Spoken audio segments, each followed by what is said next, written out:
Watch the Packers game. Oh, I'm sorry. I'm sorry you had to witness that. The dude's the most overrated piece of fucking shit. And what he can do, the coaches, like, I'm just gonna say, you know, the only reason y'all won't admit that you're fucking garbage and that you're taking a Super Bowl roster and throwing it in the toilet is because you got to deal with the fucking mob and you're just throwing games. Jordan Love is literally throwing games. And if I say throwing, I mean throwing games. With his fucking arm, throwing games. That's a fact. They could have won tonight. I don't know what. With their defense playing the way it was, they could have won tonight. Oh, I don't even think Eagles score that touchdown, to be honest. I think they could have won if they'd have played to their roster without their quarterback and their fucking coach having a deal with the NFL /mob/Vegas. I mean, the mob owns Vegas and Vegas owns the NFL because the NFL promotes gambling now. So you can't say it. You can't say that's not a thing. You can't say that. If you say that's not a thing, you're saying that people wouldn't do something crooked for billions of free dollars. Sorry, man. People will do that pretty much every time. In this generation, they're going to do that all the time. Nobody's not going to do that. Am I wrong? Am I wrong? Anyway, sorry, I'm back. Anyway, we're going to drink some sippies. This is my Friday. I doubt I'll get called into work tomorrow. I might get called into work Wednesday. I hope I do. I need at least one decent shift to make up for pretty much this entire weekend. I made basically nothing this weekend. And, yeah, it was just bad. And then tonight, and then Green Bay got hope twice, and they, like, what the fuck, man? It's 4th and 1, and you go in shotgun for a run? A run and shot. I mean, if it was shotgun and you get another drop, okay, I guess. And they'll justify this because they say, well, we were short on receiver help. Nah, motherfucker, your best receiver on the field. How many times they go to Watson? Watson will catch everything if it's catchable. How many times they go to him?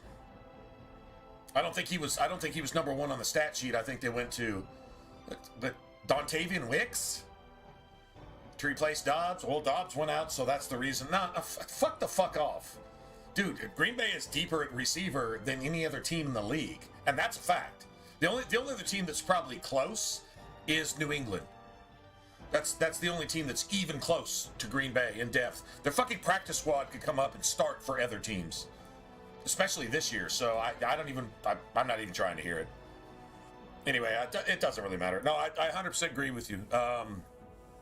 You're never going to win with Jordan Love. No, I think actually Dak is better. If you put Dak Prescott in Green Bay, they would win the Super Bowl.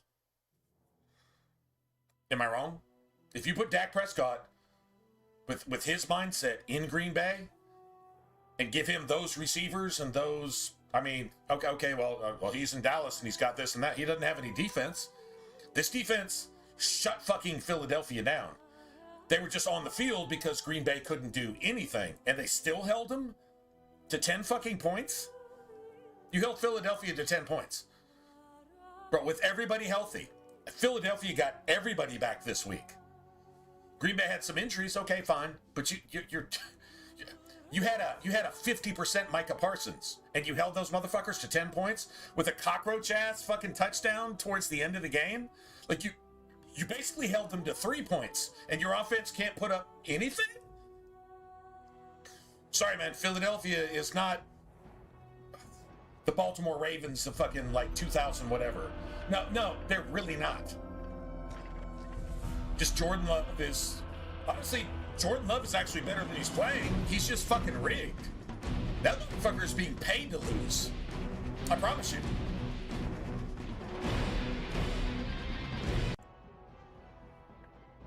There's no integrity there. This is rigged. And I'm not saying that because it's my team and they lost. No. I admit that Jordan Love is actually a piece of shit, an overpaid, overrated piece of shit, and he's a fucking racist, and he fucking, what? He actually rejected a fucking offer to go just visit the White House? I mean, Trump should be a Green Bay fan because Green Bay is, well, God's team in the NFL. If there was one, it would definitely be Green Bay. God, family, and the Green Bay Packers. That was the fucking motto going all the way back to Lombardi and shit. I mean, I seriously doubt anybody in the franchise now respects that, but... Yeah, Musgrave is not bad, right? You lose one of the top 3 tight ends in the entire league, and then Musgrave just steps in and he's just gangster as fuck. Yeah. I mean, right? I mean, there's nothing wrong with the team. We have so much depth at those positions.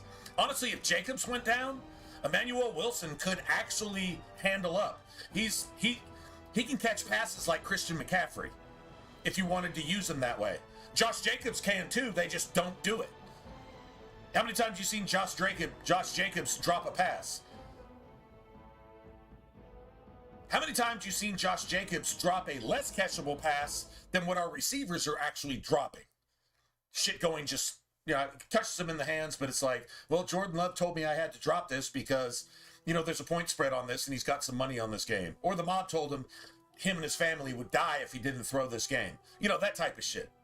That's all I see here. You can't throw a generational Super Bowl roster down the toilet without just being completely fucking corrupt. This is like some shit when the Jets won the Super Bowl. Way back when. This is that type of shit. Them just they're not even, I mean, dude, Green Bay could beat anybody on any given week if they were playing, but they're throwing games. There's no excuse for what you saw tonight. That's the 0.5% of 100%. Meaning they could beat anybody 50 to fucking nothing if they wanted to. They just don't. Sorry, man. I got nothing. And no, I'm not overrating my team. I just know what that roster is. I literally know what it is, and I know what they can do. And they came out the chute doing it. And you know what? When they beat the fucking, who was it? Washington, when Washington was fully healthy, and when they came out beating Detroit and all that, when they did all that shit at the beginning of the season, they were playing at 10%. 10%. They had the throttle. I don't even think they had the foot on the gas pedal. They were just basically in neutral. They were just not trying to make it look too easy. And now all of a sudden they can't even fucking score on Carolina because oh shit, well, we can totally go up with here. Let me throw a pass into triple coverage to a receiver that isn't even there. They're not going to call intentional grounding because it was intercepted. Like that type of shit on purpose. Nah, man. I actually saw a video where Jordan Love should be investigated by the FBI for, well, you know, what he's doing. I actually saw a video. That was back in the Cleveland Browns game when he threw the intentional. He looked at the defender and literally like threw him the ball to make sure they lost. Point spread coverage and, you know, money and all that stuff. It has nothing to do with football. It has nothing to do with sports. I don't really have much interest. And this sucks because they can't even hide this shit. If you're looking at it for what it is, they can't even hide it. They can't hide it. But you can't prove it because the only sheriff that you have in town to prove it is the one doing it. It's the NFL, it's the league, it's the mob. There's billions of dollars at stake. They're going to find out which way the dollars flow as long as they get it and you don't. And that's just going to be what happens. They're going to manipulate point spreads. And I mean, it's not even like a side deal away from the league. They're working actively with the league. The NFL never promoted gambling and underdog and all this other bullshit during their commercials. And you'll see underdog commercials during the fucking Super Bowl. That would never have been allowed. That's conflict of interest at the very, very, very, very least. And now you're just not supposed to question it. You're just supposed to be the zombie that just fucking gives them your money and doesn't get anything back and just say, oh, I guess that's how it goes. And you're just supposed to be fucking stupid is what you're supposed to be. Which sucks because you can't actually get a fair NFL game. You can't actually have a good team winning when it's supposed to. They'll throw the game. They're being paid millions and millions of dollars to shut the fuck up and not tell you that they're fucking throwing games. That these games are decided before the season even starts. They set the schedule, they make some really good, they make some really bad, and it's supposed to make it look random. It's not random at all. If you can't see how it's like literally manipulated from top to bottom, every fucking play. A receiver who never doesn't catch the ball goes without 8 fucking catches in a game that a team that's 13-1 and a team that's 1-13 loses because there's like $1 billion fucking bet on this shit straight across the board at a, you know, you bet 600 to win 100, so you lose 600 just flat out the chute, and 1 million fucking people do that. That's a lot of money. It's a good business model if you're Satan's asshole, but I mean, how can you not see it as being that? It can't not be that. It's impossible that it is not that. It has to be that, because that's human nature. It's what people do. People in power, and they treat us like we're stupid. Your government can tell you to do anything. They can tell your kids that they need to cut their dick off. They can tell you to cut your kid's dick off, and you'll do it because they say so. It's that kind of stupidity. Of course you're not going to say anything about it, and you can't prove it anyway, because the only people you can go to are the people that are making it happen. That's the sheriff in town. You're trying to investigate serial killers? The sheriff is the serial killer. He'll get right on it and get back to you. And if you make too much of a fuss and you actually somehow prove it, you'll disappear. That's how the mob works. That's how the government works. Hell, JFK proved that. True story. So anyway, I don't know, man. All of it's just fucking bullshit.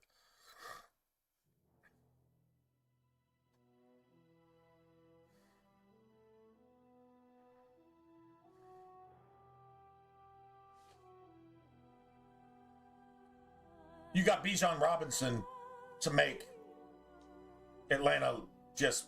You shut Bijan Robinson down to make the Colts win so that you can make the Colts something that they're obviously not. Obviously not.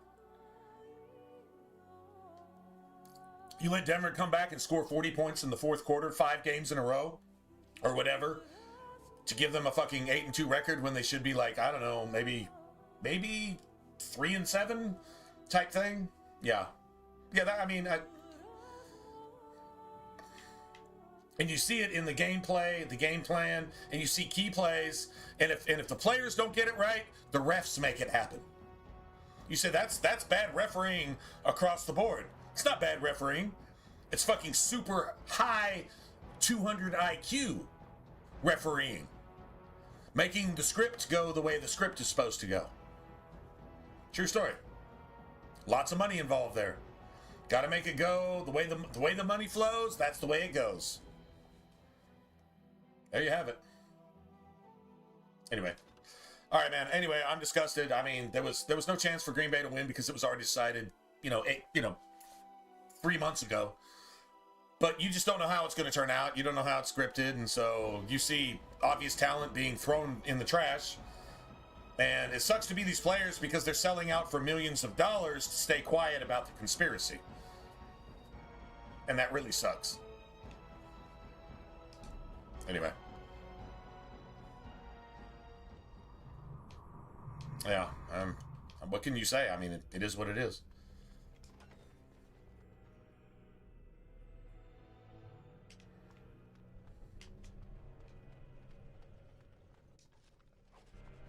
Yeah, I'm pretty sick about it. As you wish. Let's get started. This should be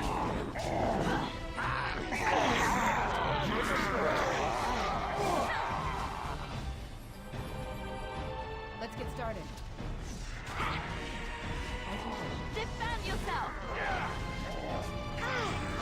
Is it just me, or do you actually think you have a chance?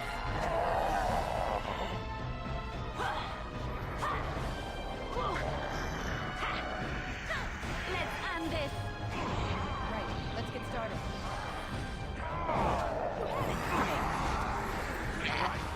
On it. This should be easy enough.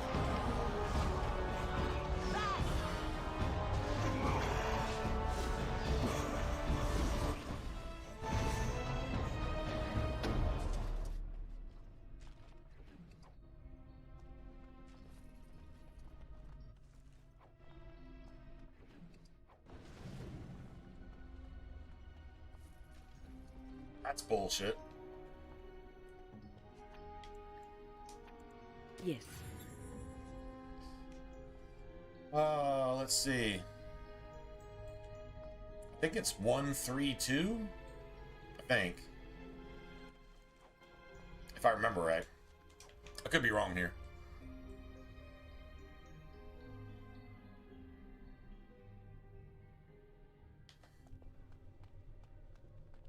And they went for it on fourth, and that made no sense. But you had to make it exciting. How did you make it exciting? You had like 5 fucking timeouts to get in a bunch of in-game prop bets. Eagles win. You got so many odds to Green Bay. You know how many prop bets between the time that Eagles inexplicably went for it on fourth down and then called a fucking timeout for Green Bay? You know how, and then commercial time. Do you know how many prop bets were made right there at that last minute? Green Bay fanatics would say, okay, well, we got a chance to come back and at least tie it. A prop bet, then it just goes to overtime. You know how much money was bet on the Green Bay Philly game just in the last 10 actual real-time minutes, which was actually like the last 20 seconds of the game? Just suck another couple $1 million out of ignorant fucking zombies. Am I wrong?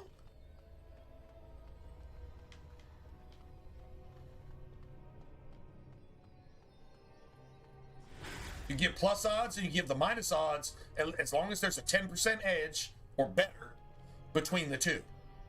When you know exactly what the fuck is going to happen. So you set the odds that you win no matter what. And you just got people just making bets second by second, minute by minute. Oh my God, let me get in this last bet. Yeah, Green Bay's gonna send it to overtime.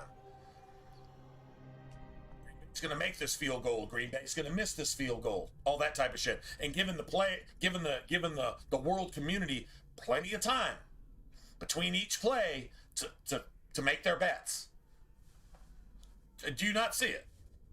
I mean, how can you just not see that?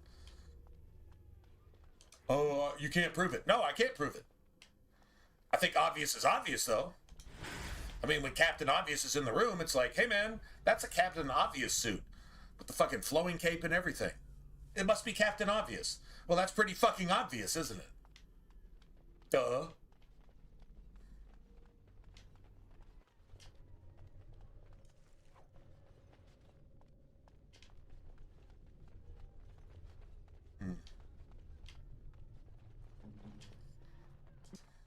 Just like you wanted. Are you going to get the world to just stop watching it? Like, just stop. Don't watch it again until they cut the mob out.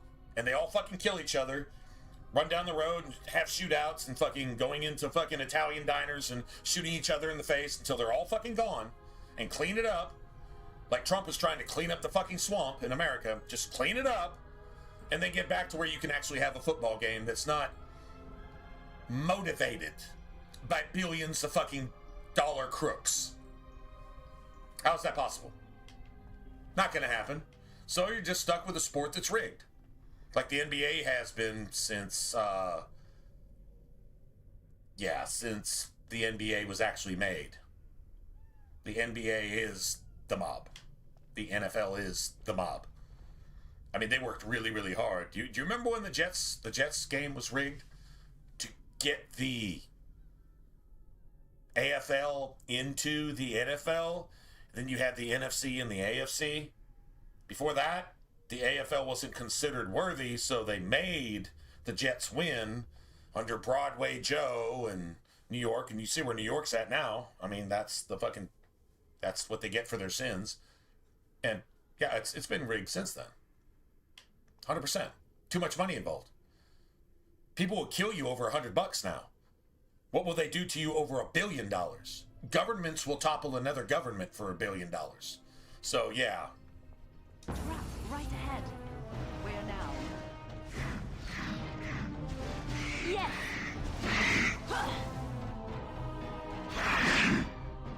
Dude, why are you not letting me fucking disarm this trap?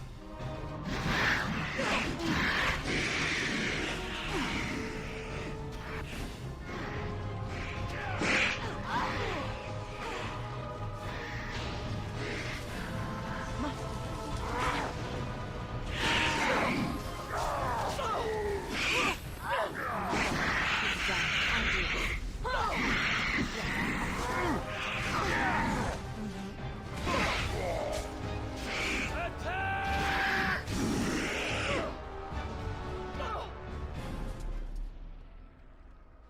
mean, that wouldn't have happened if the game wouldn't have just made a basic game mechanic not work.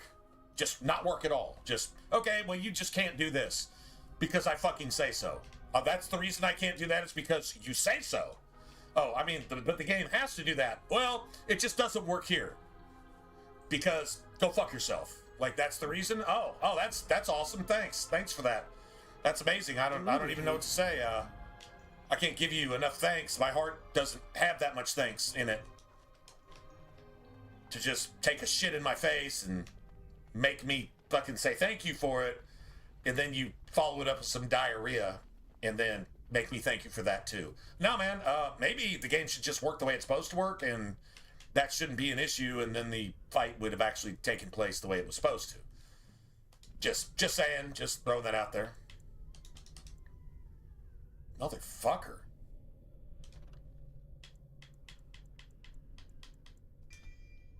Bitch ass. Piece of shit. Alright, so, well, should probably work on that. Yeah, should definitely work on that. I've got this, right? Okay, that's done. It's cool. Can't even have this to level 12. Can't have that to level 14. Like, you don't even get your Blood Mage active, even if you pick it first. I mean, something tells me you should probably just pick this second at level 14 and just wait till, like, level 16 to just get all that shit all at once and just be good with it. Instead of trying to make it fit. Like, what level are we? We're level 9. Got a long ways to go before we can really efficiently use blood magic, which is actually kind of annoying. All right, well, definitely take that. Something we can keep active, although that doesn't give me a lot of mana. And if I try to go to health right now, I don't have. See, here's like the trap. Is they want you to, like, put points in magic and constitution so you can use blood magic, which takes away from your power. But later in the game, you don't have to put a single point into constitution. You just put everything into magic. You just go over the top on it, right? Because that's your one job, is to kill things fast with magic. Then you get constitution from equipment later on. But you have to suffer through the first half of the game being a lot squishier and weaker than you might normally want to be, while you set up to be later in the game, you know, like a force of nature, right?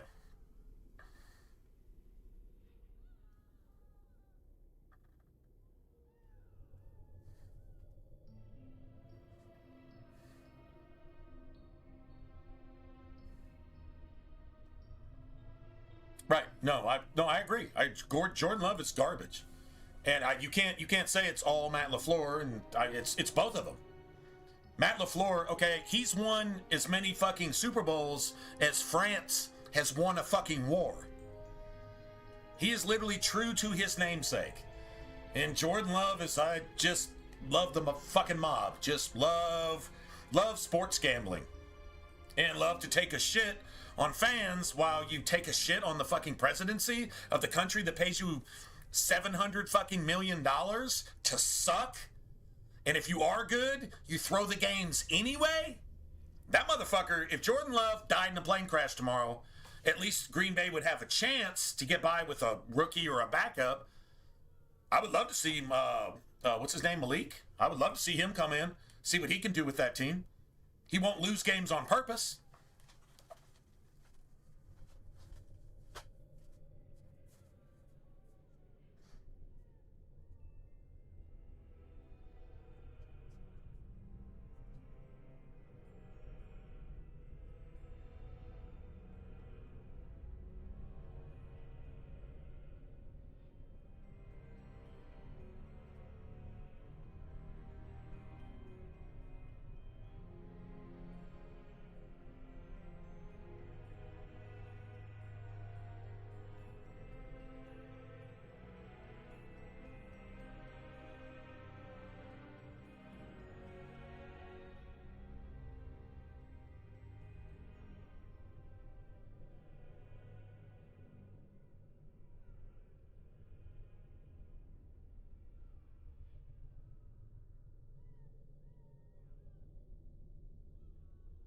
You know, considering Satan's racist sentiment, pretty much, well, mostly in the West. Anywhere else, they don't really buy into this. They've got other versions of this. But in the West, the racist sentiment is, I wish Jordan Love was white, just so that if he failed and Malik Willis came in, then Malik Willis could show that somehow they're better because the racists have always been anti-white. I don't really accept demonizing the KKK, which, okay, fine, yeah, because they're pretty much stupid tools that were created by the liberals in the first place. Yeah, the grand master of the KKK from the start was a liberal. It was a Democrat. So let's just understand that right out the chute. So I'm not creating a racial thing. I'm just observing a fact.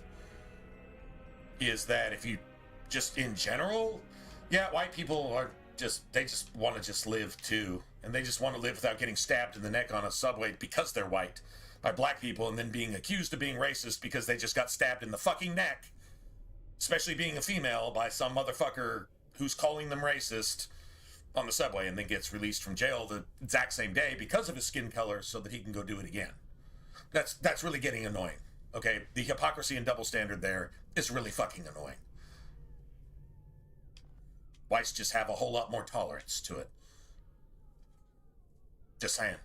Obviously they have, because they haven't gone on an anti any other race fucking just kill them all type thing.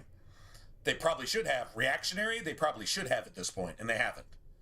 Because, well, they just tend to be, in general, if they're not Christian people, and I'm not talking about the fucking demon fucking baby murder lovers and all that kind of shit with their purple hair and all that bullshit, but I'm talking about just your average just person, regardless of race, but I mean, mostly just your average white person really just wants to live and gets along with their neighbors. And if your neighbor is black or Asian or Mexican or just whatever, you just want to get along with your neighbors because it makes life easier, because that's what human beings do.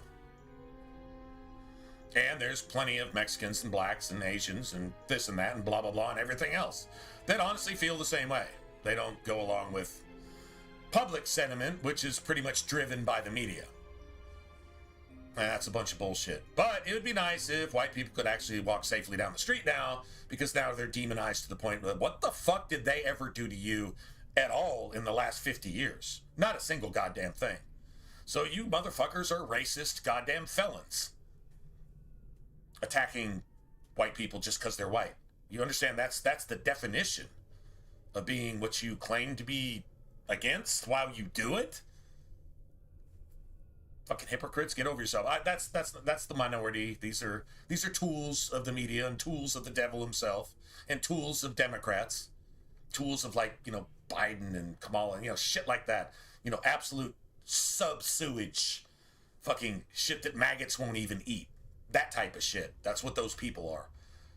So, I mean, I get that, but still, that whole rhetoric is just really, really, really, really old. It's annoying.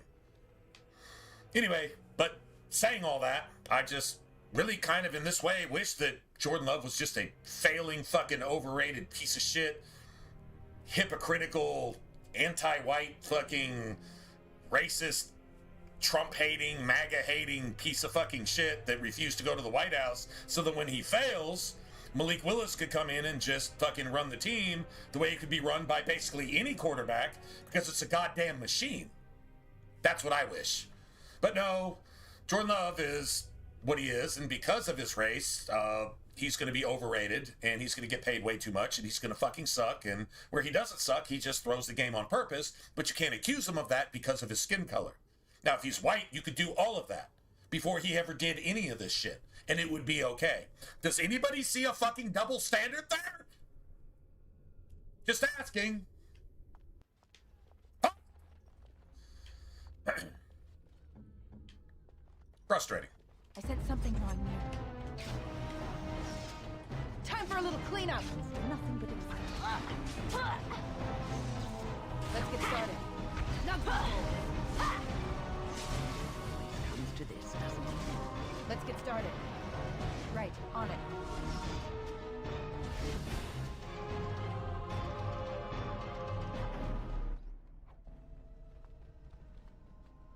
I don't really see any other way to look at that, man.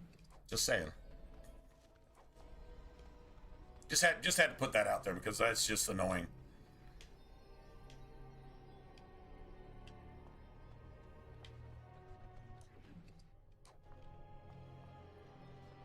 Oh, they celebrated that. They celebrated it, at least publicly. I seriously do not think that's the majority. I mean, if you were to tell me that it actually is, like, literally, factually, percentage-wise, the majority, I really wouldn't be surprised. I think this generation is made up of a lot of people that rebelled in the First Earth Age to cause the First Earth Age to be destroyed in the first place. I think a lot of those people are here today, alive in flesh, doing what they do, writing their laws, writing their agendas, getting everybody to agree, from the churches to the schools to the banks to your governors, your leadership, which has a lot to do with the banks, and even your medical system, which has a lot to do with the economy. Making you well is not the agenda. Getting you for everything you have is the agenda. My proof is cancer research. Oh, they've cured cancer 500 times over, and facts have proven that. They hide as much of it as they can. The same people hiding it are the same people writing the rules that you should parasite all the money off the people to create new ways to make cancer while you pretend to cure cancer. Because you always cure cancer with shit that creates cancer. That's the only solution. And everybody just gives billions a day to research that. You're actually giving billions to the enemy to kill you with cancer research. You don't even know where your dollars go to creating more ways to creatively create cancer in the guise of a cure. If you don't, you can't say that. Why? Because it goes against the fact that you've been supporting Satan this entire time with your cancer research money. But you thought you were doing the right thing? On you, you're innocent. You didn't do anything wrong. Like, you didn't meaningfully do anything wrong. It's kind of like manslaughter. You didn't mean to run over that kid that jumped out from behind that car as you were driving past. They might make it a crime, but it's not. You certainly didn't intend to do that. But that's the way manslaws work. Do you see the evil there? You didn't mean to support Satan and his children by giving for cancer research, because you definitely know somebody who's had cancer and died from it. Possibly a family member, a wife, spouse, child. Oh yeah, you're going to feel strongly about it. You can't tell me shit about cancer research. I'm going to give to this. I'm going to give to cancer research so this doesn't happen to some other kid. You're actually funding it happening to some other kid, happening to some other wife, happening to some other husband. They don't want you to know that, and you'll never accept that, but that's the truth. And by the way, those motherfuckers in the planes didn't knock down the Twin Towers either. And it's embarrassing to realize you've been a tool. It's much easier to hate the person exposing the fact that you're a fucking tool. Even though you didn't mean to, you're going to defend the very evil that you supported to come against somebody telling you that it was fucking evil. Not that you meant to do it. They're not judging you, but they're telling you what it is. No, I'm going to keep doing that, because if I don't keep doing that, then I have to admit that I'm a fucking ignorant fucking tool. Because you're probably biblically illiterate and you have no idea how the Kenites work. But that's the kind of shit that they write. That's the script that they write. We're going way beyond the NFL here, but it's all a thorn on the same bramble, if you will. It's all the same shit. And it all goes the exact same direction. Have you noticed that? Rigged elections, rigged sporting events, rigged Las Vegas. They don't keep the lights on their own dime. Rigged fucking medicine. Rigged schools.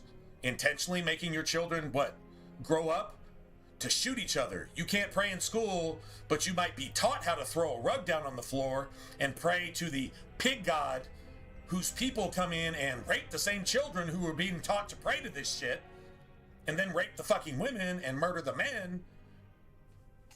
And then you're actually told to defend that, and you do, while you take God's 10 commandments out of the schools, which is what tells you not to go in with automatic weapons and shoot all your fellow students. You take that out, you take Bible study out, but you allow the invader who tells you he's going to kill you, and you put the invader in your schools and train your children that way.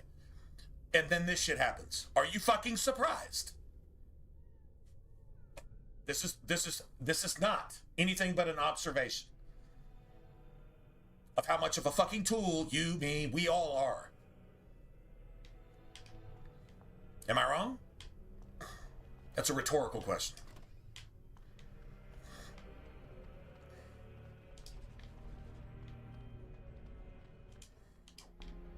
I mean, really the only answer these days, and it's like in what is it, 2 Timothy, it's just take care of yourself and your household. Because everybody else is going to do what they do. They're gonna march down the street and shout and be proud of being an abomination. And they're gonna fucking hate everything good, and they're gonna be as anti-good as they possibly can. Anytime God's word is spoken, they scoff and they fucking hate because it's the only solution to their problems that they're creating. What do? Take care of you and your household. That's your choice. And it really is your choice. These people are just going to do what they do. Getting out there and protesting could probably get you hurt at this point. Warden senses tingling.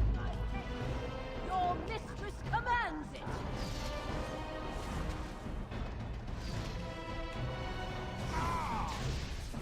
God damn it. Yeah, I don't even have enough shit to use this. Let's make this quick!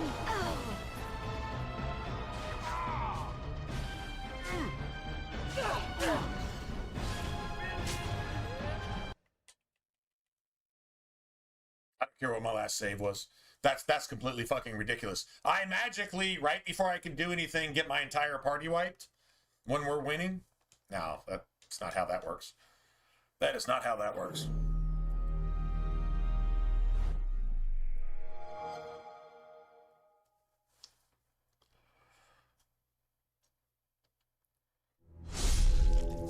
That is not how that's going to go. I don't care where I have to start over. I give 0 fucks. I'm not going to be cheated. I won't be cheated. Nope.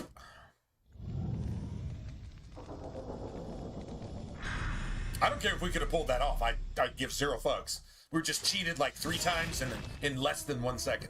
Cheated 3 times. Aggro redirected for no fucking reason. I hadn't even done anything.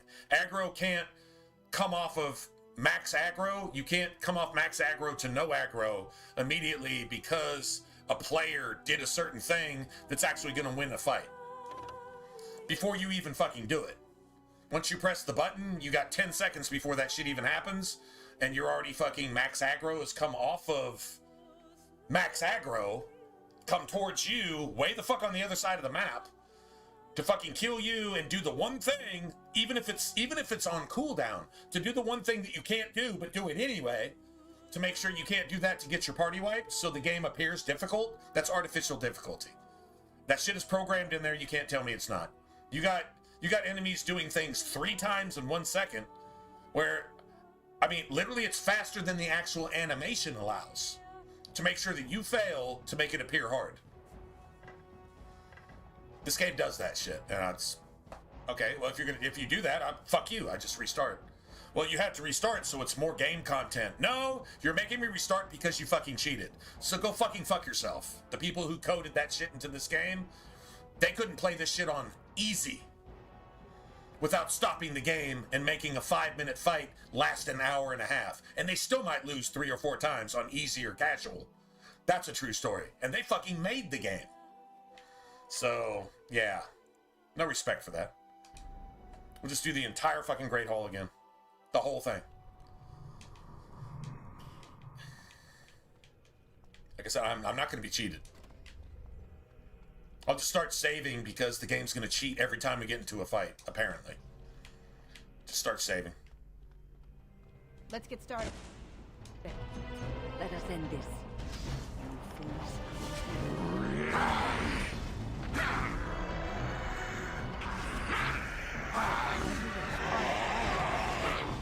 Why am I not getting Stone Fist? Why did I not get a Stone Fist? I must have the wrong setting.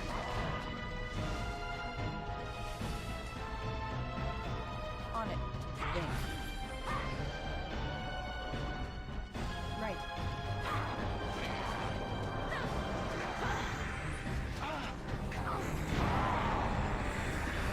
This should be easy enough. Right. On it. Let's get started. Right. This should be easy enough. Nothing forward. On it. Right. It's either you or me. I mean, we walked through this with no problem. Now all of a sudden it's impossible. Let me restart everything. Anyway, so how's y'all's week start? Tonight it was let's see, we finished with there were,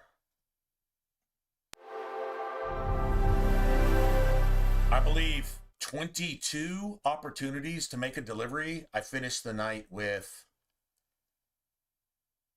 8. Roughly just a little over a third of the possible opportunities to actually do my job, because DoorDash stole all the rest of them. So our company, my job, lost, let's see, at least I guess 17, let's see, what's that, almost $100 in just free revenue. Didn't allow me to make any money at all. So I was really hoping for a decent night. I hope Wednesday I get to go in to work. I really hope I do. Just to make up for this weekend. I mean, even if it's just for a couple hours, just something. This weekend, just as a total, like if I had another weekend like it, it would equal one normal weekend. That's how bad it was. Like my everything was cut in half, and it makes it hard to go in when you're just getting shitted on like that. Their computer system, their delivery stuff, the entire thing is completely fucked, and that's the way they say they want it, and wanting it that way costs them money. Like, there's free money you can have. Well, I don't want that free money. I just want to make sure the drivers can't survive either. And so we lose money to DoorDash and then pay DoorDash money for the privilege of losing more money to them, and the people that we have hired to actually do this job and present our company, they don't get to even do enough to make a living. And then what the fuck? How do you, there's got to be a word for that, like for that kind of psychology. And then you're all about fucking making money. No, you're not about making money. You're intentionally making less money on purpose and making it so your employees make less money so that everybody suffers. And that's your deal with DoorDash? There's got to be some kickback up higher. DoorDash is kicking them back something, so they make, like people like me, just the little guys, make half what they should make, while they make less than what they're gonna. I guess what they're losing in delivery to DoorDash, they're getting back from DoorDash up top somewhere. Pork barreling is what you call it, which, I mean, that's nothing new. Everybody that's in power does it because they're bad, really bad people. So I guess that's what's going on. I mean, there's no other way to explain it. I don't know that you're going to find a place to, I mean, I guess I could go work for the enemy. I'd go work for DoorDash itself. At least I'll get paid what I'm, I can take as many deliveries as I want. Once this court bullshit is out of the way, I think I'm going to go do that. And just be like, I mean, I can take half as many deliveries for twice as much money and set my own hours. What's not to like about that? Anyway, it's kind of crazy. Yeah, it was frustrating. Yeah, I didn't even get just basically a third of the deliveries tonight. The deliveries available. And my boss didn't help because she doesn't know how to work with the computer to at least cue me in to where I can get a few more. So she didn't know what to do. And they put her in charge tonight because they're trying to catch her stealing because they don't like her, but they won't fire her. Well, you hired her. You hired her. Now you don't like her, but you won't fire her. So now everybody's got to suffer? So that you can, what, be satisfied that she failed miserably publicly? Why are you doing that to somebody? I don't. Dude, this type of shit, this is how the devil works. Amongst people. Communities, societies, cities, countries. It's all this. It's the same fucking spirit doing the same thing in every direction. Whether it's your school, your neighborhood, your society, your fucking bank, your leaders, your church, doing the same shit. Dude, it's literally all going the same direction. I mean, it's the most obvious shit on the planet. It's crazy.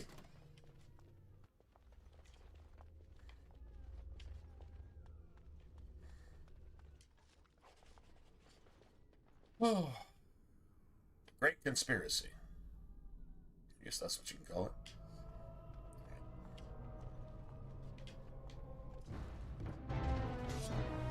Blast! This should be easy enough.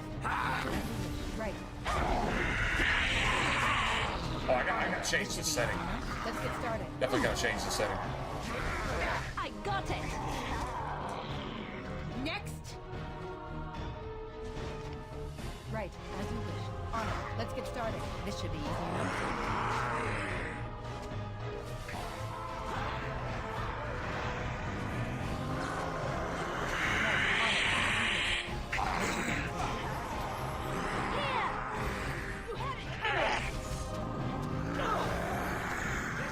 I'm dead. I shall do so immediately. Bastard! Let's turn at it! Watch out! I don't care if I got a knockout there. I do not care. That happens. It's early. We're squishy. That shit is going to happen. Now, if I was doing the pussy-ass, turn-based bullshit, like, you go here, and you go here, and you do that, and don't let them attack more than once before I'm scared. Okay, if I was doing that, that wouldn't have, but playing like that just makes me feel like I just should probably go play Mario Kart and call that a hardcore Dark Souls RPG. Playing like that, it's just not... That's about as pussified as it possibly into a gets. partial ritual. Curiosity, unchecked, became greed for this unfortunate apprentice.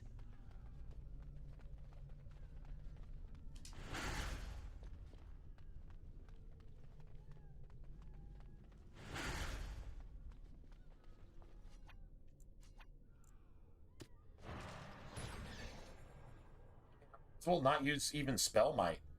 I mean, honestly. Might as well not even use it.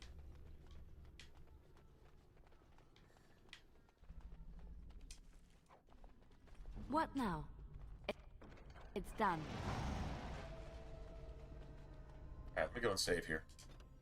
I'm not doing all that over again. Like I said, I don't mind a random injury kit or whatever. I have plenty of those.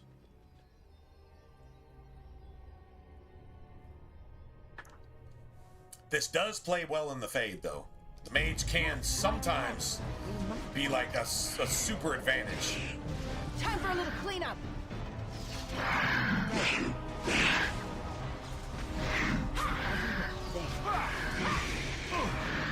Let's get started.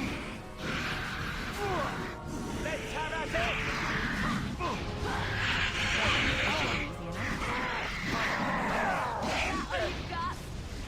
Let's get started. Excellent. Nice. Yeah, you definitely want to find all those. I don't think I've ever really had a problem finding all the scraps of paper. These are all the mages who got curious and they all made a deal with the demon and they turned into abominations. And I mean, did they do it because of Uldred, or they were allowed to do it because Uldred kept the other enchanters occupied, if you will? You know what I'm saying? Like maybe something like that. I definitely want this. I want to get Spell Wisp. I'm trying to think of something else I like really need right here. Affliction Hex is something I want to give Win. I want her to be able to cast that for me. Because what it is, it's a big-ass AoE, enemies take more magic damage spell. Right? It doesn't do anything by itself, but enemies take more damage based on your magic stat and the spells that you cast. So, like, it really, really starts to work together. I also want this for Win, too. I want telekinetic weapons. But for me, Spell Wisp is definitely a thing. Sure, that's what I picked last time anyway. All right, I need to reset Win. I thought it was rooted. Enemy, I thought it was rooted was the one that worked, but I don't think that's it. Immobile? Status. Immobilized. Oh, okay, if we're not using sleep and we're not using paralyze, then immobilized.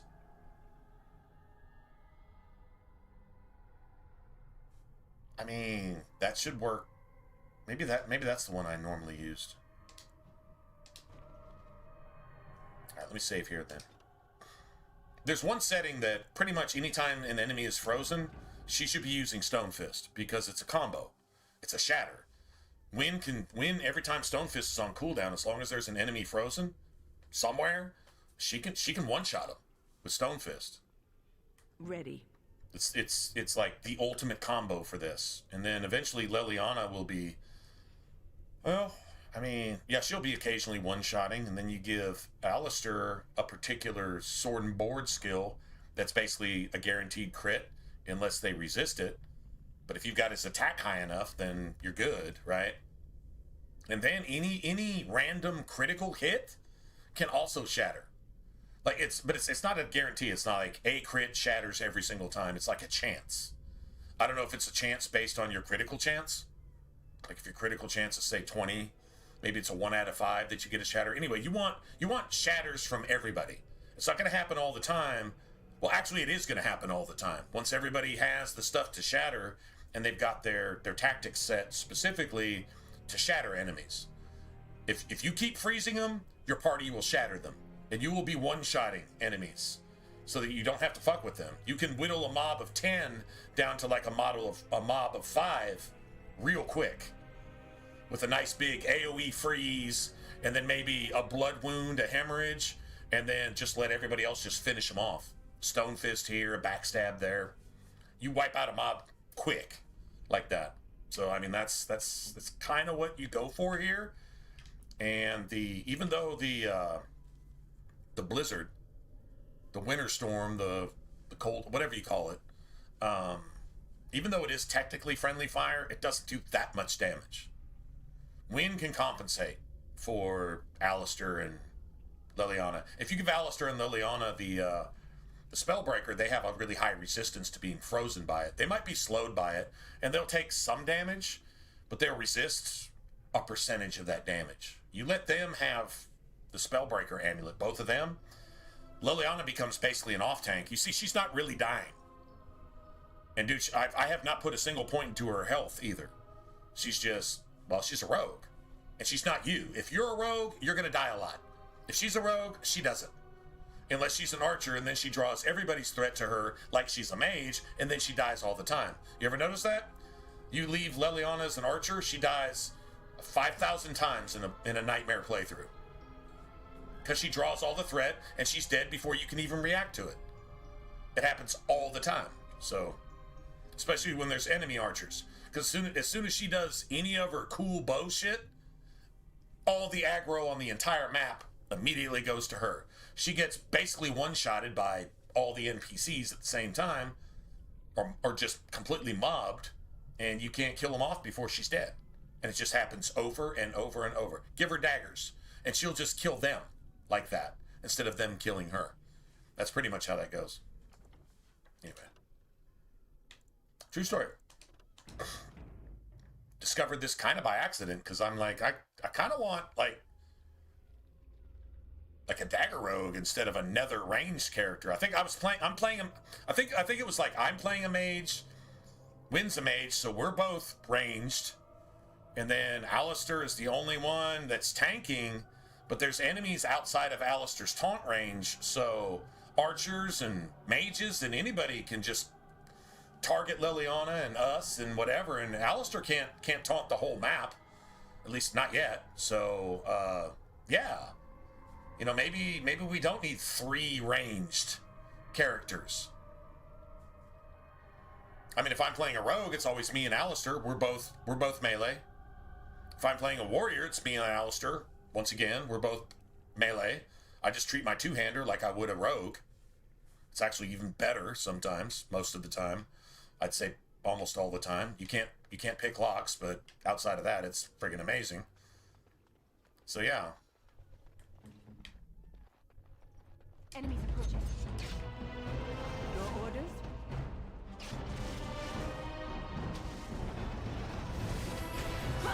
On it. As you wish. This should be easy enough. We have done well.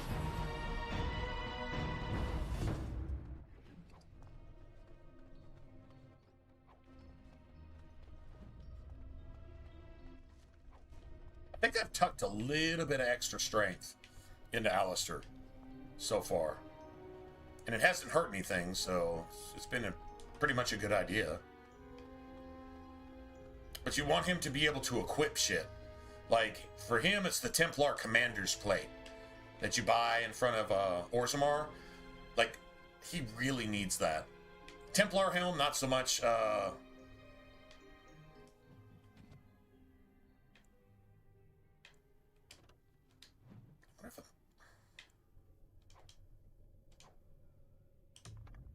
Just a regular magic staff is better than it. I don't know. We might actually want to give that a... Alright, so let's see. Where's Alistair? He could wear that. It's actually double the armor rating. I don't know that 3 defense is doing a whole lot. Yeah, there is that.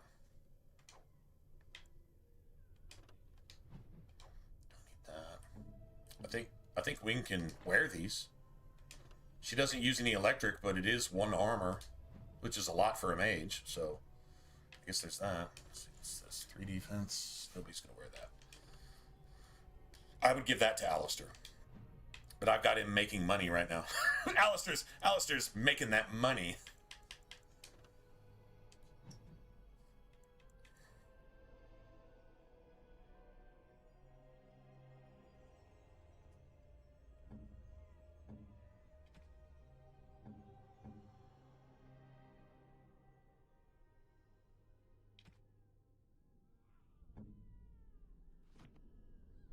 We'll see. I'm gonna go refill. It's my Friday, y'all. Well, I guess technically, what time is it? Oh, it's still my Friday for 4 more minutes. It's about to be my Saturday, or my first Saturday. I'm like a hobbit. I get 2 Saturdays and a Sunday.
heat back here.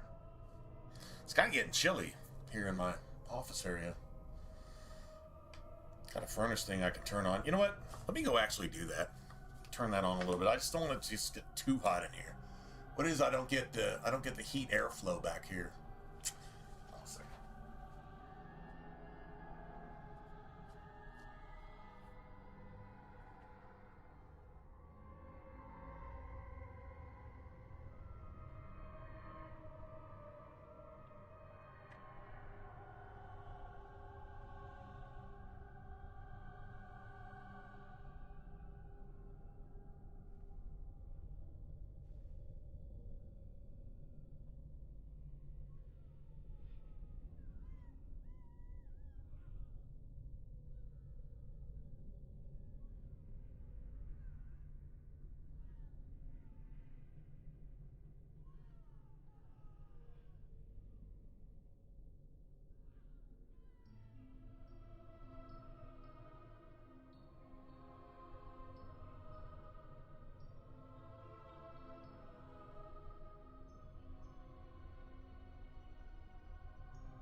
Yeah, I've got this like,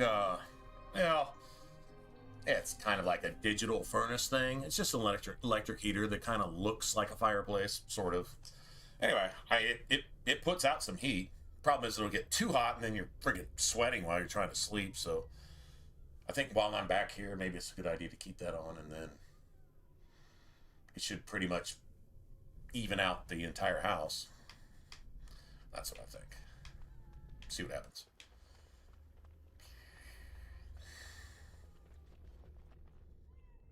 Quickly. Enemy ahead. Watch out.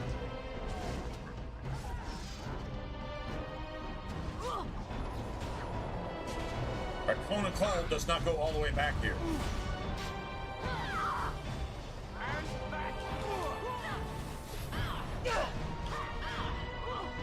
God damn it. Let's get started.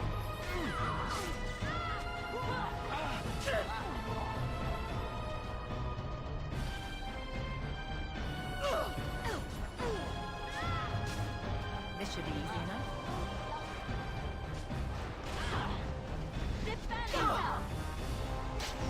Oh, that regenerate is amazing. This should be easy enough. I'm over here tanking some shit. I'm actually tanking, yo. Come on, Let's bro. get started. Actually tanking some shit. Let's get started. Fight them back!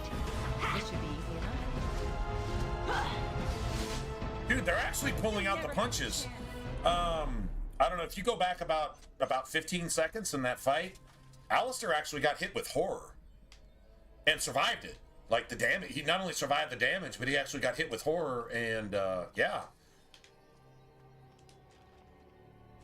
But if you do a cone of cold and it goes like literally across the entire map, sorry man, like I don't get that kind of range. I can't do cone of cold, you know, from Denerim all the way to the Kakari Wilds. I can't do that.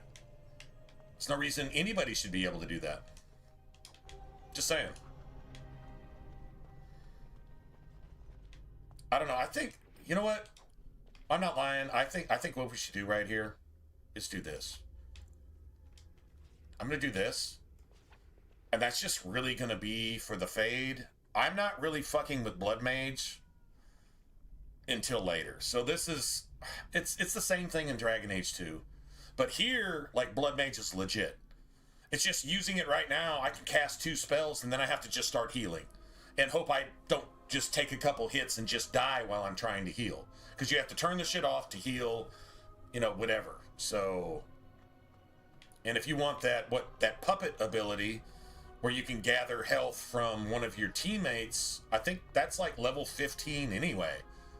Like, at that point, you should probably be able to use blood magic, and it's, yeah. What now?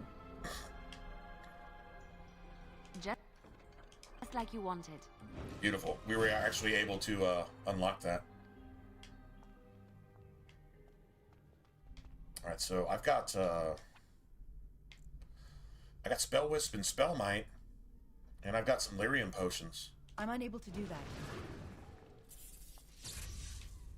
Just the problem is this takes All up a shit ton of our mana.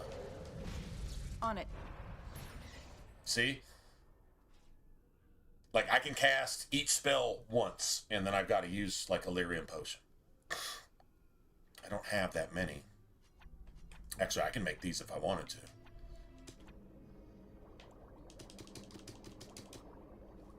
I can make some. Now I've got them. It's just, I don't know that 15 is actually going to get it for me. Unless I just turn this shit off.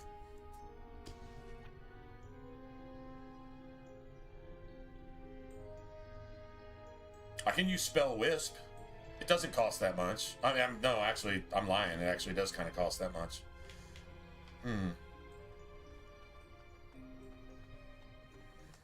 It's just, using blood magic is just so tedious, and you're taking yourself out of the fight for half of the fight so that you can heal real quick, and even if you're not getting hit, even if nobody's killing you, you're killing yourself. Like here you have, the problem is I don't have a lot of constitution. I've actually got some items that actually give me some constitution, and still not enough to compensate for the fact that even with blood magic cost reduction, I can still kill myself casting like 3 spells. Which you can do quickly here, because cooldowns on this are nothing like Dragon Age 2. Dragon Age 2 has 30-second cooldowns. Dragon Age Origins has 3 and 4 and 5-second cooldowns. Like that type of shit. It has longer cooldowns on just turning on a buff after you've turned it off than it does on actually casting a spell. Except for like Mana Clash, and there's 1 or 2 others that take a while. But for the most part, anything you use in combat, yeah, I mean, the cooldown on that shit is at the most 10 or 15 seconds. Where in Dragon Age 2, you can get up into the 30, 45, 60 second, that type of range. For just basic combat shit. Like here, Blood Wound, you can cast this shit like you can if you're an NPC Blood Mage in Dragon Age 2. You can almost cast it like that. So like that's the way it's supposed to be. You should be able to do everything the enemies can do, especially because there's always more enemies than there are of you. Which doesn't really make sense in Dragon Age 2, because all the enemies have the buffs. They get all the pluses, you get all the negatives, and outside of that, you're about the same. Except you can do all your shit about 10 times less often. And they can just spam their shit with no cooldown, and they can heal, and you can't. So, you know what I'm saying? Like, that's annoying. You have the same abilities they have with 100,000 times the cooldown, with half the duration, and the only thing you can hope on is just to have a really high magic stat so you can hit them a little harder than they can hit you, which, I don't know, on Nightmare, I don't know, it's really imbalanced. Blood magic is done really badly in Dragon Age 2, which is a shame.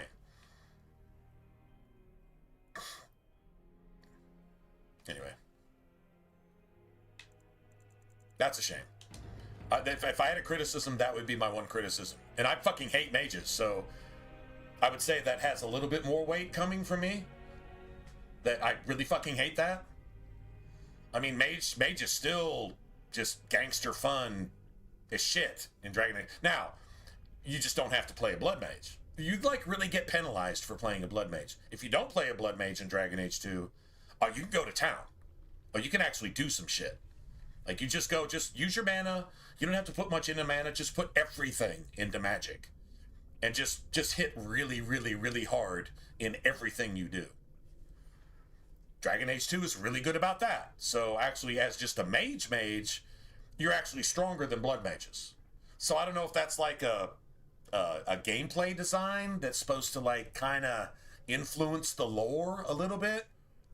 Except that the friggin' mage that they show you in the Dragon Age trailer, even at the beginning of the game, is a goddamn blood mage. So, I don't know what they're trying to say. A long time ago called, I like big guns and I cannot like... South Dakota? Oh, wow. You are literally the only person I know from South Dakota.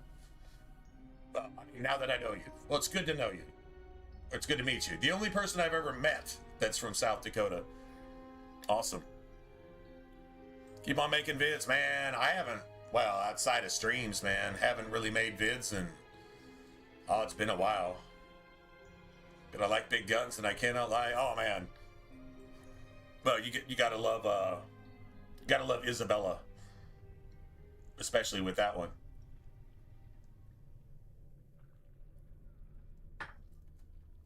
Anytime I hear any quote like that, or I just any reference, I think Isabella from Dragon Age 2. Anyway, but oh man, that's awesome. And I you know what's cool is you decided to check out a video and it actually said, "Hey man, we're live," and you decided to drop in and say, "Hey," so that means everything. That you just decided to come in and say, "Hey," so hey back from Texas, man. Hey back from Texas. This is my Friday. It's getting chilly in here.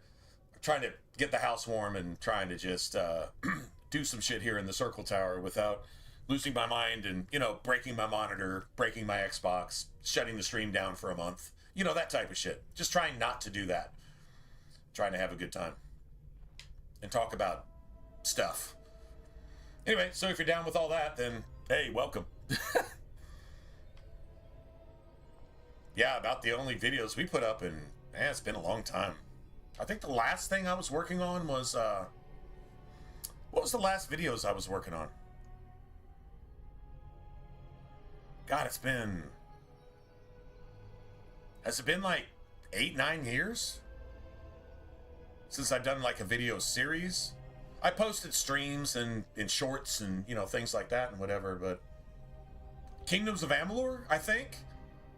But the remaster hadn't come out yet. So when the remaster came out, if I was going to do another video series, I mean, I would hate to go back and delete like 50 videos, but I could go delete it and just say Kingdoms of Amalur Remastered.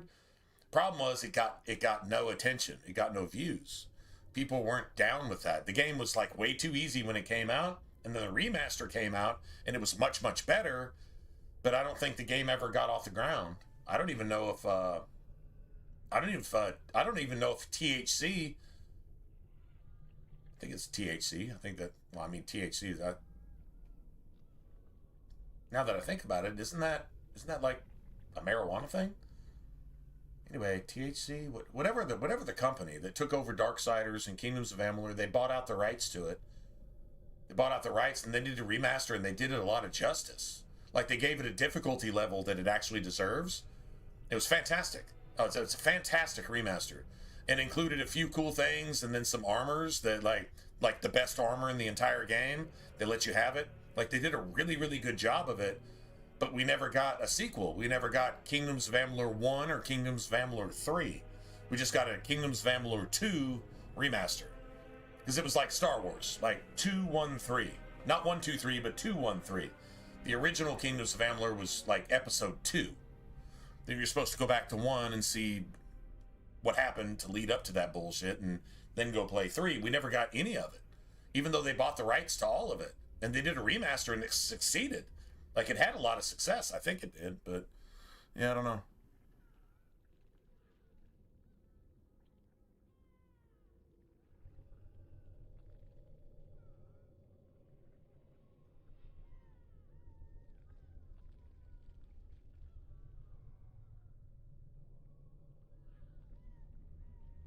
Fallout 3 remaster. I was asking about that the other night if anybody had really heard anything about that. It's very likely, Joey, that those are one and the same. And the only reason I say that is common sense dictates that you make a Fallout 3, Fallout New Vegas remaster because they're really right next to each other in the timeline. You know, it just depends on where you start. So you start in the timeline. You start in Fallout 3, and you can go to Fallout New Vegas after a certain amount of gameplay. It becomes unlocked like any other DLC at a certain level. Like even in Fallout New Vegas, DLC was level locked. So I think if Bethesda was smart, they would give it to the same company. They would give it to the same company that did the Oblivion remaster. because they obviously know what they're doing. They stayed true to it. So like they did it right. So you take the best of Fallout 3, you take the best of Fallout New Vegas, and you make one game out of it. And you sell that for a bigger price. You know, you don't put a $130 game price on it. You put like a straight $100. You know, 100 plus tax, right? Type of thing. So it comes out to like, 108, 107, 109, whatever. 110 bucks. You put a solid price tag on it, and you include Fallout 3, all of its DLC, Fallout New Vegas, all of its DLC. Throw in some bells and whistles that maybe got left out of the originals, and then give it the same gameplay that Fallout 4 had. But you keep the story and everything else the same. And honestly, if they did that, and then this is one thing that I think is imperative that they do. They allow you to include all the soundtrack from both games, only the sound on your Pip-Boy, right? Only the soundtrack from Fallout 3, all the soundtrack from both games, randomly circulated, or just the soundtrack from Fallout New Vegas, and they allow you to pick a what do you call it? A color scheme, right? An ENB. Either the Fallout 3 ENB, which is much more grayscale, or the Fallout New Vegas, which is colorful, and allow you to pick that. Allow you to pick a color scheme, allow you to pick your soundtrack, and then include, and you know what? Even if you wanted to go a little bit further, allow you to pick where you start in the game. You can start in New Vegas and go back to Fallout 3. You can start in Fallout 3, go forward to New Vegas. It wouldn't make any difference. Like, there's nothing lore breaking there. So allow you to pick your origin. Now we're getting into origins, right? I mean, just think about it. Allow you to pick your origin. Where do you want to start? You want to go from New Vegas to Fallout 3? You want to go from Fallout 3 to New Vegas? You want to start as a baby in New Vegas and grow up? Maybe it takes you a little while. But, I mean, you still pop out of, Vault 101 at a certain age, and you can definitely go to New Vegas. And you don't skip the starting town in New Vegas. It just becomes a place that you can go discover, along with Doc Mitchell and everything else. If you start in New Vegas, then you can go to Fallout 3, and guess what? In Fallout 3 content, you can go discover Vault 101. Like nothing changes. There's no reason not to do that. Like, the modders have the right idea. And Fallout New Vegas offers a lot of things. Survival mode, survival skills, and the exclusive 50 levels, but you can only get a perk every other level. So there's only 25 perks in the game instead of 30. Look, Fallout 3, that's the biggest thing. By the time you're level 20, you don't give a shit about the rest of the perks. The rest of the perks do nothing for you. They're just, let's just make up something to make the game seem fun. Wacky wasteland bullshit. Who the fuck needs that? No. I would say, personally, put a solid 40 cap on the game. A solid 40. Not 50. Not 30. A solid 40 cap with a perk every other level, and put in all the relevant perks from both games. And all the other skills and whatever else that you can possibly get. And give you everything that both... I mean, how would you like to pull up and just make a campsite over there by, I don't know, Rivet City? Just pull up and just make a campsite at Rivet City. Set your fire up, make some food, sleep, rest. You got a campsite there, cool. You know what I'm saying? Like that would be amazing in Fallout 3. Aim down the sights, gunplay like you had in Fallout 4. But you could go back to New Vegas pretty much anytime you wanted to, and back and forth, and just do shit, and have all the perks and all the skills, and I'd like just meld the two, which is almost seamless. Like, honestly, like, if they did that, would you not pay $100 for that game? I would pay $100 for that game. And I would actually I wouldn't actually be mad if they made micro sales in that game, like just aesthetic shit, like extra armor sets, stuff that modders had made. Even bring in like a what do you call it, creation club, to where modders could include things. I mean, they have to be ESRB rated. You can't have just, you know, titties and vulva and dicks hanging out and all that type of stuff, but like actually bring in some outfits and things like that that you can download and even purchase. Doesn't affect the gameplay at all, but you could purchase it if you wanted to. You know, I mean, all the cool shit's going to be there, like pain spike armor and all that gangster stuff, right? But just keep everything else the same. If you did that and you gave it literally a facelift with the Unreal Engine and gave us the gameplay that we had from Fallout 4, which is the only thing that saved Fallout 4. And no, don't bring in like base building and shit like that. No, the game world is set the way it's supposed to be.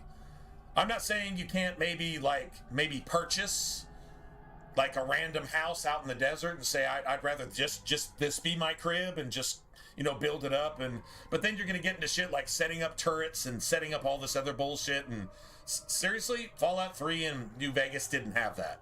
I would not want that. But I mean, if you could have like, you know, you could purchase some houses and maybe, you know, I don't know, you know, plant some shit in your yard within, you know, safe confines. Like maybe you could go over there where the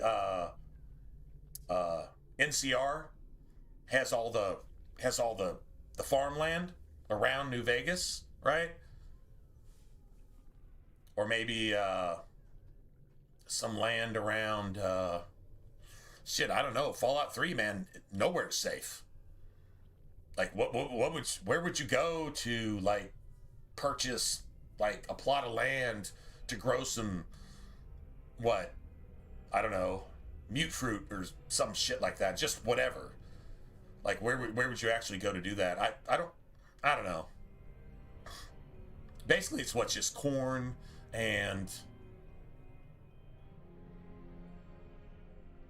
yeah, I mean, there's a couple. I don't know. I mean, there's some things you could throw in there, I guess.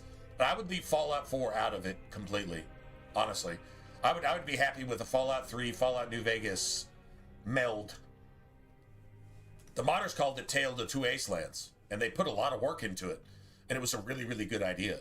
So I don't see why you just don't capitalize on that and bring the modders in to where they don't say, hey man, don't steal our idea. No, this is your idea. Come in. We're welcoming you. You got any other ideas? Hey, you can be part of this too and actually make a little money or something. You know what I'm saying? Like something like that. And just make that an actual thing. I would actually rather have that than just a Fallout 3 remaster and just a New Vegas remaster, to where the modders have to go make a new Tale of Two Wastelands and meld that shit again with the Unreal Engine. Why not just make that shit out the chute and then give everybody the modding capacity, you know, so you can be tits out and balls out and, you know, do all the other stuff that you want to do, right? That just seems like a winner to me across the board. And you could charge twice as much for the game. And it's games that you have all the rights to. All the voice acting, all the music, all the everything. I don't see how that's a bad idea in any sense of the word. How is that not like the best idea ever? So I hope both things are true. I hope they actually do that.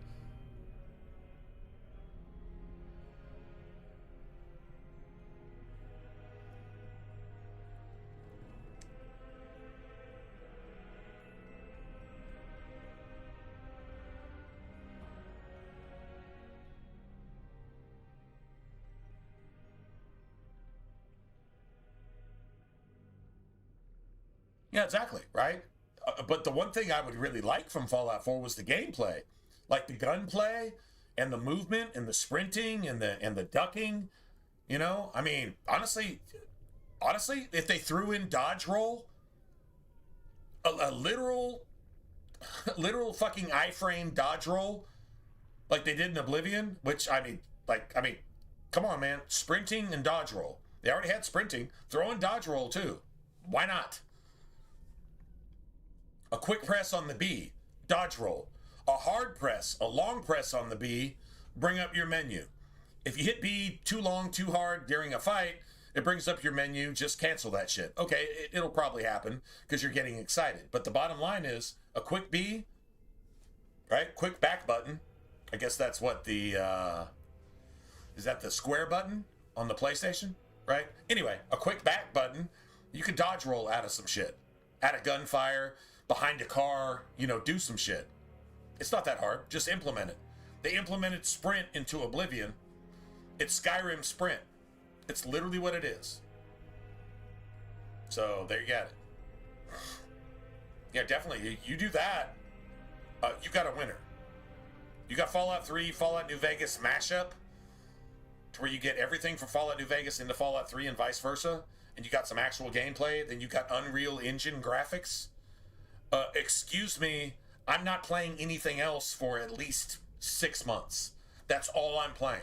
I'm literally just doing that. It would take over all my gaming for at least 6 months, if not a year. That's what I said about Oblivion, and that's actually what happened. Oblivion actually got remastered, and the remaster was so pure, it was so good, that, I mean, we actually, like, played it until some of the bugs were just unplayable based on where we were at. And then they fixed some of that shit, and we just went back and played it again for a couple months. I don't know that we put 6 months into it, but it was close. It was a lot of time. Can't tell you how many hours I've got into it, but I'm just for example, you give me a Fallout 3, Fallout New Vegas mashup, remaster, oh shit, with survival mode, to where you actually have to eat, drink, and make your own shit in the Capital Wasteland, and whatever. You get caught in the fucking mall with super mutants, and you don't have any food, and you don't have any water, and you're already exhausted. Dude, that's some immersive shit. That is some immersive shit. Just saying. And you have to craft half of the shit that you need to alleviate your radiation sickness and your fatigue and your whatever. Don't bring that disease bullshit in there. Sorry, man. Yeah, Fallout 4 survival mode was, fuck you, let's make a game that's not worth anything, worth less, even though it's not worth anything. How do you make a game less than 0? Make Fallout 4. Yeah. So let's just never do that. But, yeah, all that other stuff is amazing.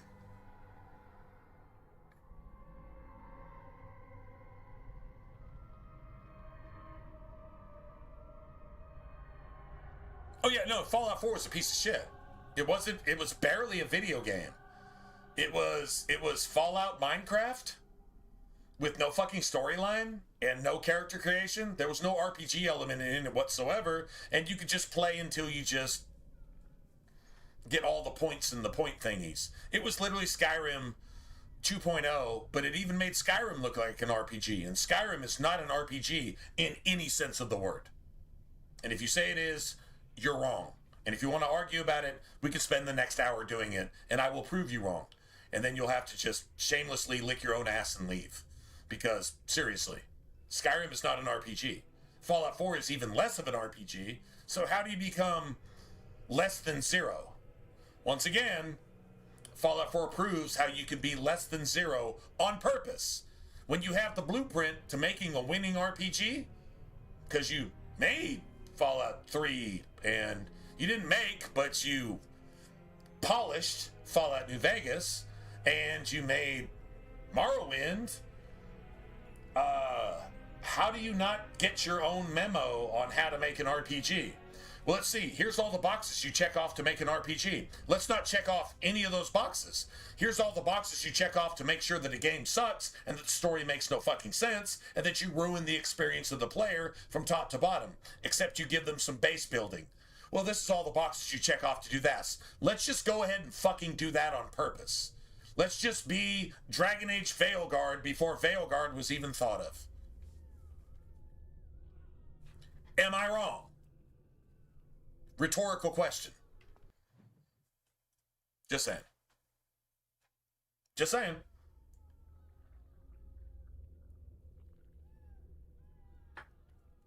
I would say the bigger crime was committed by BioWare, though. Because BioWare was like toxicity from within. Like literally politics and satanic spirituality dictated the development of a game that was written by people that didn't really give a shit about Jesus. Okay? And you just got to just take it to a next level and just make it just so bad. So satanic promo. So kids getting drag queens at their kindergarten birthday parties and their parents laughing in glee while their kids are perverted before they even have a chance to think for themselves. And then they're given hormone therapy so they can never turn into a boy or a girl. Yeah, this type of shit is what made Veilguard. So BioWare definitely trumped Bethesda on the let's be Satan's asshole on purpose. They definitely trumped Bethesda on that. Bethesda led the way, but BioWare took that to a whole nother level. Holy shit.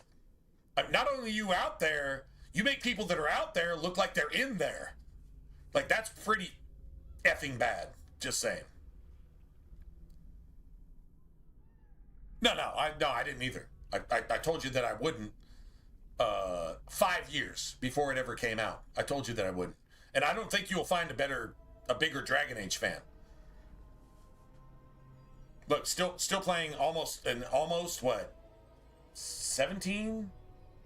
16-year-old game, and still trying to like search for just another way to like squeeze a little more min-max out of it. You know what I'm saying?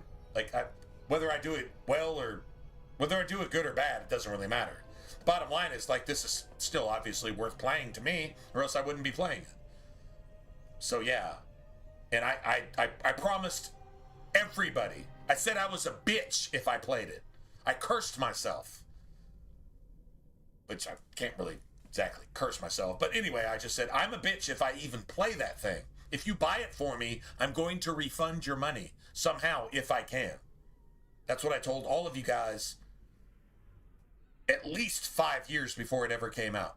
And I told you why. And that's exactly what it was when it came out. I will say that. If I'm going to toot my own horn, I will tell you exactly what BioWare was. If there's any record of that stream where we talked about it at length for hours sometimes, where I told you exactly what BioWare is going to be. That's where BioWare is going. Veilguard is going to be this. It can't not be this. Like, Inquisition was only 10% Dragon Age. They had gone away from their own story to be woke. Here's the thing. How do you fight against your own story as if it's the Bible because you hate the Bible when your own story has nothing to do with the Bible, but you have to get away from it because it's too dark? So you're going to say you got away from your own story because it's too dark because the Bible is way too dark? No, motherfucker, you're dark. The Bible is light. You're dark. But that's exactly the message that they were passing on. It's okay for schools to take the 10 Commandments down as long as they let a fucking drag queen shake its tucked dick in your fucking 7-year-old's face and you clap as a parent while you make birthday rainbow cakes. That's cool? But you take down the 10 Commandments, so now when your fucking 7-year-old that's confused as what a dick or isn't a dick goes into their fucking elementary school or their middle school, they pull out a fucking automatic weapon that Joe Biden gave them to somehow promote the banning of automatic weapons to shoot all your fucking fellow classmates because you don't have Bible study and you don't have the 10 Commandments on your walls. But you could throw down a prayer rug for another religion whose every single doctrine is to violate all the 10 Commandments. Has anybody acknowledged that? The Islamic religion, it promotes child molestation, it promotes rape, it promotes subjugating, lying, and even stealing to infiltrate all of your enemies and then murdering your enemies so that they convert to your religion that you force upon them, which is actually slavery. That violates all 10 Commandments. Anybody aware of that? You promoted that in your schools and you wonder why your kids are fucking killing each other with automatic weapons that are promoted by your fucking Kenite goddamn Hollywood action movies? Because they're not taught any better? Is anybody aware of this? This is in your face shit. This is real life stuff. Anyway, so Failguard was made by that type of spirituality, that type of morality, that type of agenda, that type of, what would you call it? Conspiracy. True story. But everybody didn't buy it, and they were surprised. Why isn't anybody buying this? We ruined their schools, we ruined their churches, we ruined their governments, we ruined their banks, we ruined their societies, we ruined their criminal justice system, we ruined their fucking neighborhoods, we ruined their major cities. We've done everything we can do to ruin them, and why won't they just agree? Because some people just can't be fucking brainwashed. Some people don't allow Satan's syphilis, AIDS-infected penis into their brains, and into their buttholes, and into their children's bodies. Some people just aren't down with that. That's the harsh reality of it. Not everybody is dead. Most, yes, but not everybody. I'm pretty sure that argument pretty much ties all that stuff together, and that's not very irrational, is it? It's pretty much basic. It's common sense. It's shit you can see every day, everywhere you go. Just go out in public if you want to know what the zombie apocalypse looks like. True story. Anyway, all right, let's go. This should be easy enough. Oh, there's that shatter. We haven't seen the shatter in like 30 minutes. Push them back! Let's get started.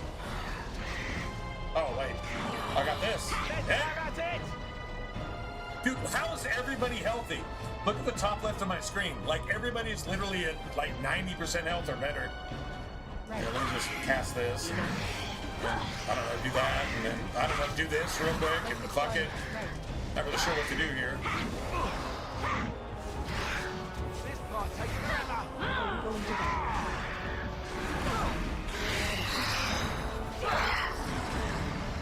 On it. Right. Let's get started.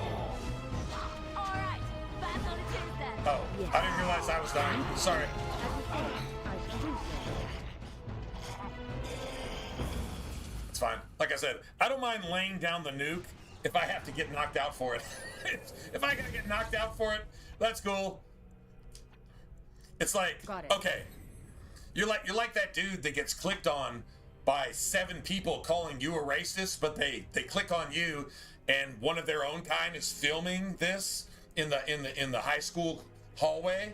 One of their own kind is filming this, and as soon as you start to kick like 5 of their fucking asses because you're this poor little white girl or this poor little white boy, as soon as you start kicking like 5 of their asses, the 6th and 7th and 8th person comes in to break it up because you're winning.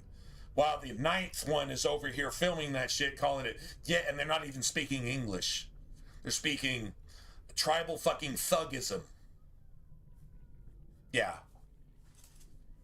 I don't mind taking an injury for that. Because you're, regardless, doing the right thing. You're fighting against demons. You're fighting against hypocrisy. You're fighting against double standard. You're fighting against reverse racism. Well, you're just an Israelite just being attacked in your own country when you're just trying to go to school. But it's being filmed for TikTok, and it's being filmed to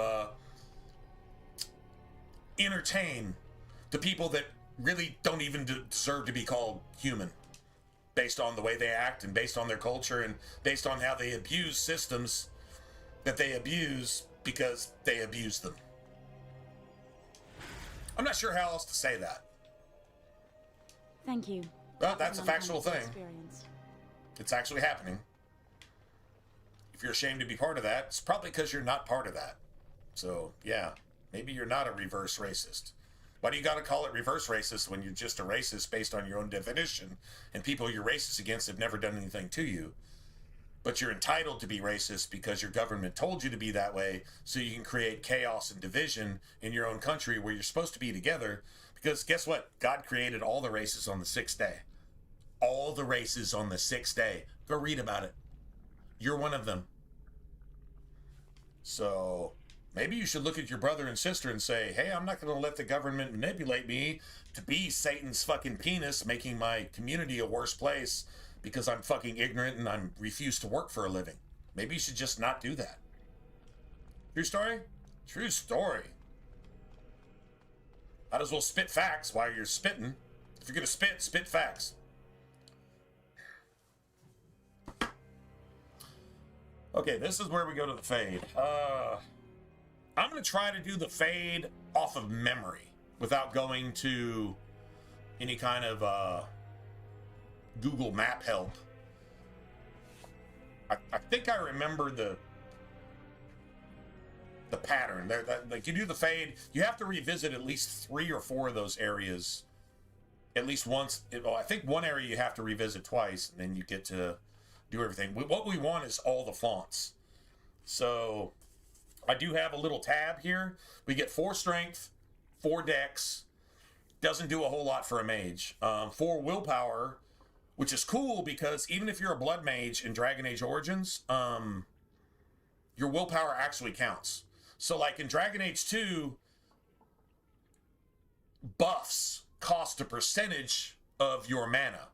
So if you have 1 mana left and something says it costs 60% of your mana to activate, now you've got 4/10. So basically it's infinite mana for buffs.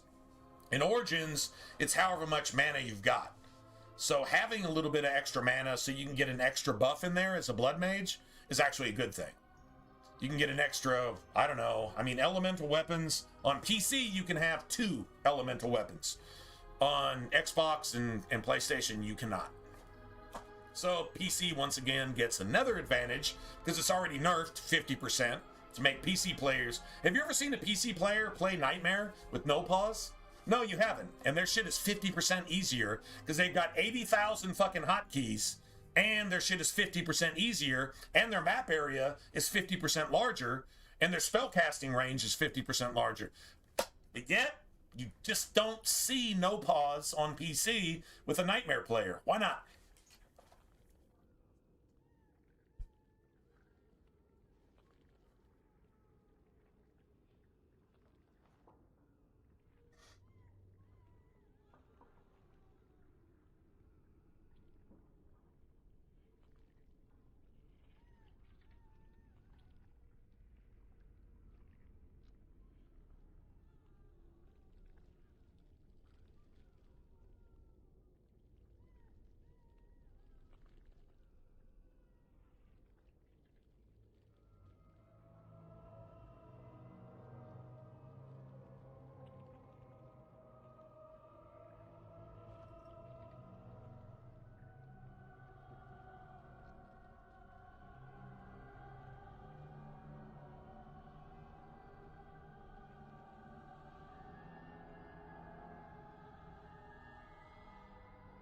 Sorry.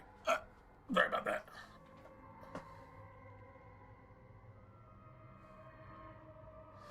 Anything about the Kenites? Oh.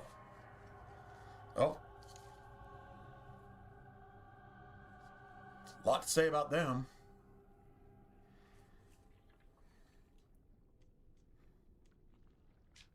A lot to say about them. Now that's just unnecessary. The Kenites would also be the sons of Cain. So, like, the best place to get an idea where the conspiracy started and why it's still a thing, why certain countries are attacked, like, why are Christian nations that are giving to everybody when they ask for nothing in debt to everybody because of their own leadership and attacked by drugs and immigration? Attacked by drugs and immigration to destroy them from within, and the only people that that's happening to are Christian nations. Well, you say, well, America's not a Christian nation. Yes, it is. It always has been. That's how it was founded, and it's the youngest of all the nations. And if you've forgotten that already, it's just because you're brainwashed. Oh, it's definitely a Christian nation. The entire Constitution is based on the Word of God, the Christian Bible, which is fought against fucking Islam. And it's, honestly, Islam isn't that much older than America. Based on the truth of everything, based on the actual God of the Bible, which was Jesus Christ himself, incarnate in the flesh, whom Satan murdered. Who do you think was shouting in the crowd? Crucify him! Murder him! Fucking shove thorns into his face until the blood is running down.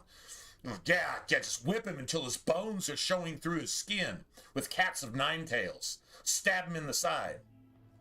Gamble for his clothing. Who the fuck do you think? Gambling. Who the fuck do you think was behind all that? The same people that are orchestrating the entire world you live in right now.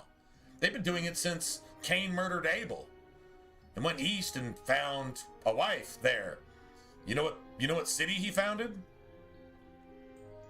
The city was Enoch, which was kind of weird because Enoch was actually the first of the righteous ones to be actually basically taken out of this world by God himself because he was too good for it, because he was preaching against the sins of Sodom and Gomorrah.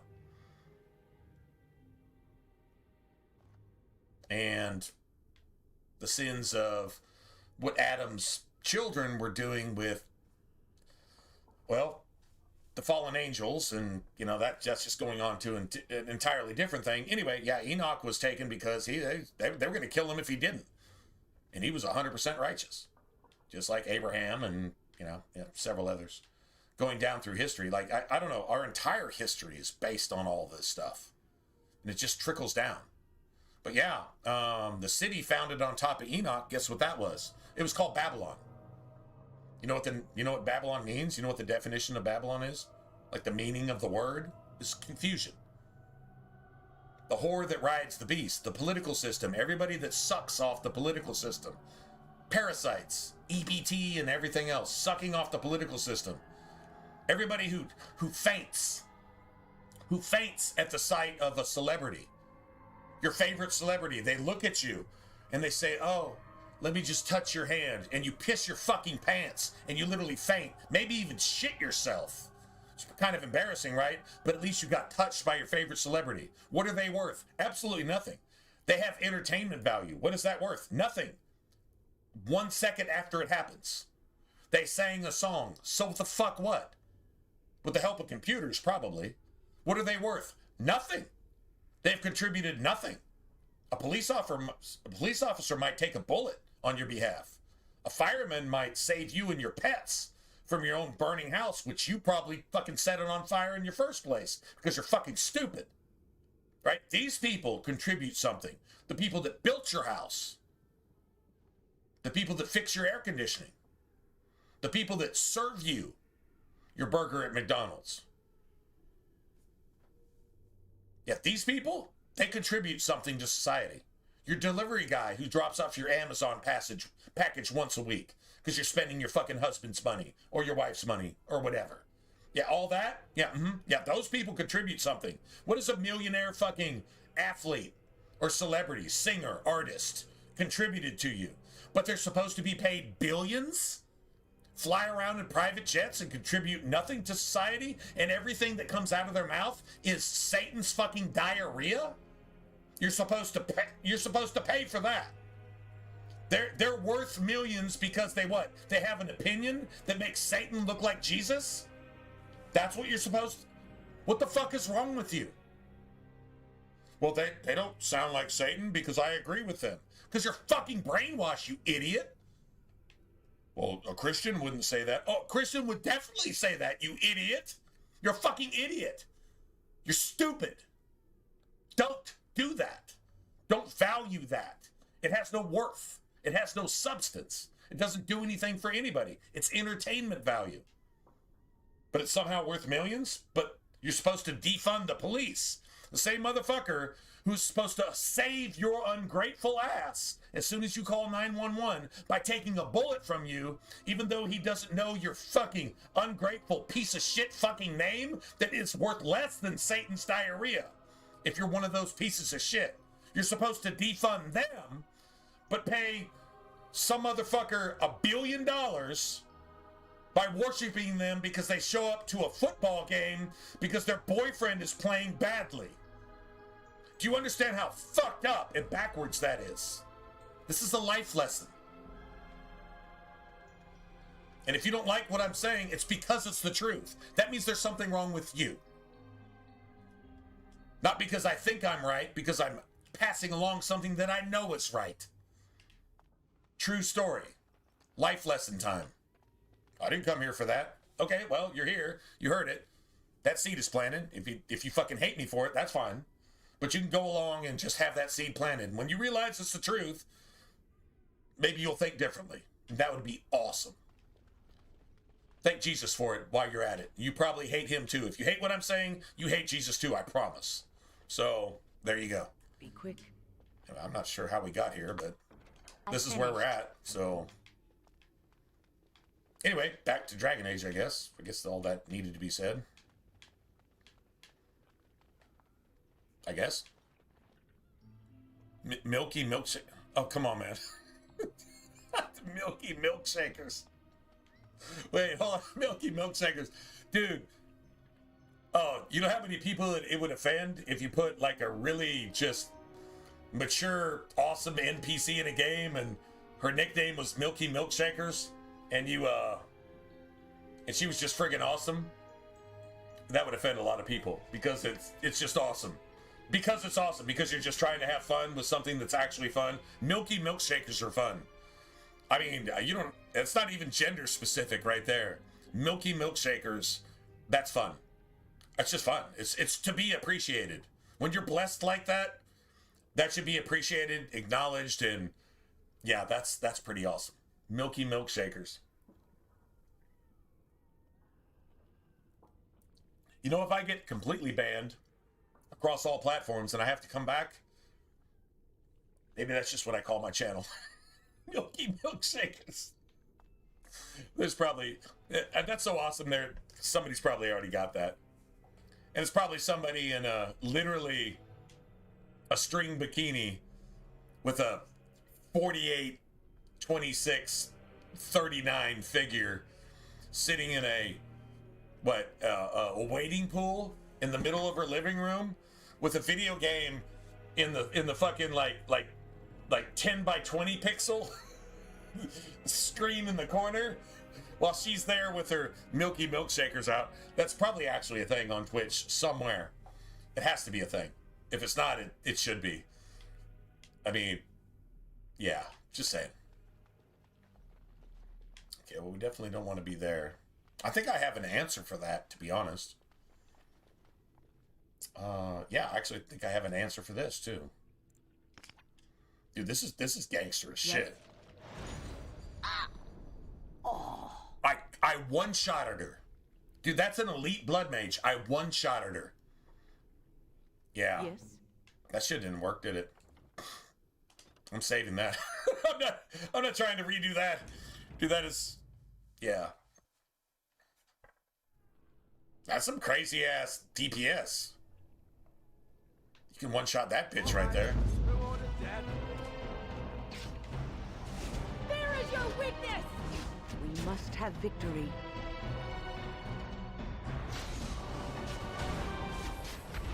Let's get started. Yeah! On it, as you wish. Ha! You forced our hand! This should be easy enough. Okay, so what I'm seeing here is, nice. What I'm seeing here is, for win, just FYI, if you're playing this or going to play this, Stone Fist, if you're doing a lot of freezing, this doesn't work with Paralyze and it doesn't work with Sleep. It works with Petrify, but you can only petrify one enemy at a time. But frozen enemies, if an enemy is immobilized. But here's the key. You don't ever put paralysis on any of your character's weapons. You don't want paralyze at all. So like this is a no paralyze build. Everything's about freezing. And if they're frozen, they can be shattered. You can even set Win up eventually, like later in the game, to actually do a petrify. And actually paralyze enemies too. Like maybe boss enemies, just bosses, to petrify them, and maybe she'll follow up with a Stone Fist. Because Petrify would count as immobilized as well, and it would work the same. So anybody hitting them would actually work as a shatter, which would do exponentially more damage, obviously, right? So, yeah, no doubt. Like, this is kind of like textbook the way it's supposed to work. Okay, now here's the thing. I'm probably going to actually use those. What's next? Focus ring, too. Oh, shit. Oh, this is actually really cool. All right, well, let's level up everybody real quick. All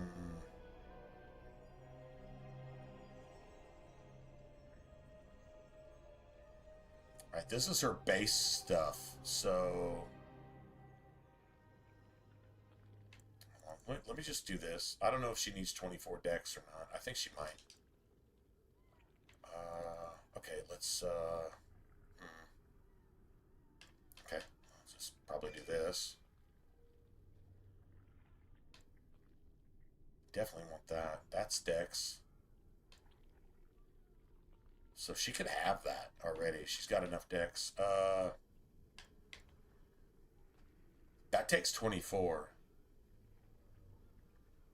I don't know. Do we get Win to actually use haste, or do we let her just do her thing? Momentum is better than haste. It's 30 as opposed to 25% attack speed. So, I mean, technically her 30%, or you could use haste and allow Alistair and Liliana to be 25% faster, and she doesn't actually need any of that bullshit. Right? So, like, that's a thing, too. Even though I really want her to have this.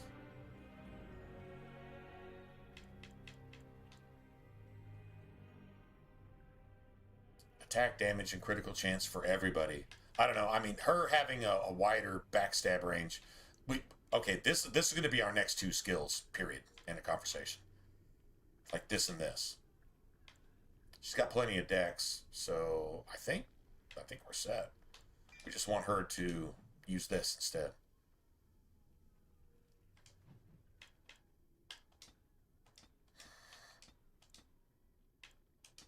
Yeah, that's good for the entire party.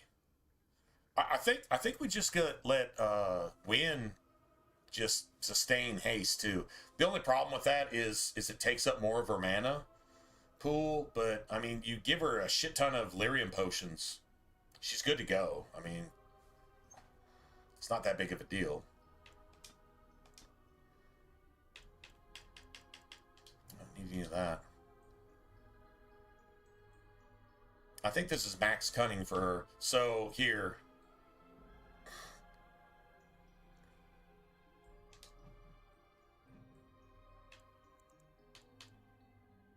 all right, so the size of the bonuses are affected by the Bard's Cunning.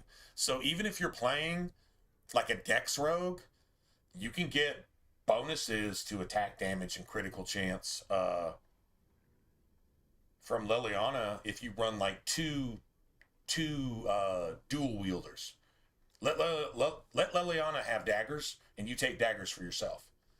And you do all the lockpicking and all that stuff, and just let her just straight up go cunning. You get the bare minimum to, you know, do all this shit, and you give her points. She doesn't need any of this, right? You let her have this, and this, you know, and all that stuff, and let her start dumping points into actual shit like this. If you play a dual wield Dex Rogue and have Liliana with you as a cunning rogue, giving bonuses as a bard, which she already has out to shoot, for bonus damage and critical chance. As a Dex Rogue, honestly, you're going to put up basically the same numbers as a Cunning Rogue, but you're going to have all the defense of a Dex Rogue. And maximum attack. And you really don't need to put points into anything else. Like, literally, as a Rogue, you don't just put everything into Dex, and that's it. You just straight attack and straight damage. And then you get Liliana there with you. It's one of my favorite party builds. Is if I'm going to play a rogue, I want Liliana along too. Let her give me the cunning bonus. Let her have the cunning bonus. And if I don't kill it, she will.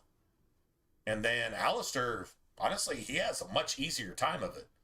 Because you basically got him, then you got an off tank, then you got me, and me and Liliana can both have momentum. You don't even need to let Wynn do that. Just give her Mana Clash and let her just support Alistair, and you just fucking go to town. It's an amazing build. It's one of the easiest playthroughs you'll have on Nightmare. It really actually is. I mean, it'll be a little bit sketchy out the chute, but once you get everything going, yeah, it's amazing. Like, just like that. Liliana, Cunning Rogue. You, Dex Rogue. Alistair, fucking dumb as a box of dicks Alistair, right? And then you got Wynn keeping Alistair alive. Alistair draws the threat, you kill everybody. What you don't kill, Liliana kills him, and then Wynn is just over there doing shit. And it's pretty much a free-for-all. And you don't have to stop and pause and do all that stuff. It's like a true no-pause experience in Dragon Age Origins. Now, you can do kind of the same thing. You can get Liliana as your Cunning Rogue, and she gives you, if you're playing a two-hander, she gives you bonus attack, damage, critical chance. And you're playing a two-hander, and you've got Indomitable, so you pretty much can't be knocked down or stunned or anything, really.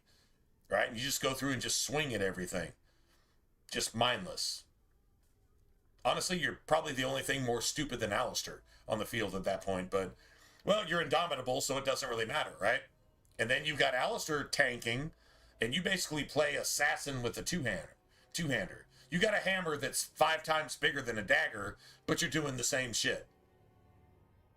Sometimes even more effectively because you got some AoEs and shit too. So, like, there's that too. I mean, this is really a good setup. What now? It really, really, really actually is. Oh. All right, so let's put more strength, man.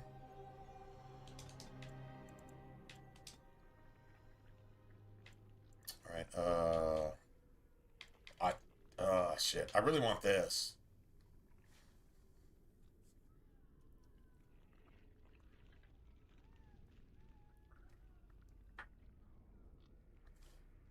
Shit, all right, hold on a second.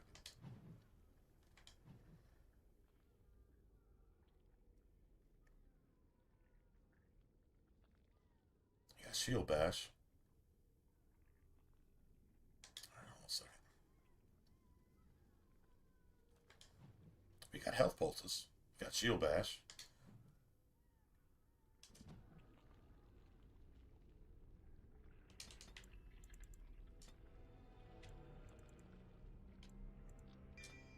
See something real quick.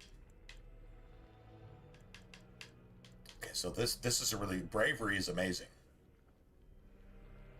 Damage, physical resistance, that nullifies 20 and then 26. That's a crit. But no more flanking strikes. See, that's fantastic. This and this are probably the most important right now. I mean, now this is cool too. But you're not getting that bonus damage. I think I take this and then take this, start using this, and then you get this with this at some point. But this is, you don't get, there's no more backstabs. And enemies are like that. If you're a rogue and you're not ever hitting a backstab, you're just whiffing when you're behind somebody, you can't even hit them. They've got this. Enemies have this too. But this is really, really good for Alistair. I'm not gonna lie. It's amazing for Alistair. True story. 100% amazing for Alistair. Now he's not getting backstab. He's not getting, a critted from behind. Like, honestly, enemies behind him sometimes can't even hit him at all. So, like, that's pretty cool. True story. All right, but we killed the shit out of that bitch. Now this is the one. Wait. Yeah, this is the one. Yes, my love. What are we having? Hey, Marion. Hey, what's going on? What time is it there? Hold on, let me look. It's 1 o'clock. 1 o'clock here. What time is it there? Where are you guys? Hey, everybody, give a time sync, man. Where are you guys at? There are our children at their We got South Dakota and all kinds of shit in the house. It's 1 o'clock here. learned, my son. I'm gonna be up for a while. This is my Friday. I do not see going into work tomorrow.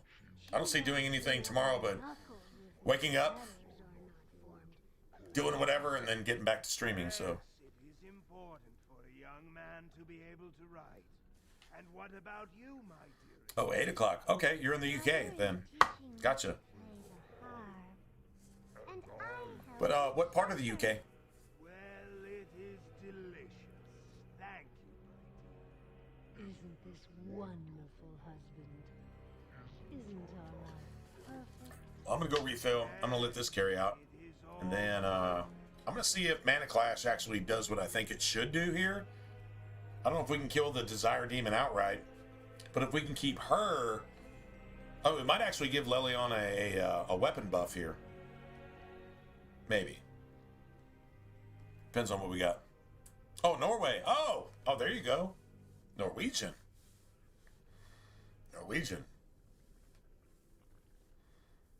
Nice. I guess that's the vertical timelines, right, in the world, right? So I mean, like, you can be way north of that or way south of that, I guess. I don't know. Actually, south of like Norway, and then if you go, I guess, even more south, right? Like Europe, south of that, right? 2 a.m. So you're on the East Coast. Or, I mean, I guess you're on the East Coast, or you could be in Canada. So, like, Canada could be 2, even maybe 3 in the morning, I think. I guess. If you're, like, way, way north.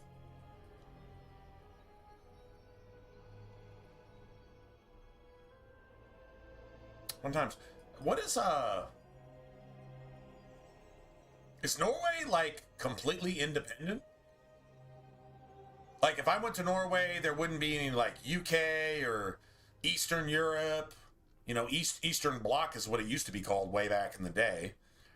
Although they divided that shit up. I don't know how much different it is now than when it was then. I guess some people don't have to suffer communism and no food, while the rest of them sort of do, but they pretend like they don't or something. I'm not sure about the politics. Yeah, it's pretty sketchy over there.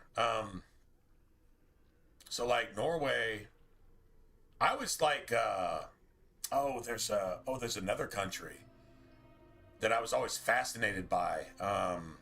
It's way up north. Oh, damn. I've even seen videos from there and stuff. They even get the Northern Lights and all that. Nice. Staying independent. You're holding it down. You may not be big, but you're strong, right? You may not be big, but you're strong. You're doing your thing. Like, this is what we do. Deal with it. Right? Dude, that is the most RPG gangster shit in the world. I'm only this big, but I got teeth this long. I'm doing my own thing. Go F yourself. And if you don't like that, deal with it. We're happy here. We'll do our own thing. Thanks. Okay, bye. Right? Man, hell yeah. That's legit right there. No, wait, what is... Oh, Iceland. Iceland was I don't even know where Iceland is at, actually. But I was looking at some stuff, and the free-living people there just doing their shit. And, like, dude, they will spell, like, a 37-letter word with, like, no vowels. Like, it's all consonants. And it's, like, the most cool shit ever. Right? Like, and they understand where that's at, and they can show you on the map exactly where you're going. And you're like, I don't even know how to read this, much less pronounce it, but I mean, that's cool. And then you go there, and they're just like the most amazing people, right? And you go to places like that, and just I've never visited these places. If I could go, I would actually like to see Norway. I would like to see Iceland. I would like to see Oh, there's one other place that got on my radar, and I'm like, I just want to visit there because they do their own shit. Like, they're like, I'm not really concerned with why the world is fucked up, but we're not, so we're just going to do our own thing. And if you got a problem with it, come and get some. You're like, you know, like, what kind of attitude is that? That's the attitude you have. One of us can beat 100 of you. So go ahead and bring 1,000. And I'll send 10 out into the battlefield, and we're going to turn you back. Just like that. Otherwise, we're going to do our own thing, and you can keep your politics to yourself, because I don't think our little boys should be girls and vice versa. Just saying. Maybe we'll just, you know, keep it simple here. Dude, I mean, how can you not respect that? Like, that's awesome. That's why I'm going to say something that I don't care if it's politically incorrect or not. I'm 100% behind it, and if I was hated for it, I'm being hated for the right reason. That's why I love Israel. I love Israel. My people came from there, and by the way, your people came from there, and Iceland people came from there, and Australia came from there, and the UK came from there, and like, yeah, okay, that's, yeah. You're talking ancestry at this point. But really? You're talking about a land the size of a postage stamp, surrounded by enemies, and they still can't kick their ass.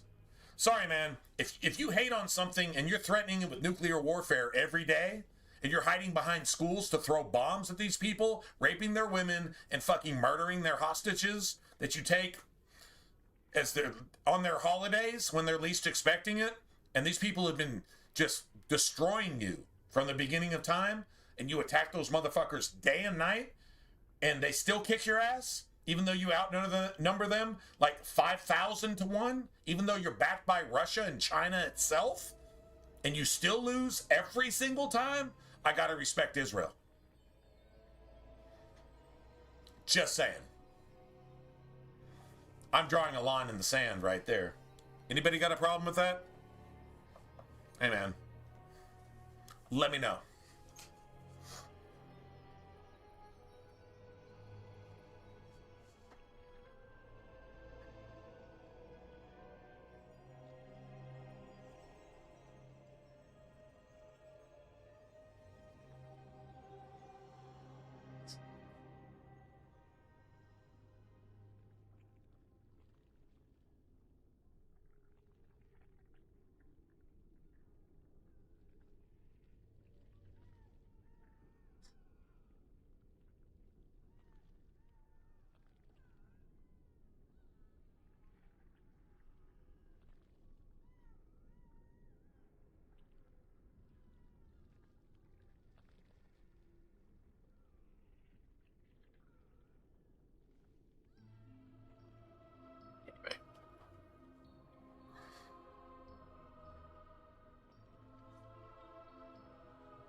The sprinting mod for Fallout 3? Yeah, how can you put a mod in a game?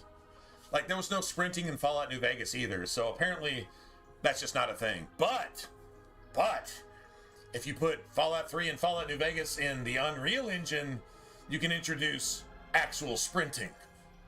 Just saying. And then it would just be amazing. So, just saying, just...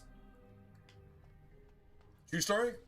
True story. Everything True is just story. as you wanted, my knight. Our love and our family is more than you hoped for. What was that? Help! There are bandits at the door. They're going to murder the children. They will not get With the past blood me. mage, you just have to, Living wretches. just any mage really, you just have to delegate all this shit to combat wheels. Oh, we're fucked. Yeah, I'm fucked. I'm dead. I'm dead. The game cheated. Before I can even get a single spell off, my entire party is wiped. Sorry, man. That's just not how that's gonna work.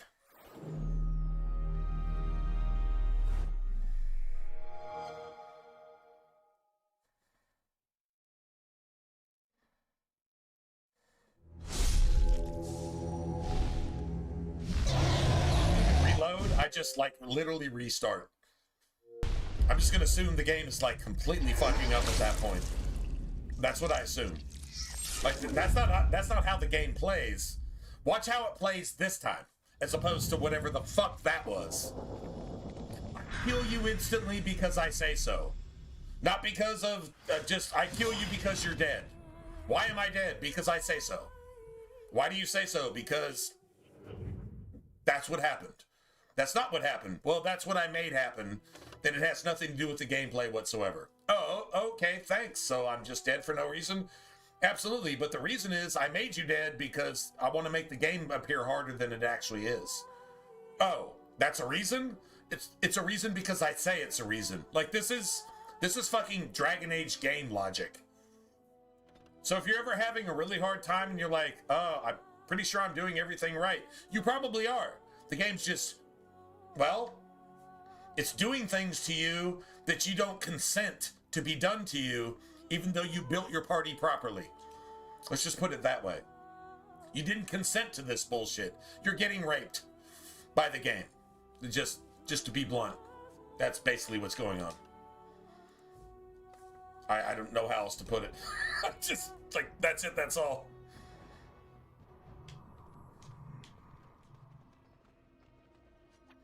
But now probably all my, well, it says, okay, all right. It is time for some.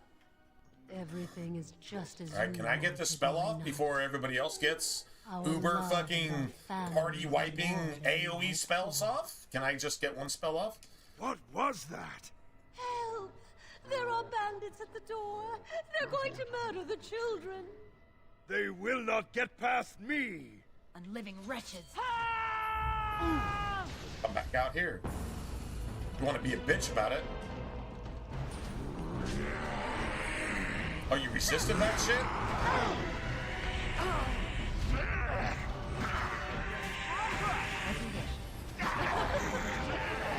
This should be easy.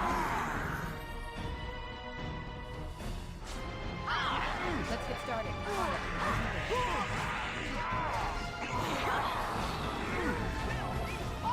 On it. This should be easy.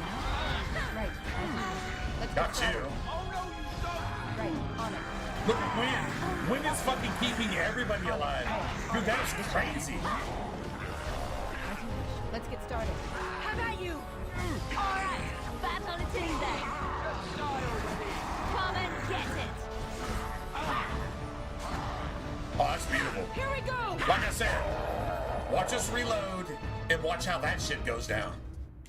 I don't know, actually backing out of the room is actually a good strat. Just, I mean, don't get caught in the original, like, AoE bullshit that the Desire Demon is going to do. That's actually, you know what? That actually makes me feel stupid, to be honest. Just go in there, aggro it, back out. And we actually missed on the Mana Clash. That should have taken the Desire Demon to, like, 20% health. It literally should have taken the Desire Demon to 20% health. And the Desire Demon resisted it.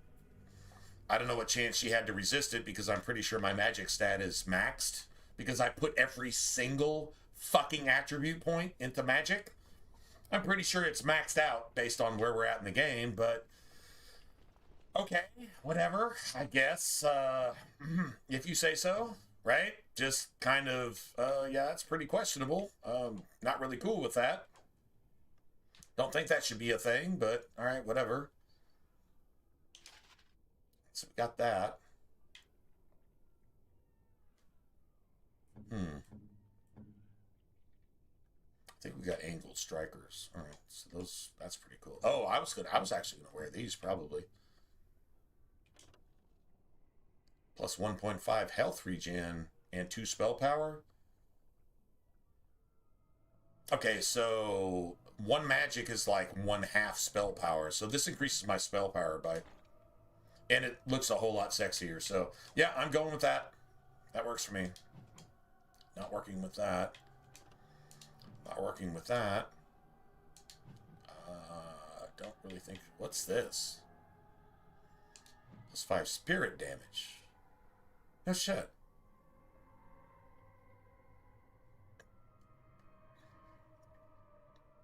It's like it's really actually good to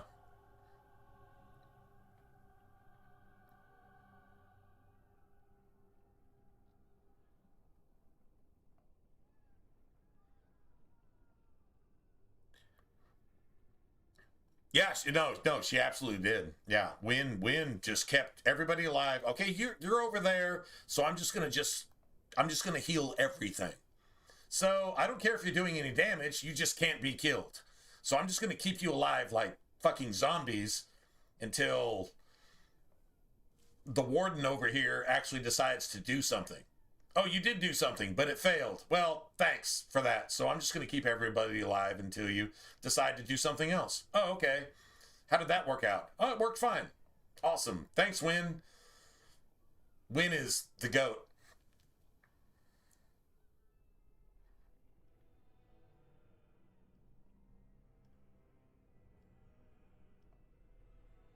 Oh, really? Oh, the ammo press? Oh, yeah, man. Oh, you know what? You know why I had to exploit the ammo press for everything? It's because the infiltrator or perforator, the perforator is the upgraded version of the infiltrator. It's slower, but it has better stats. I guess they're about the same thing. Anyway, actually the perforator is much more accurate.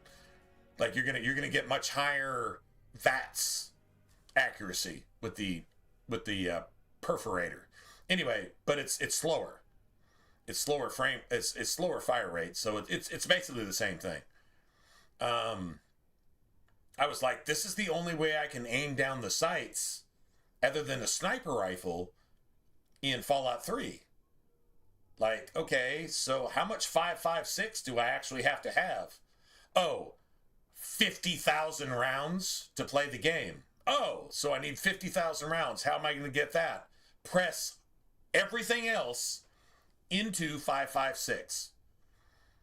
Oh, so I do the same thing if I'm playing a sniper. If I'm just like a pure sniper, everything is like 308. Although I probably still press, like if I'm playing a sniper, I probably want somebody to have like, what's her face's Ultra SMG. You know what I'm talking about? Like I probably want that. Then I need like, I don't know, 50,000 rounds of 10 millimeter. Well, what translates well into 308 and 10 millimeter? 45, 5.56, all this type of bullshit, right?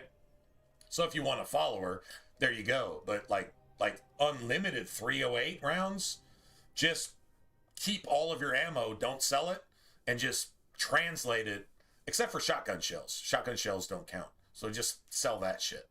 But outside of that, just translate everything into whatever round you're using, and you cannot go back to the pit for a while, and you can just play the game, So that's where that came from. Just figure out what ammo or ammos you're gonna need, and then everything else, just keep it. Collect it, keep it, translate it to whatever ammo you need, and then just roll with that. And you can do that for a long time. And then you can go back to the pit. And if you played for 24 hours, and you're like getting close to like level, 17, 18, 20 or whatever, you can go back to the pit and then translate all the shit you're not using into shit you are using. And you probably don't need money at that point anyway. So you just get ammo for it. That was always my theory crafting, I guess you'd say. Lefty, oh, stop it. No, she totally is.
this is actually working the way it's supposed to.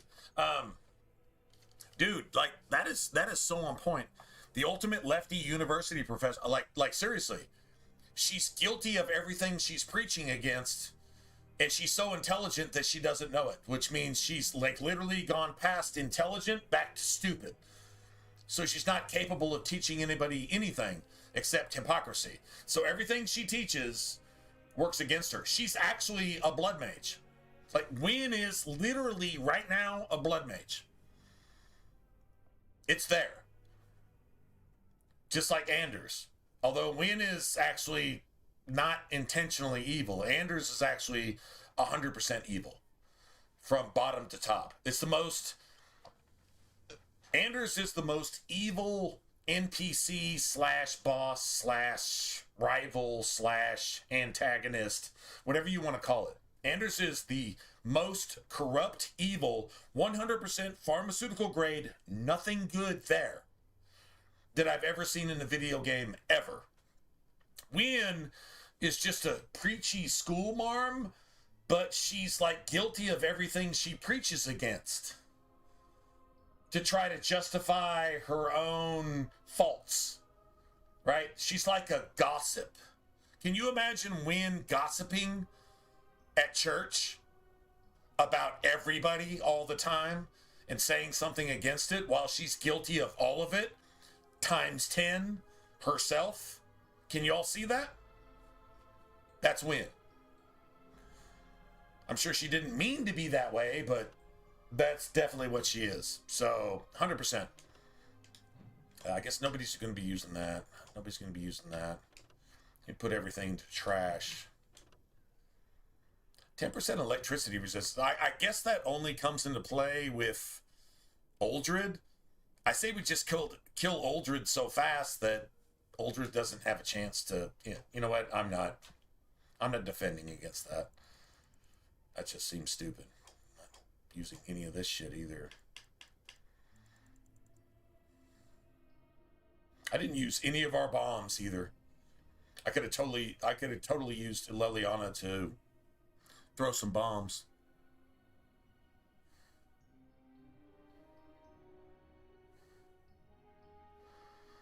I would say Logain is controlled though. Like Anders actually controls his demon. Anders is actually more evil than the demon he's possessed by. Whereas Logain, everything he does is evil, but he's a puppet. And actually Dragon Age Origin actually gives you a sample size for that, where you've got the dude in Redcliffe, right? When you actually go to Redcliffe, and the I guess what would you call him? He's not the mayor. He's the nephew of the Earl of Redcliffe or whatever. I can't remember his name. Anyway, when you actually go into Redcliffe Castle, he's actually controlled by the demon that's controlling Connor.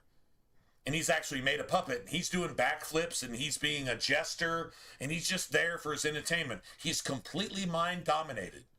And when you beat him to within an inch of his life, he comes back to his own senses. And he's like, wow, that demon really controlled me, but I have my own senses now. What does Logain do? The exact same thing. The exact same thing at the Landsmeet. No difference. So that tells you exactly what it is. There's a demon controlling Connor. It's just some random fucking desire demon that Jowen hooked Connor up with, because Jowen, being a blood mage, is also a child molester. Which Anders is a child molester and a rapist and a fucking bestiality, fucking pedophile, yeah, whatever, right? So Jowen is the same thing. Jowen hooks Connor up with a demon. Teaches him enough magic to get some interest and hooks him up with the demon to make a deal. That's what Jowen does. Jowen is a child molester just like Anders. That's a fact. Right? And then essentially Jowen being responsible for all that stuff there, that simple just desire demon, she would probably be named in Dragon Age 2, but she's not in Origins. She's just a desire demon. But she's definitely more powerful than any other desire demon that you actually meet in the game. So you could say she's a named boss, whatever. Jowen actually hooks that demon up with, because Jowen's already made a deal with the demon. It's been a blood mage since it was born, since it was in diapers. Even though it denies it, because it denies it doesn't mean that's not what it is. I'm not an illegal. Yes, you are. I'm not a blood mage. Yes, you are. Like, it's just that simple, right? So you see the parallels. You see like the depth of the writing there too. Like there's a lot of depth in writing that gives you a really immersive view of this game world, how it parallels with actual society that you actually live in now, over 15 years later, after this game was actually written. So like that's I mean, Anders does that shit all the time. Anders exposes woke everything that it says and does, and the substance and the basis and the morals and the ethics, or anti-morals and anti-ethics, whatever you want to call it, that it exercises in everything that it says and does throughout the entire game without fail. It's the most purely written evil character in the history of any video game ever. Anders is literally more evil than any character placed into a game, boss, NPC, ever. I mean, to create a pedophile, you'd have to create a modern Islamic terrorist with all of its feathers to make something close to Anders. With the child molestation, the rape, the prostitution, the buying of little boys and girls, the murdering of everybody that doesn't agree with your psychology, which is 100% evil in the first place, to subdue all the nations, to bow to your will when your will is to murder everybody. You're a fucking terrorist, you're a jihadist, you're a child molester, you're a rapist, you're a murderer, you're a fucking pedophile, fucking terrorist, piece of fucking shit. You're literally, well, a Muslim. If you're based on the shit that you actually claim to believe in. Just saying, that's not racist, that's not anything. That's just observation. Your Bible, your word, your scripture tells you to do that shit. It says that's okay. That's what you promote, and everywhere you go, that's what you do. Then that must be who you are, right? So that's the only way to get even close to Anders. And you see an example of that in Origins. And you're made a puppet. You're made a puppet by the influence of these people. You're basically controlled like a puppet to allow your children to change their sex. That's not biologically possible, by the way. That's not natural in any way, shape, or form. Your sex determines how you make babies. So if you change that, you are playing Satan's role trying to be God. And it also promotes depriving anybody of their right to free will, which means you should rape and child molest and murder and terrorize and pedophilia and demoralize and infiltrate your enemy to turn them into what you are, which is 100% satanic piece of shit. I mean, there's no other way to say it. Like, that's just a fact. And this game actually gives you that example.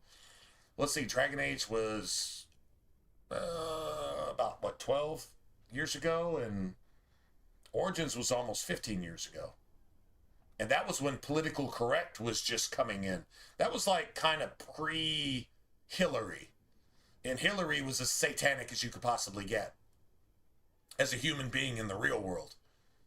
Her and her husband are responsible for so much extortion, murder, treason, assassination,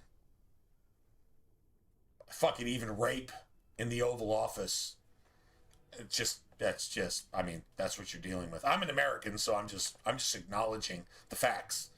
That's about as bad as it gets. So Origins was actually like a little bit before that. And I think Dragon Age 2 was right around that time.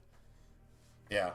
And then Inquisition happened, and it just got really politically correct, and then the forums shut down, and then BioWare ceased to exist as a gaming development studio, and then a dude in a dress took over and tried to convince everybody to cut off their little fucking boys' penises and turn them into non-boys, non-girls. That's what happened. And you were supposed to play that video game called Failguard, and hopefully you all didn't. Am I not tying all this together? Like, it's just not just a thing? It's just a thing. And if all that sounds uncomfortable, well, reality is uncomfortable sometimes. Yeah, there you go.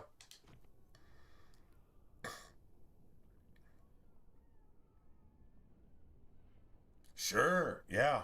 Yeah, Soros. You ever looked up George Soros' real name? You ever looked that up? Let's go look that up real quick. Let's see if they've hidden that on the internet.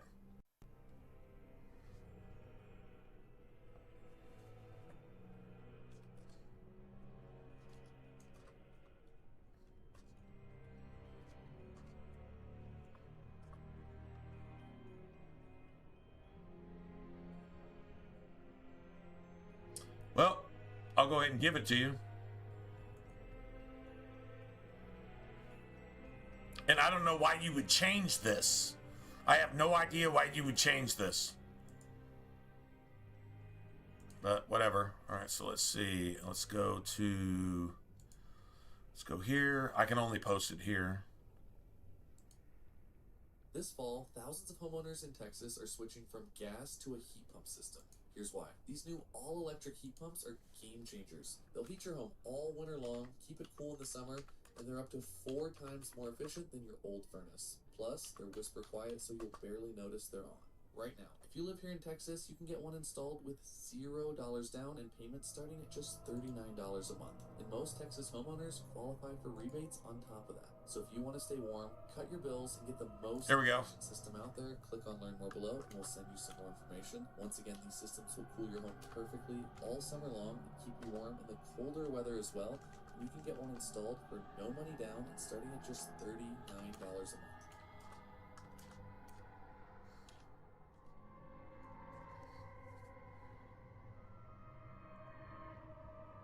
There you go. It's a complete scam.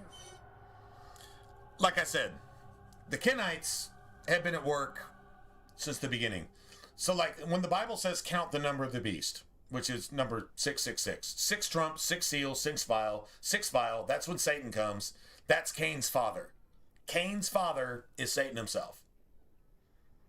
Before Eve ever conceived with Adam, she was already impregnated. That's why God said, I will greatly multiply your your struggle with childbirth. Yeah, okay, right. So, and then Adam knew his wife without Satan, doing to Adam and doing to Eve what he did, which if you don't know what he did, just go look at porn these days and just go look at Sodom and Gomorrah in those days and just go look at the history of mankind ever and what's an obvious abomination. Now you know what happened in the Garden of Eden. Well, Cain was born, and then Adam knew his wife, and she conceived Abel, and then they were born, and yeah, they were basically fraternal twins. You had one father for one, and you had one father for the other, and they both came out, and then what did Cain do? He murdered Abel, and he murdered every single prophet that God gave us until Christ himself, and then he murdered him too. Crucify him! Is exactly what he says. That's why they hate the Word of God. That's why they hate the Bible. That's why they make all this commercialism and all this stuff. Schwarzkopf, Bergstein, Schultz, Kratz, and all this stuff. And they've carried their name. They claim to be Jews, but they're not. I don't hate Jews. I don't hate Jews at all. In fact, Jews, those of Judah, are of the 12 tribes that actually make up the Caucasian race, or a large percentage of the Caucasian race. Okay? Ephraim and Manasseh and, all the other tribes. You have 10 tribes of Israel and Judah and Levi. And that's who's in Israel right now, which is Judah. And he gets a lot of problems from Cain, who call themselves Jews, but they're not. They're the synagogue of Satan. They have nothing to do with Judah. They're scribes. And they have been involved in your government and your economy and your schools and your churches since generations ago, since the beginning of time. When it says count the number of the beast, you know what the word count means? It means to gather smooth stones, worn smooth over a long period of time. Now, this shit didn't just start. This isn't just some new thing in this generation. This is the culmination of a long effort going all the way back to one of the cities built on Cain's original kingdom, when he went east from the Garden of Eden and found a wife there. The city built on top of the city, built on top of the city, was called Babylon. Babylon, the mother of harlots. The birthplace of all abominations of the earth. You know what an abomination is? It's an idol. You know what an idol is? It's a false religion. Where do you think false religion came from? Before men even conceived the idea of religion, the Kenites were out there fostering false religion. Just hate the word of God. Everybody has their own interpretation. There is no truth. It's all confusion. They've been doing this from the beginning. It's nothing new here. And now you're seeing it. Now you're living it. Now we have the internet. And now we have a bunch of other stuff. Your school's agenda is controlled by that. Your professor's agenda is controlled by that. Your politics agenda is controlled by that. Your church's agenda is definitely controlled by that, because Satan's best work is done from the pulpit. His second work is done from political platforms. And his next best work is done from the economy, mainly through medicine.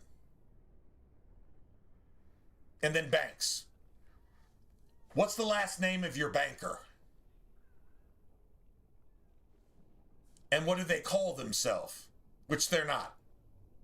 But what do they call themselves? So you're supposed to be a hater of something that these people call themselves that, but they're not. This isn't a racial thing. It's a conspiracy thing that's been going on since the Garden of Eden, through the history of mankind, since the beginning. Well, that sounds extraordinary, but it completely makes sense, and it covers like everything. Absolutely, it sounds extraordinary because you've been deprived of the truth, because you don't even have Bible study in your school. They took the commandments off the school and promoted your children bowing down to fucking pig gods on a fucking carpet in class, but you can't pray to Jesus? Oh, now they're shooting each other in class every other fucking day. Well, that's not a coincidence, bro. And if you're that fucking stupid, you should not have had kids. I'll just put it that way. There you go. That pretty much settles that. Can't really, there's no wiggle room there, right? It is what it is.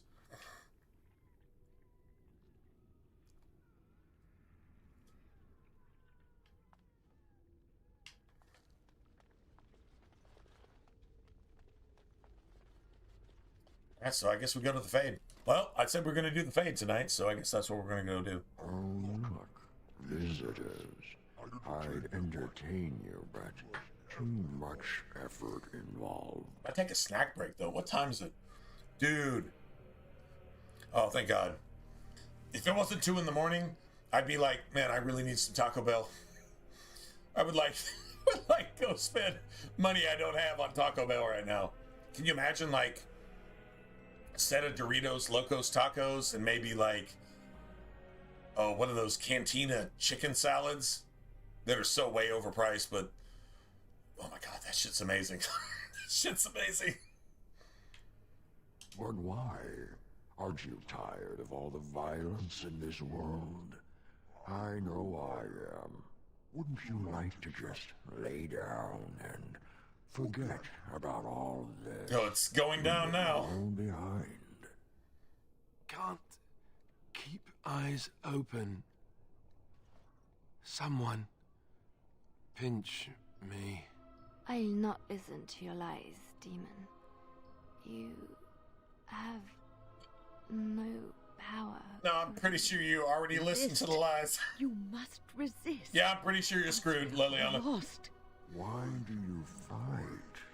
You deserve more. You deserve a rest. The world will go on without you. Powerful ass abomination, right? Powerful abomination. So, fuck, I don't know. I mean, if we have to, we replace that. I still don't switch to blood magic because, I mean, we still got mana clash, we still got the basic shit. We don't have, I mean, really, there's no point in switching to blood magic until you have blood wound, right? Until you can do the blood mage thing, that's the thing. Until you can do that, what's the point? All you're doing is using your health to die faster? That doesn't really make any sense.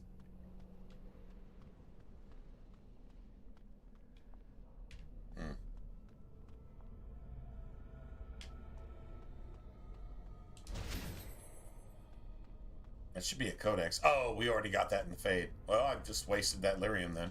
And that lyrium doesn't affect you as a blood mage I'm either. Not disturbing so, you, am I? Probably just...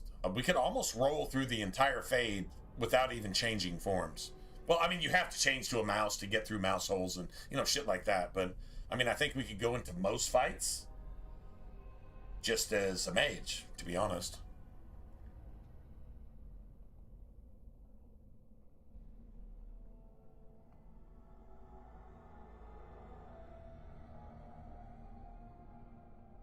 It doesn't cost, No,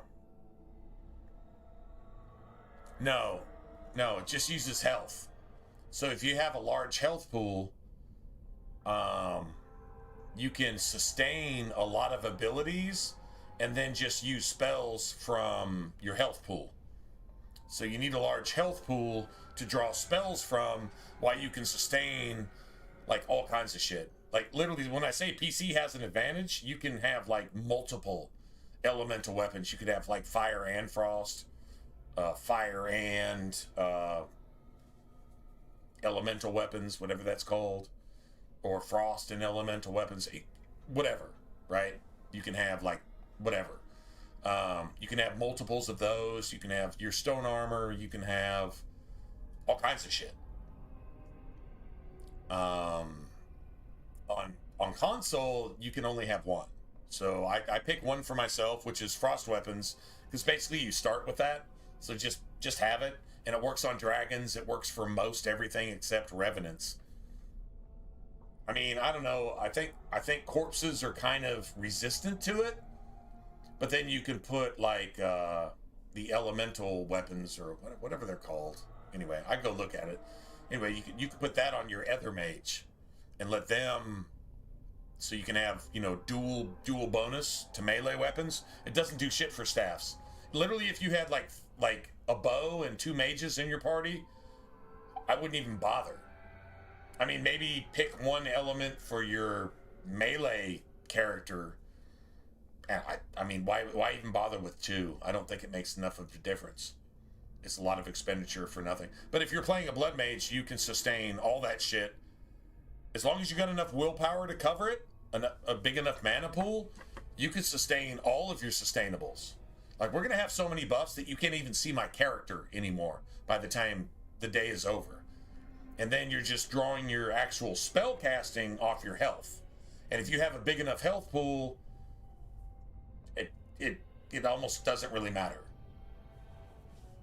Especially if you have a way to heal yourself in the process. And the only way to heal yourself is with regeneration. That's the only heal that's not restricted by blood magic. Like, you can cast a 50-point heal on yourself and you'll get 1 point of health. You can drink a health potion that's worth 80 points of health and you only get 1 or 2 health. See what I'm saying? Like, that's, yeah. The only way to actually heal yourself is to either turn that shit off or use regeneration, which is health over time. Anyway, you'll see. We're building it out. I mean, we're about halfway there, so we'll get there. Yeah, it's just different in Origins. Blood magic is a lot stronger than it is in Dragon Age 2, but it's limited in other ways. I still say it's stronger. I think this is the way it's supposed to be. Dragon Age 2, it's nerfed way too much.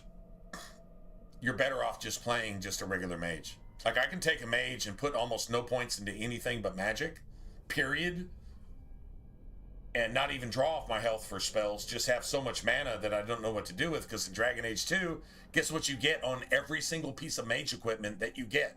Armor, rings, belts, staffs, mana. You get mana on everything. You can get the equivalent of like 60 points of willpower in mana just off your gear. Put everything else into magic. You're not drawing off your health. You're not trying to be a tank. Just put everything else into magic. I'm serious. In Dragon Age 2, it's a straight up just mage. That's the way to go. We'll probably actually do that after this. We just came back to this just for a change up, I guess. I don't know. I don't even remember why we switched over to Origins, but it was worth doing. Because this build is pretty gangster. It really actually is. Wait till you see everybody doing their thing without you telling them to. When your entire party works as a machine, it looks pretty cool. It doesn't always work, but it works most of the time. Yeah, it's actually pretty cool. You've been at Weishaupt for some time now. Do you like it here? The Darkspawn are gone, remember? You were there in the last great battle. It was a triumph for all of us, bringing down the archdemon and setting the underground lairs ablaze. Foolish child. I have given you so much and you cast it back in my face. Can you not be content with the peace I offer? It seems only war and death will satisfy you. So be it. Have your war and your darkspawn. May they be your doom. I sense something drawing near.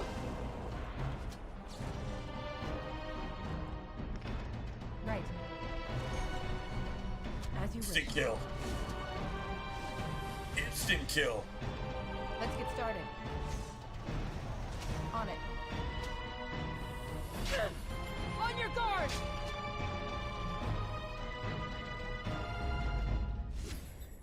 Instant kill. Alright, so you remember back at the very beginning when we started playing, I said, don't ever put anything into any of your attributes other than magic. Okay, so the cool thing here is I've got 11 cunning. I'm going to get 5 cunning from the Fade, right here, the Fade. That makes 16 cunning. That's all you need for speech checks. So you're going to get that anyway. If you want to put everything into speech checks, if you think that's important, that's fine. You're going to run out of points to put shit into, so you might as well. Anyway, but the main thing is magic. This willpower, this is falsely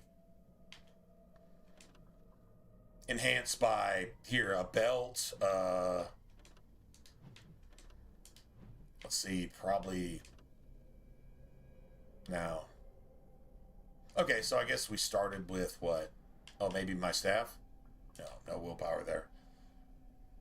Oh, speaking of that,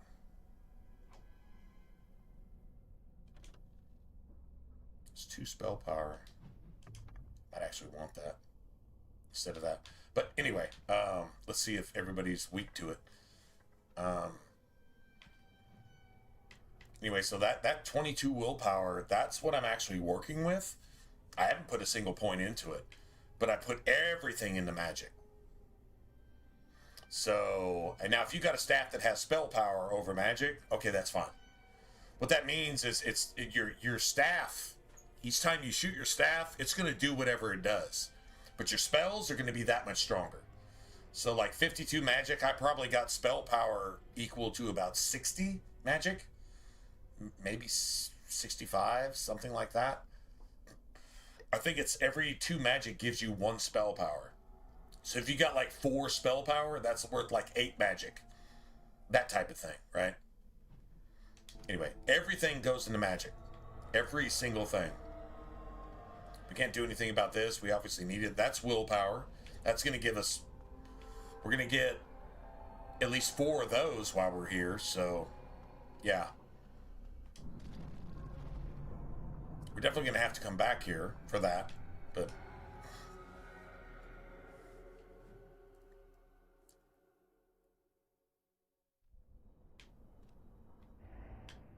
Who are you? Where did you come from? Are you a demon? Wait, I know you, don't I? You were the apprentice who left with the Grey Warden. Who would have thought you would end up here with me? Good job for getting out of that trap. y'all notice the wording there? You're not an apprentice that left with the Great Warden. You actually passed your harrowing. You passed your harrowing. I mean, I don't know if you're like like you're not the first enchanter or anything, but you're an enchanter. You actually passed your harrowing. So this motherfucker is calling you an apprentice still. Like that's gotta be intentional. I don't know. This place drains you of everything. I mean, maybe you're still an apprentice after you pass your harrowing. Maybe you still are until they promote you. People that don't even deserve to have their job promote you to your job. That just seems like human nature to just fuck everything up and give people what they don't deserve and allow them to decide who else gets what they deserve, and based on their whims. And if they're a piece of shit, then I guess shit just really goes bad. Like maybe it's that type of thing too. Not really sure. No, there is no way out of here. You think there might be, but you'd be wrong. You see that pedestal there? I've studied the runes on it. Runes that signify different islands of the Sloth Demon's domain. The Sloth Demon itself is on the center island, but you can't get there. The 5 islands around the center somehow form a protective ward. I thought I was getting somewhere when I figured that out, and I went to each island in turn only to have my hopes dashed. There's always an obstacle. You'll see the path but be unable to get to it, and it taunts you and drives you mad. You think you'll find a way out, don't you? You believe that? I think this thing... Maker. Maybe not intentionally, but naturally just wants to wear you down with dialogue and make you lose hope in everything. Because this is the most depressing fucking dialogue that I've ever seen in a video game ever. This motherfucker talking to you makes you want to just pretty much get brain cancer and kill yourself before you die just by speaking. Like this is I don't even know what to call this. Can I just... Don't mind me then. No, I won't mind you. And when I get back, I won't mind you then either. True story.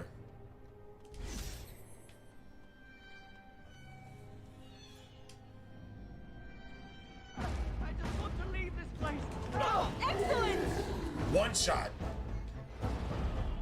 Bro, we're one-shotting rage demons. Thank you, but too late for me. Kill Yavina, the demoness that rules here. She protects her master, Sloth.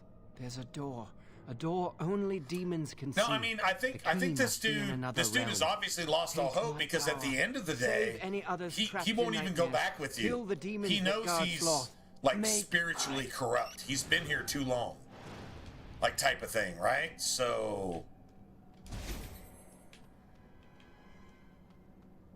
definitely a thing there. All right, we're pretty much going to have all these codexes from the Circle Tower, so there's not going to be much to gather there.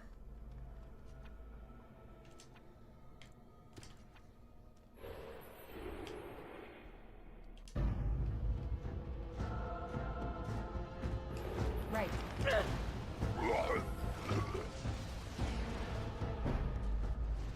Yeah, we already got this. We shouldn't be caught on fire so often though. Like just our magic score is high enough to where we should be like rejecting like 50% of all magic buffs, like getting caught on fire, getting frozen, getting petrified, all that type of bullshit. We should be rejecting like half of that. Seriously, our magic score is, well, hold on. Let's see, what is our magic resistance? Magic is 52.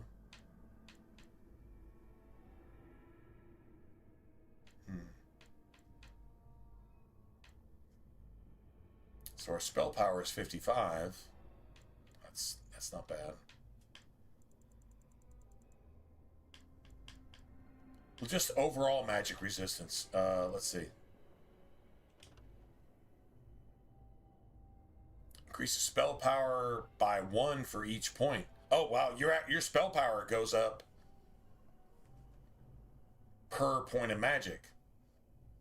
Although for each point purchased. Oh, I get it. All right, so you start at 10 magic. So I've got 42 points purchased or something. Let's say our spell power is. Spell power is 55. Okay, so I probably started at 10. So your spell power doesn't even count with your base magic. Like, if you want your spell power to be 50, you have to get your magic to 60, natural. Okay, I get it. So this is, my spell power is 55. That means I must have like 7 spell power between all of my gear. Oh, I got 6 there.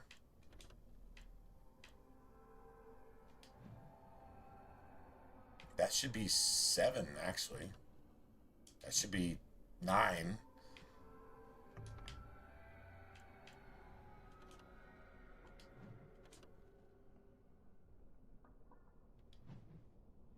And 11.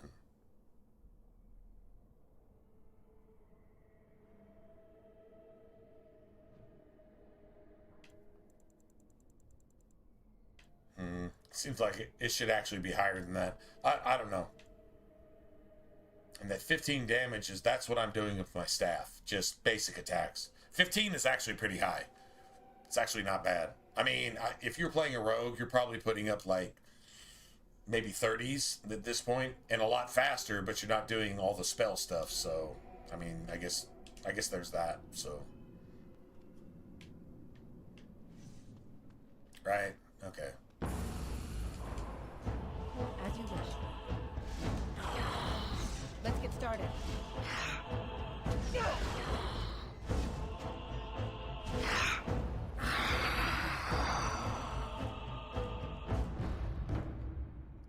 Nice.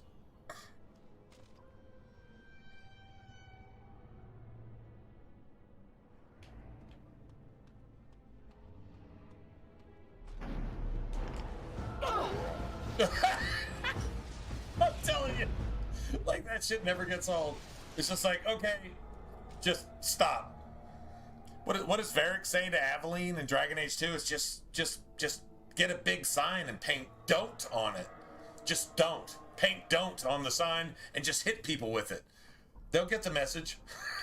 And she's like, okay, I get it. But do you really? Do you really actually get it? Like, that's so simple. Like, it's literally all you have to do. Right.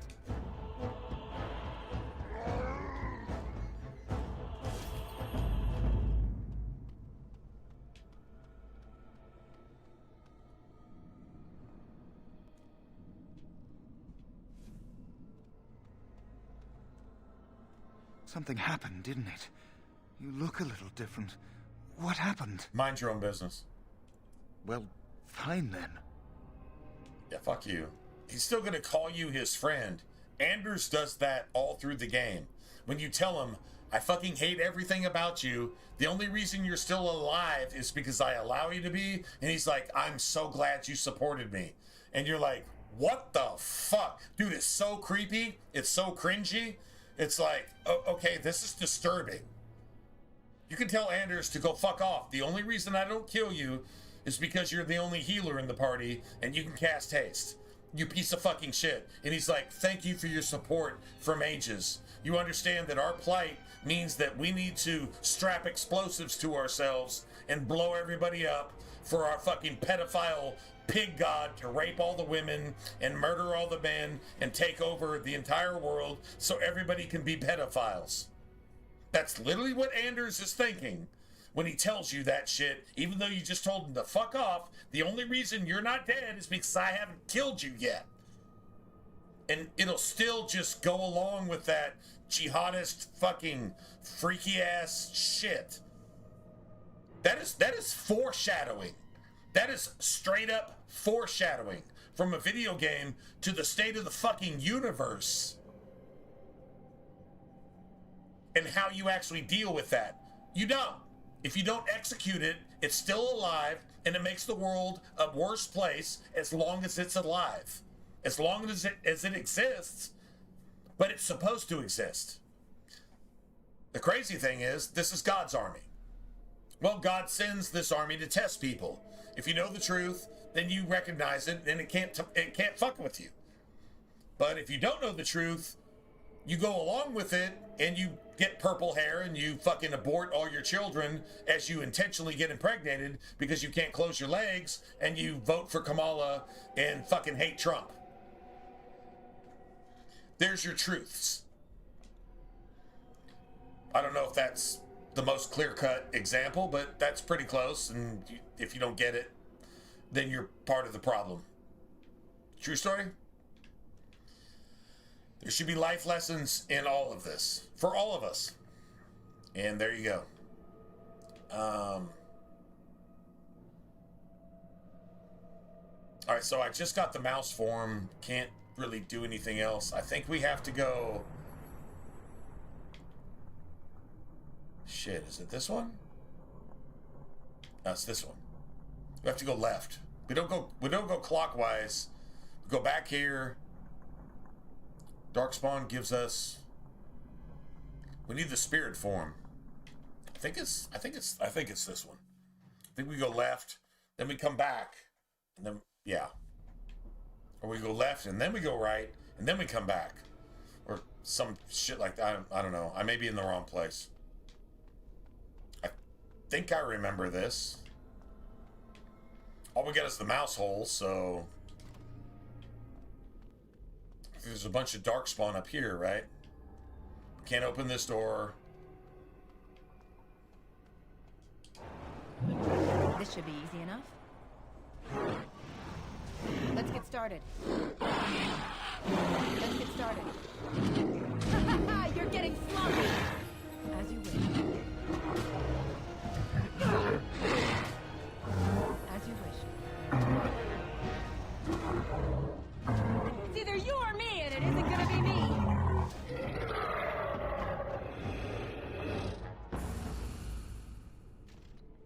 This is the right place to come first. I'm gonna go reload, man.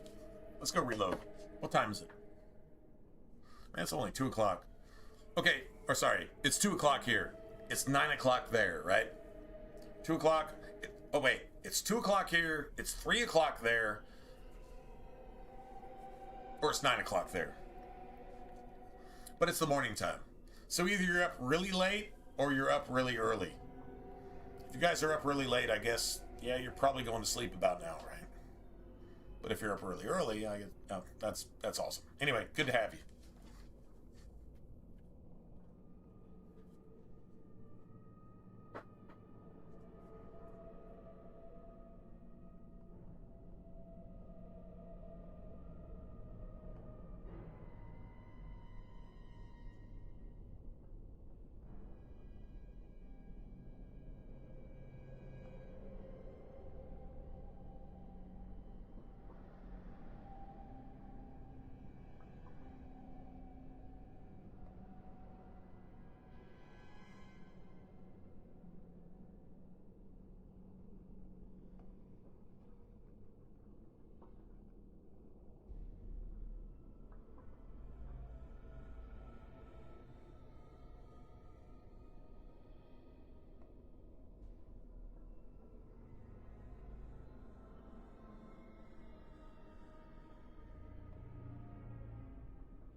in case nobody's thought about it, it's just a YouTube thing. But if you haven't, I'm sure you guys probably already have. Anybody that's here, I don't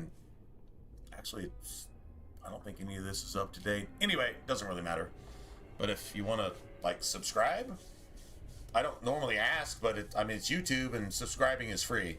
Just hit the button, type of thing. And notifications and this and that and blah blah blah. I don't know, everybody has a thing for that, and I don't agree with begging for that. But if you haven't, just hit the button. Even if like I'm here, I'm checking out the game, I'll never be back. That's cool. That's do your thing. YouTube is a big place, right? But if while you're here just doing that, I don't know, it certainly can't hurt anything, and it's certainly free. So, and I will never, ever, ever on a stream or a video or anything I ever do actually make that cost anything other than what YouTube does. YouTube's going to put ads on stuff, and it's just going to do its thing. And I don't know. I think outside of YouTube Red, there's really no way to avoid ads unless you've got like some kind of internet blocker for that type shit. And I don't really want to get into it because, it doesn't do anything for me anyway. I don't have that much traffic here to where it, if I could just do away with it altogether to where we could hang out, okay, 100%, I would totally do that. So I don't think there's any way for me to get rid of that for you, because YouTube is providing the platform, so they're gonna do ads for themselves. What part of that do I get? Like basically nothing. Like my streams are not that big. Like even if we had 100 times the people we had here, they still would not be that big. I don't have 15,000 viewers at a time, so it doesn't do anything for me. But subscribing kind of thing, I don't know, my YouTube channel's been around like forever. We're streaming here, subscribing there doesn't hurt. It only takes like one millionth of a second. I think it's okay to say do that. I don't treat you guys as subs. Whether you're a sub or, if you're not subscribed and you come and hang out and talk to me, I don't care. I care that you're here and talking to me. I don't care whether you're subscribed or not. But, while you're here, you could hit the button, I guess, see what happens. I don't know, maybe a year from now, we actually get popular enough to where there is something that comes back from YouTube towards myself and you guys. I don't know, figure out some things to maybe make some shit happen or something. I don't know. I don't really know how to ask for that because I've never begged for it before, and I'm not going to start begging for it now. But honestly, common sense, if I like hanging out on the stream, I'd probably just hit the subscribe button just because it's free and it probably helps out the person that I'm hanging out with. So I'll just leave it there.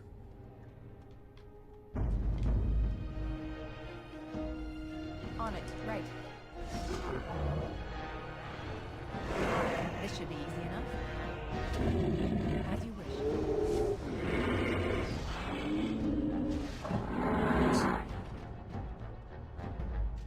There's a mage darkspawn in here somewhere.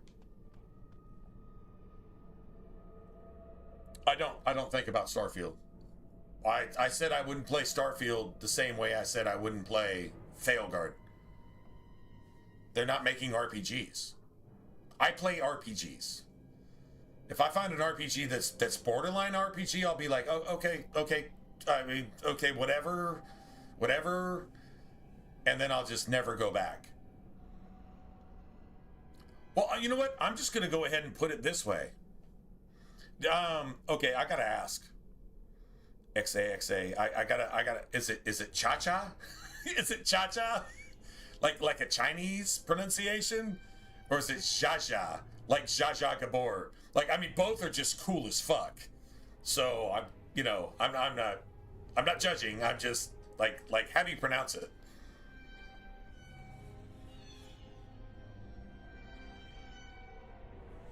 Oh, Starfield is supposed to have Zsa Zsa. Like, oh, Zsa Zsa. Like Zsa Zsa Gabor? Alright, got you. Zsa Zsa Gabor, man. Like, I'm old enough to remember that. Okay, I mean, it's obvious that I'm an old dude, right? So...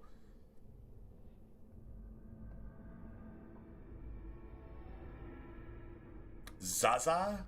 Oh, Zaza. I'm not. Well, shoot. If you say it's, I would have no idea what you're talking about then. I mean, I got Zsa Zsa Gabor, and then Cha Cha's in, you know, like Cha Cha is a dance, but Zaza, like actual Zaza. Oh, the Z, yeah. Like zapping. So no, I got you. I don't know what that is, dude. I guess I'm too old, or I live under a rock. I guess. I don't know. Anyway, cool.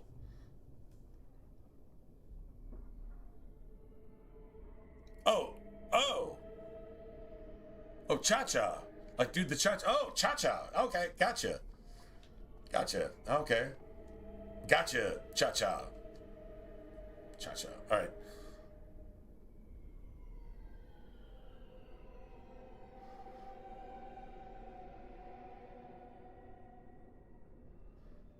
Called Sword Art Online. I've heard of Sword Art Online. I have no idea what it is. I've obviously never played it, so I'm not even going to claim to have played it. But if you got a favorite character, if you got a thing that you like, as soon as you heard it, you said, "Okay, that's just cool as shit." I have to have that.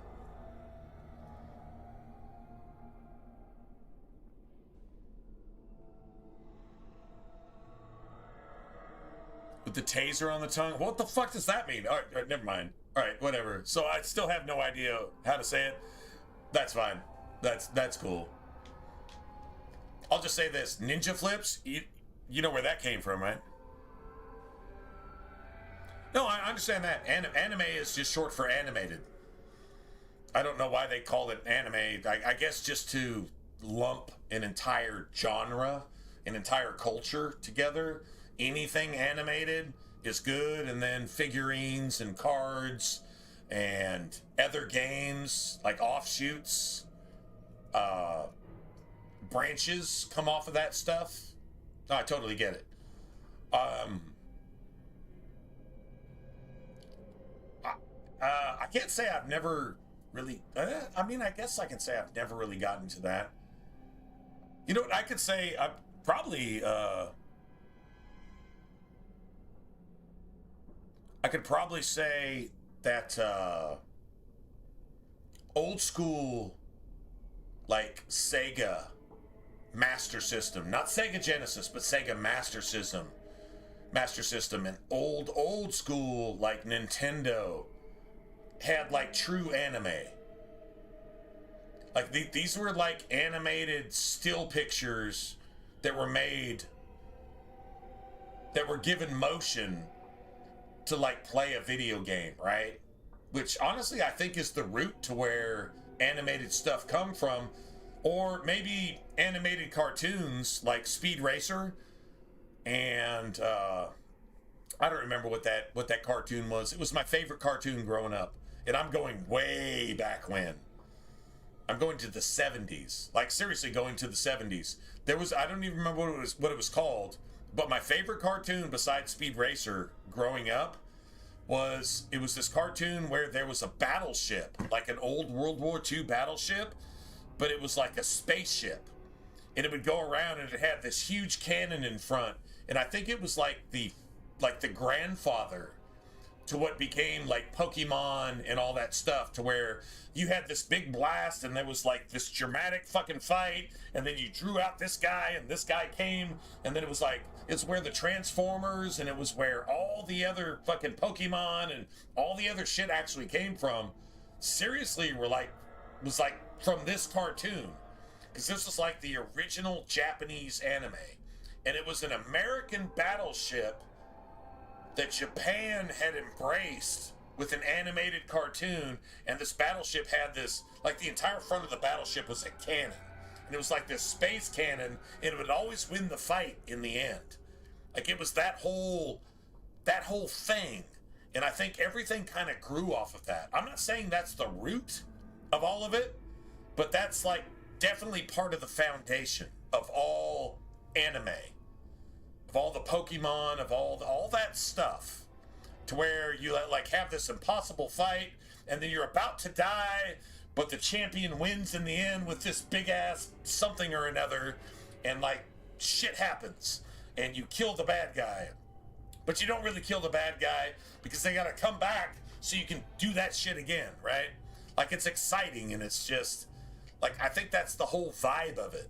Maybe I'm not grasping all of it, but I think that's some of it. And I remember that cartoon, and I do not remember the name of that cartoon. It was like besides Speed Racer, it was my other favorite. Speed Racer was like basically the type of thing. Like, there was some special thing with the car that would somehow overcome impossible odds at the end and win, right? It was that type of shit, which makes it exciting and amazing, and the good guy wins, even though the bad guy seems to win 99% of the time. The good guy wins that 1%, and that's the 1% that matters, and that's what makes anime fucking amazing, right? Like, am I getting it wrong? Like, I mean, I'm not into anime. I don't have the shirts and the figurines and the fucking plushies, and I don't have all that stuff. But I think I get it. I think I came from the same roots, maybe. I'm just kind of a purist when it comes to RPGs. And it has to be a specific kind of RPG. Like, that turn-based shit can just go fuck off.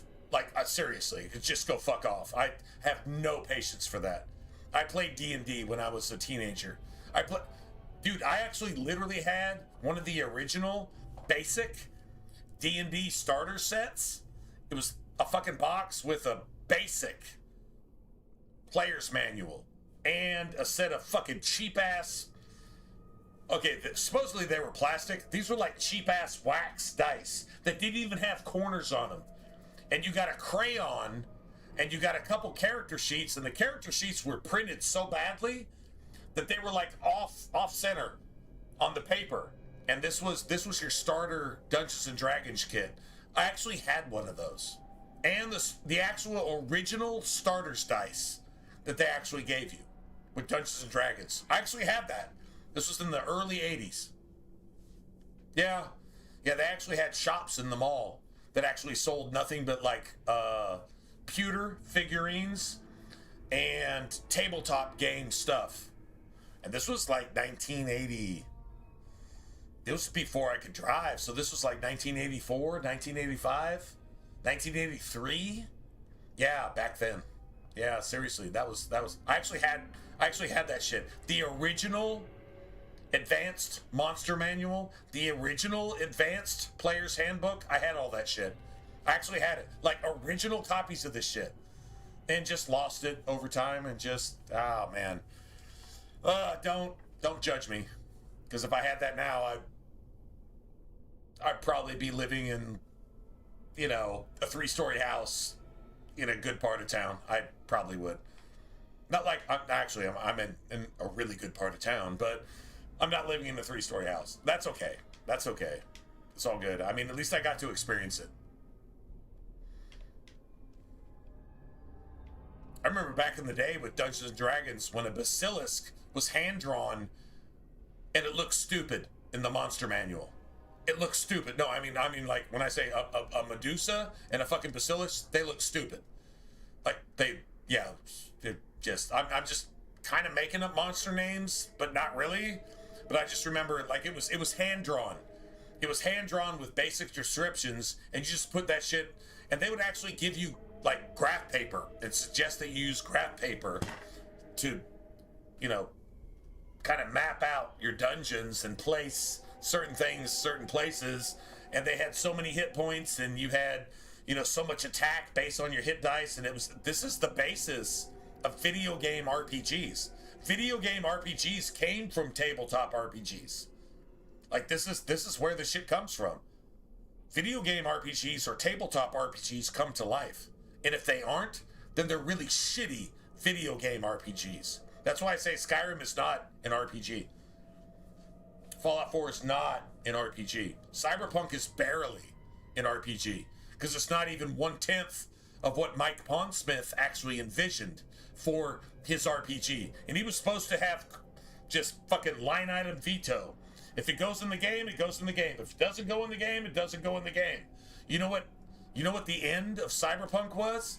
According to Mike Pondsmith, 80% what he says don't put in it, and 20% what he says do put in it, and it didn't work. That's Cyberpunk, according to Mike Pondsmith. And I followed his interviews for over a decade. And the development of that game for over a decade. Actually, his interviews for about 5 years. But the development of that game for about 13 years, I think. Something like that. Yeah. Anyway, sorry, I'm kind of getting sidetracked. This should be easy enough. Right.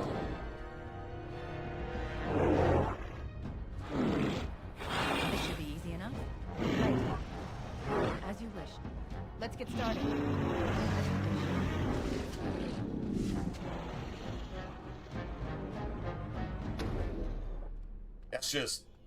That's just old man lore right there.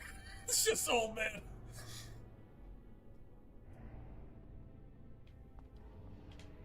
No, seriously. Like that's what you if you were a dungeon master, that's what you mapped your dungeons out. So that you could move block by block, right? And do your shit. Like seriously. Like dice roll stuff. And that's how original art, like, look, dude, Dragon Age Origins. Okay, excuse me. I'm gonna go to the map real quick. Okay.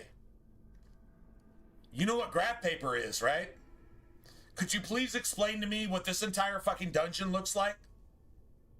Square, square. So you got 4 squares of graph paper to the left of this. 1, 2, 3, 4, 5, 6, 7. Now let's see. From this door, 1, 2, 3, 4, 5, 6, 7, 8, 9, 10, 11 to get to that corner. See what I'm saying? This is graph paper. This is where actual video game RPGs came from.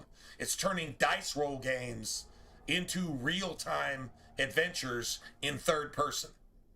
Now I'll give Bethesda and BioWare credit for making this like a serious reality.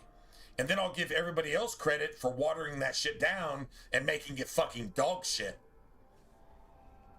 Including Bethesda and BioWare.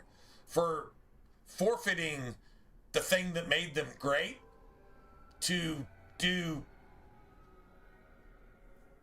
whatever bullshit they came up with. Letting politics and Satan's religion and all that other shit creep into their fucking games to get some Disney woke perspective on everything that they fucking do. And Disney spouts Satan's diarrhea on everything that it produces, and it's directed at your children. I would be offended by that. If you're feeding Disney to your children, okay, you are the devil. And if you don't realize that, hopefully you realize that now and stop doing that.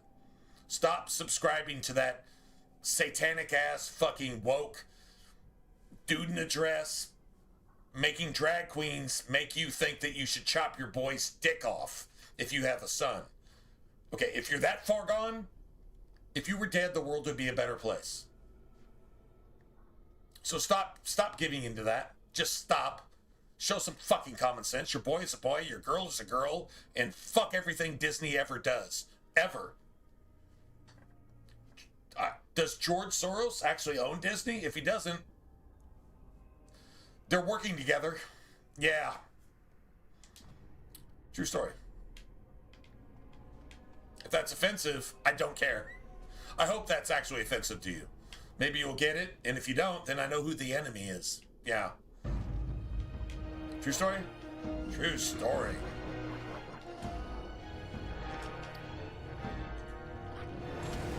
Bye. This should be easy enough. You can do better than that. Nice.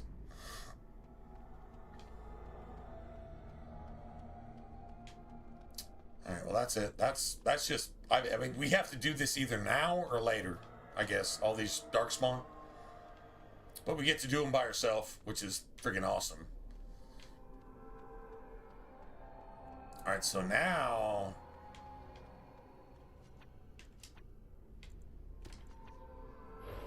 I think we get the,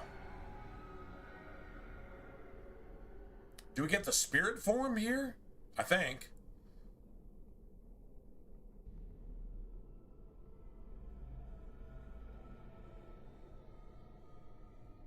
Oh, no.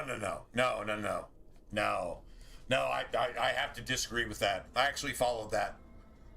No. Interplay / Obsidian.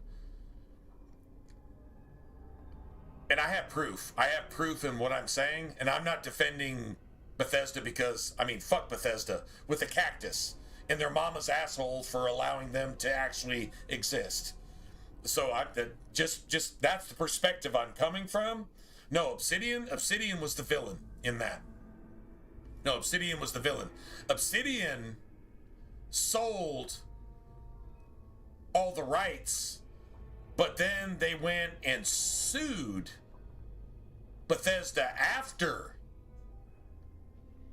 Fallout New Vegas. And so Bethesda was like, hey, okay, Obsidian, why don't you just go ahead and make Fallout New Vegas according to your version of the lore, and we'll just give you all the materials you need. Do you want to know why Fallout New Vegas looks a lot like Fallout 3? Because all of the assets, all of the materials you need to develop a video game were given to Obsidian. It's like, here's the character models, here's the meshes, here's the textures, here's the game engine, here's the game space, here's the game world. You can have all of it. Just put your version of what's happening along with Fallout 3, but in the West with the NCR. NCR is the focus point. NCR and everything against the NCR is the focus point of Fallout New Vegas. Whereas Bethesda went a different direction with Fallout 3. And it says, okay, if you think it should have gone another way, how about you come in and you envision your game design, and then if your game rates a certain score, we'll give you a bonus. But we're going to give you all the assets, we're going to give you our engine, you just come in and just make a game. So Obsidian did that. They came in and they made a game. It was not playable.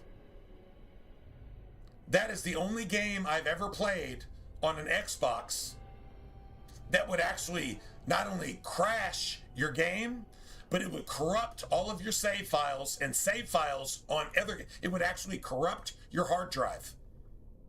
That's when I played Fallout New Vegas the first time on the Xbox 360. It corrupted my hard drive. I had to literally restart, reboot, and like clean my entire Xbox 360, lose all my save files on multiple games just to reboot and get my Xbox 360 working again. Then they came in and fixed that shit, sort of, but the game was still not playable. And then you know what? This is literally what they did. They said, give me my check. And Bethesda's like, dude, you're not even done. We've offered DLC. You didn't do it. And it's like, okay, we'll do one of the DLCs. Still didn't work. If you tried to go into the DLC, it would corrupt all of your saves, corrupt your hard drive. And Bethesda's like, you need to make this work. They didn't. And then Obsidian said, give us our paycheck or we're taking you to court. You're either going to spend more on lawyers to take us to court, or you're just going to give us our check now. And here's the content. You can do what you want with it. So they did not complete their contract. They did not produce the game and all of its DLC. Do you notice how Old World Blues feels really, really Bethesda? And doesn't feel Outer Worlds at all? Why? Because Bethesda completed that DLC. Bethesda created the updates that actually made the game stable. Bethesda did all the updates that fixed the game. Did you know that Obsidian put forth such a piece of fucking dog asshole diarrhea fucking trash that the update to fix Fallout New Vegas in its most base form to make anything else work, even half-assed, the update was as big as the game itself. You can go research this. I am not lying. The main update that fixed all the fucking weapons, that fixed all the ballistics, that fixed all the crashes, that fixed all of the glitches, and repaired all the things that Obsidian did wrong was over 5 gigs. Do you know it's just like a couple megs short of the entire fucking size of the game itself on release? That's how big the update is. Now, the update is not going to show that big because it overwrites all the glitches and all the bugs and all the shit. Obsidian just said, yeah, we'll take that ball and run with it, but we fucking hate you. So we're going to do a minus 1% half-ass job, and then you still have to pay us, and if you don't like it, we're going to sue you. And Bethesda said, just get the fuck out of our face. Here, I'm going to pay you for the rights to this game, give us all the rights to this game, go fuck off and die in a fire and make the world a better place. That's literally what they forced Bethesda to do. And that's why Obsidian cannot make a single video game that's worth minus 1 fuck. Period. Outer Worlds, nobody played it. Outer Worlds 2, if you play that, you're fucking stupid. It's fucking trash can kindergarten garbage made by a motherfucker who isn't even qualified to make phone games. Facts. So just go look that shit up and see if I'm exaggerating. I seriously doubt it's all out there. That's a lot of like behind the scenes. You had to have followed it as you went along. I'll tell you what. When I got all of my save files and my entire hard drive corrupted by trying to go into what is it, the Sierra Madre or whatever? What was the first DLC for Fallout New Vegas? It's where you went to the hotel thing and you were supposed to chase down what's her face, the sniper chick and whatever. Anyway, Sierra Madre, I think that's what it was called. Anyway, it was over there by the place with all the scorpions in the drive-in theater down southeast in New Vegas. When I first tried to access that, and it corrupted all of my save files and destroyed all of my characters. And I had been playing New Vegas for a while. It corrupted my entire hard drive. All my saves. Well, my entire hard drive as far as New Vegas was concerned. I don't think it affected other game saves. I don't think it did. Maybe, I don't remember. Anyway, I know it corrupted all of my saves. And I literally had to like reload the game. And I called Bethesda. You know who answered? And you know who fixed it? Bethesda. You know who did the update to fix that DLC? Bethesda. Where was Obsidian? Nowhere. They were contracted to do something, fucked it up on purpose, and said, you either pay us or we're going to sue you. Go fuck yourself. That's what Obsidian did to Bethesda. If you want some behind the scenes look. And I actually lived through it, so I know that's exactly what happened. So, there you go. So before anybody sucks Obsidian stick and Interplay stick, understand they're a bunch of pieces of shit.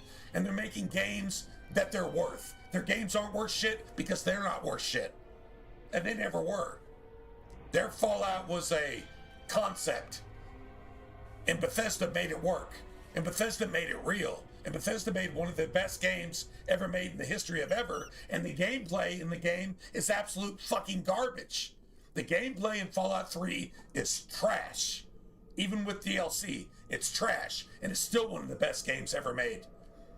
And Obsidian, Interplay, piece of fucking wannabe, whatever they want to call themselves, they don't have a legacy. They don't have a history. They don't have anything to stand on. They're fucking trash can pieces of shit. Their games prove it. They're fucking garbage. They're has-beens. They never were bins. They never are bins. They never ours. They were never, ever, ever. Well, I'm a Fallout 1 and 2 fan. Okay, fine. Go to your fucking turn-based bullshit pre-video game PC bullshit and call yourself the master race. You never been good at games, and you're ever if anybody playing PC is ever up against console players that actually have to actually play for a living, you're gonna get fucking wrecked, bitch. I don't care if you come into a game where you have that game for 10 years and then console players come into that game. Within 6 months, they're gonna fucking destroy you even though you had a 10-year head start because you're fucking garbage. You're spoiled, rotten, pansy fucking woke bitches that can't fucking play a video game if your life depended on it. You crawl from the fucking basement, fuck your fucking grandmother, and fucking complain at other people because they're actually good at a video game that you spent 10 years on, and they come in and pick up a controller, and in 5 minutes they're 3 times better than you are, you PC master race, fucking pussy-ass woke dick suckers. Go die in a fucking fire and make the world a better place. The gaming community would be 1,000 times better if PC players didn't exist. Just throwing that out there. Anybody who's ever played video games, well, call me a liar.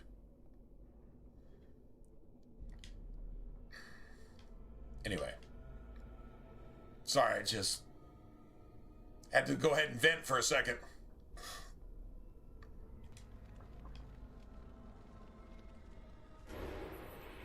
Oh, nice. This should be easy enough. Right. On it, as you wish.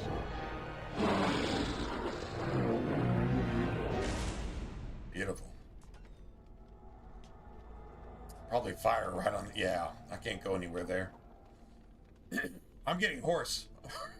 I'm actually getting hoarse.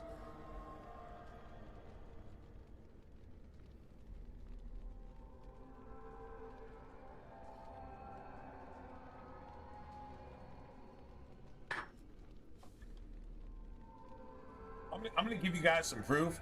This is actually a real-life experience. So, Elder Scrolls Online, they said it's going to be Skyrim Online. Honestly, that made me not want to play it.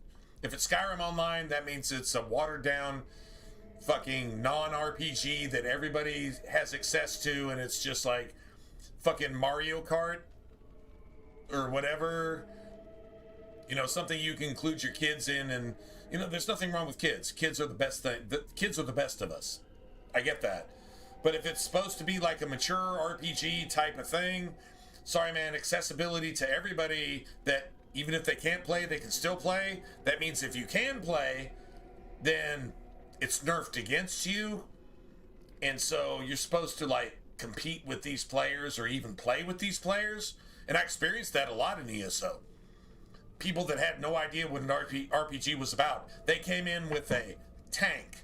They played the character because they thought it was cool, and they thought they could get a restoration glitch item that did 1,000,000 damage, and they didn't need any skill. They could just one-shot anything in the game like they could with Skyrim.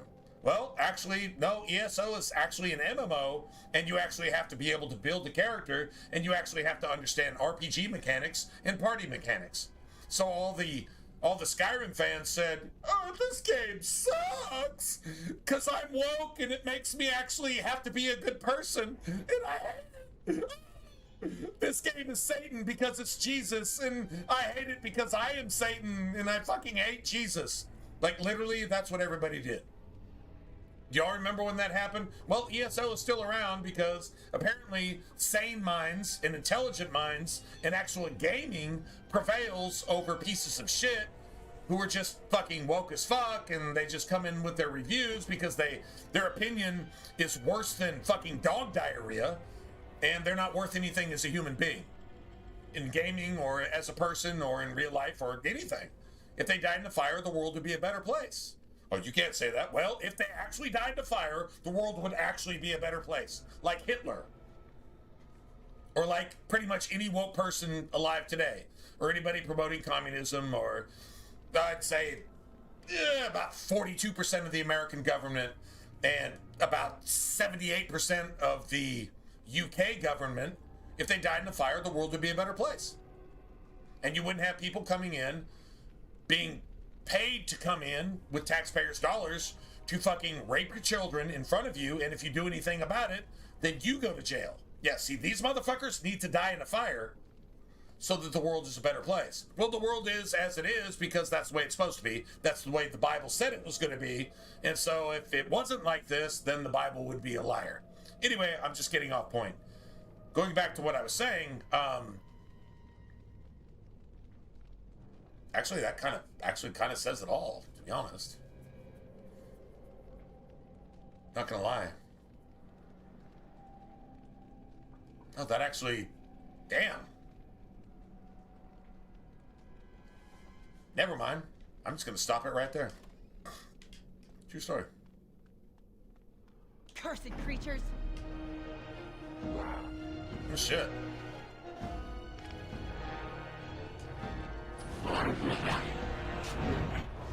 This should be easy enough. As you wish. This should be easy enough. On it. Let's get started. Excellent!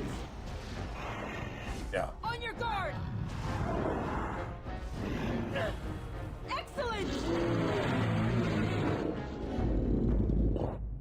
Damn. True ass story, man. I'm obviously American, but I know where I came from. I know where I came from. We don't call you guys the cousins across the pond for no reason. Damn. A large percentage of your government is making this happen. It's kind of like bleeding over here. Damn.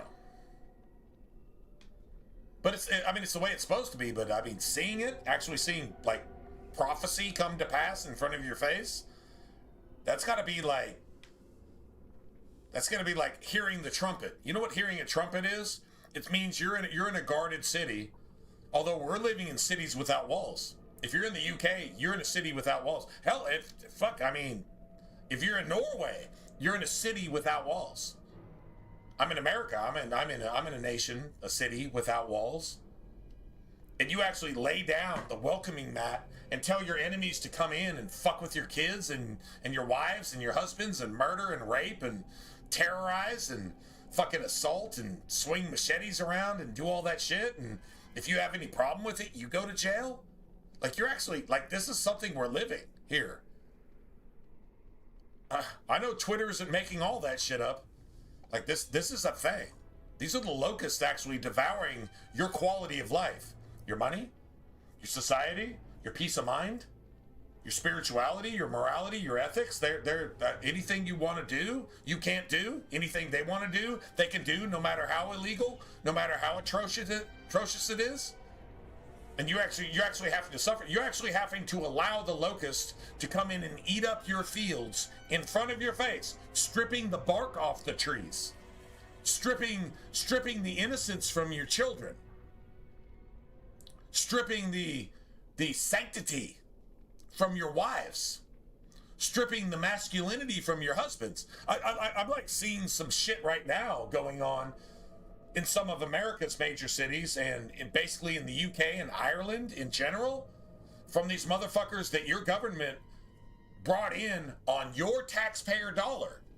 They're actually housing and feeding these motherfuckers to rape and molest and assault and batter you, and then crawl out in the streets away from their pig mosques to fucking pray in your streets to disrupt your traffic and disrupt your daily lives. You can't even go into the park without feeling like you're going to be raped. Am I right?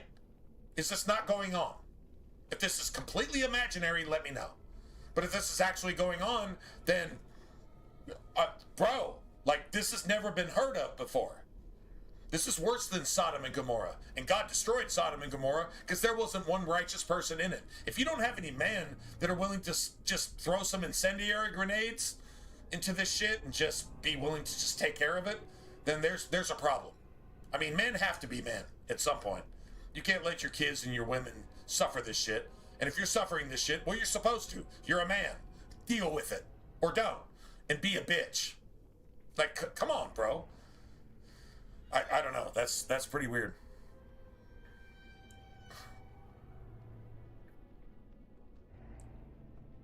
Sorry, I'm getting off into global shit now, but I'm actually kind of curious if it's really as bad as it's made out to be. And like, news has to like creep in because the media doesn't even talk about it. They don't make as big a deal of it as it should be if it's actually a thing. If these are just like sporadic events that don't really happen and it's just being blown up, okay. I'd be like, all right. I mean, it's going to get worse because if you let them take root, they're going to sprout. So, I mean, that's what locusts do. They bury underground, go for a little bit, and then when they swarm, they fucking take all the shit that you got. So, if you let them in on taxpayers' dollars, if you invite them in, oh, they're going to destroy you. I mean, look at their homeland. They're fucking living in mud huts and throwing rocks at each other and hiding behind hospitals while they use Russian and Chinese fucking bombs to shoot at innocent people. And they hide behind hospitals and schools. That's what they do. That's literally their nature. That's literally what they are. It's not racist. That's not anything but just observing the fact. It's what they've always done. God said to destroy them when they were Philistine. Now they're Palestine and everybody's sympathizing with them while they fucking rape and murder and pedophile and do all this shit. I don't get it. I'll never get it because, well, I'm pretty sure I'm sane. So, yeah, I'll never get that. Anyway, sorry. Do I become a... No, what I do to get money is I get Morgan. I get Morgan to where she has 4 ranks of herbalism. And then I just go to a merchant and I double sell the most expensive item I can afford until I get like, I don't know, about 5,000 gold. Because once you get 4 ranks of herbalism, you can just go make unlimited potent lyrium potions. All the ingredients are in the map.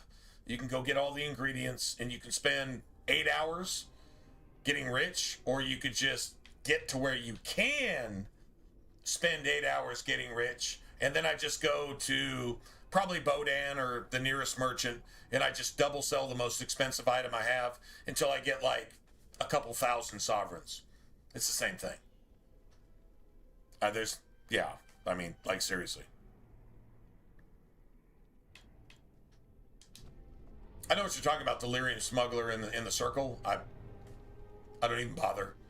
I mean, if I happen to save what's his face, I might get the quest. But then when I go to the dude, which he's available no matter what. He says, "Hey, I'll make you a deal." I just kill him and I take all of his money and all of his shit and all of his extra shit and all of his extra money, and then yeah, that works for me. I'm not going back and forth and doing that. I don't really need the gold at that point anyway. But I'll definitely kill that smuggler down in Dust Town. Definitely kill him. And just take his shit.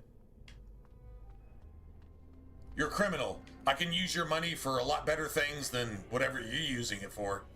That's how I look at it. Let's see.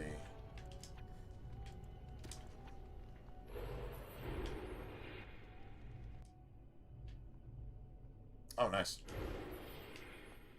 Cursed creatures! Let's get started. On it, as you wish.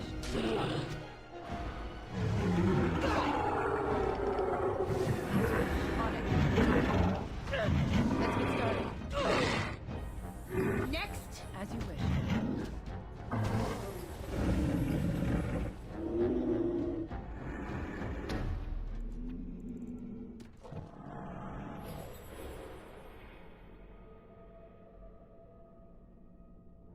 This game open world? No, I wouldn't say it's open world. It's only open world in the sense that like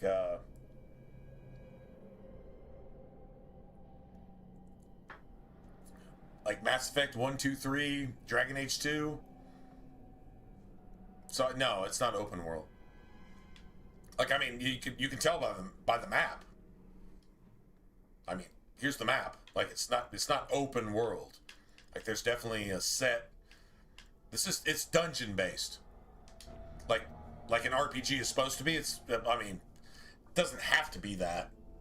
The best games I played have been like pretty much dungeon based designed. They can be semi-open world, allow for some exploration and stuff like that, but just like a map where random spawns just keep annoying you every 5 seconds. No, it's not like that. Like Inquisition? No, it's not that. They won't find me here. They won't find me here.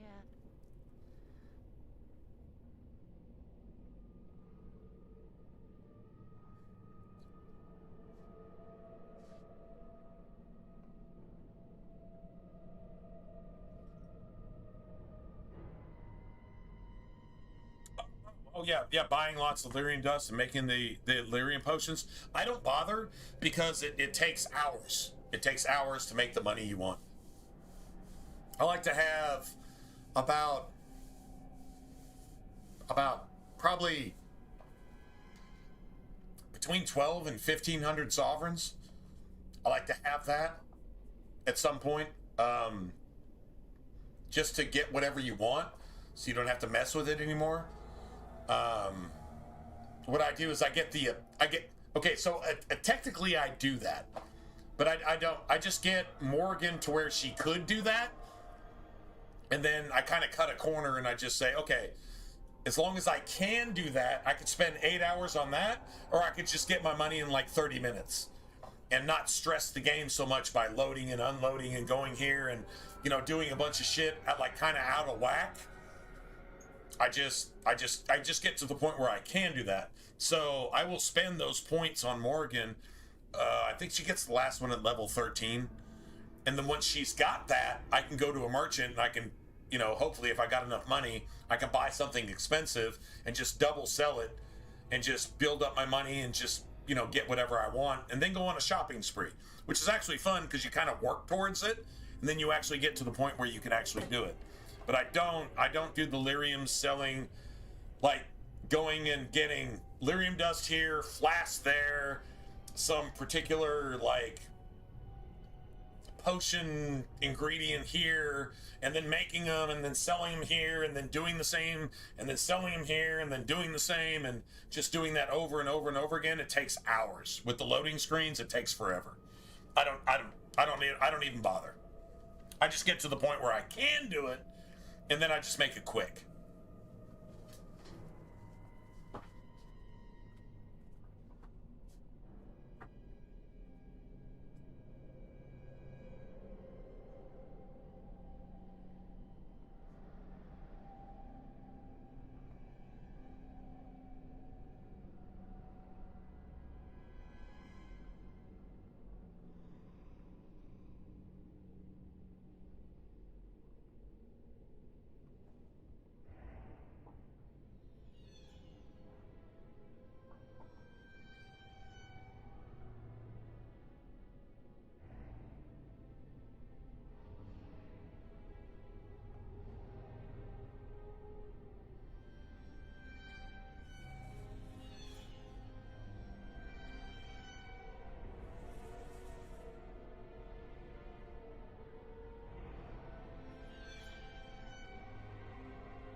Really? DPS robes? Huh. Really? Hold on a second. I'm actually going to take a look. Because I know if I'm playing a two-hander, I know what I'm going for. Witch hunt.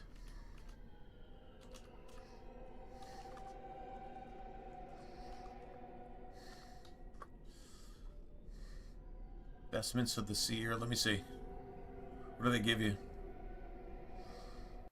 Vestments of the Seers. That's what you're. That's okay. That's got to be it. Circle Tower basement. Okay.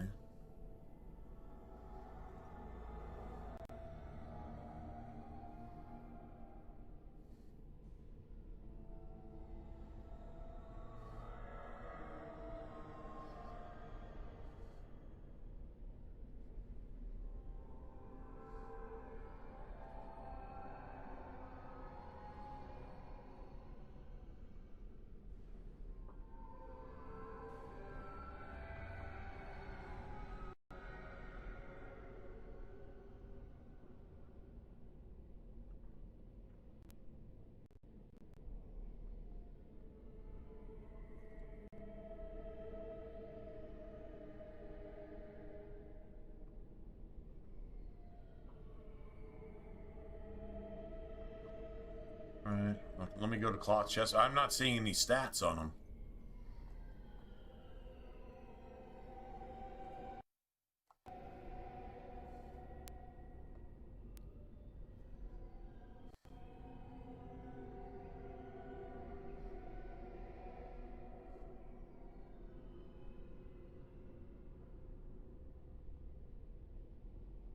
No,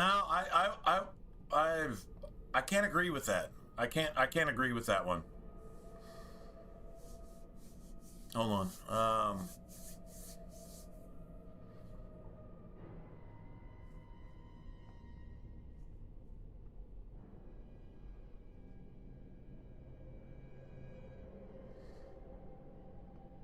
I finished Golems of Amgarak, but I didn't get it's not from finishing it.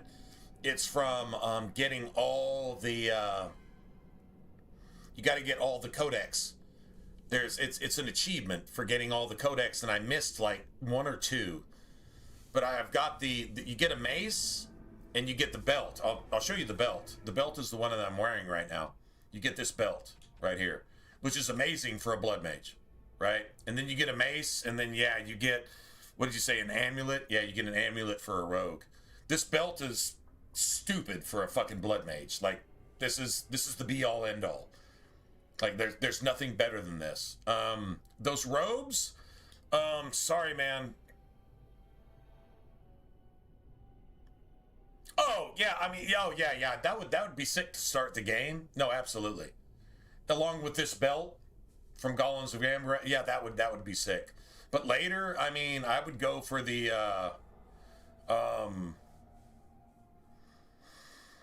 what's it called? You get it in Denerim.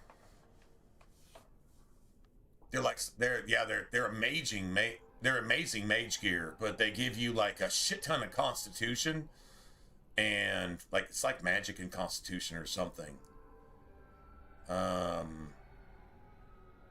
Reapers, the Reaper's vestments.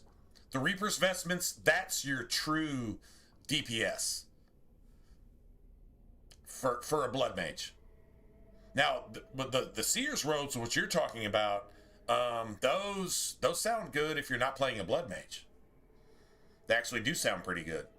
But the Reaper's vestments, it's just a shit ton of constitution, and it's just the ability to use blood magic along with the Life Giver ring. Bro, play blood mage with the Life Giver ring and the Reaper's vestments.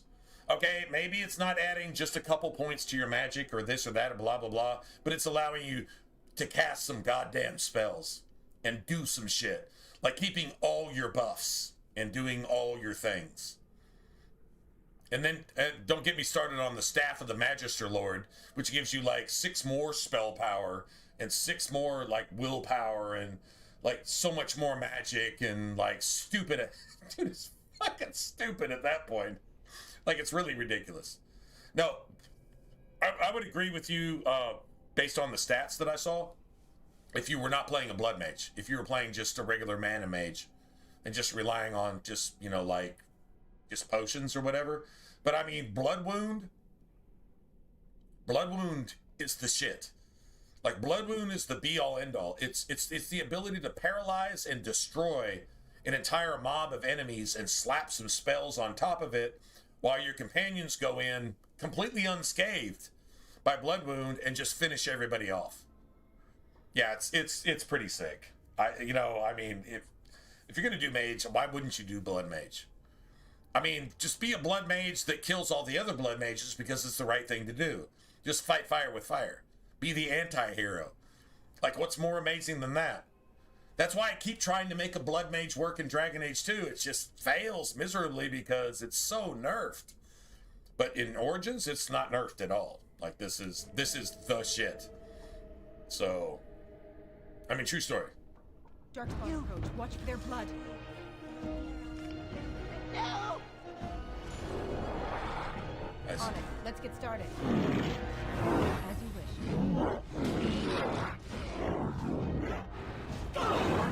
This should be easy enough. On it. You're mine! Let's get started.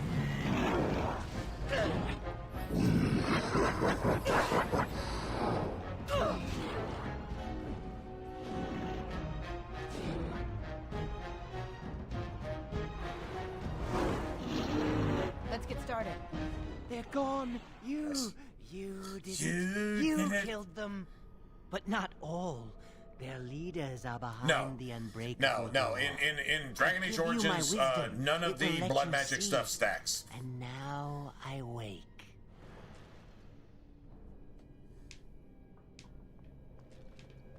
I know the wardens take all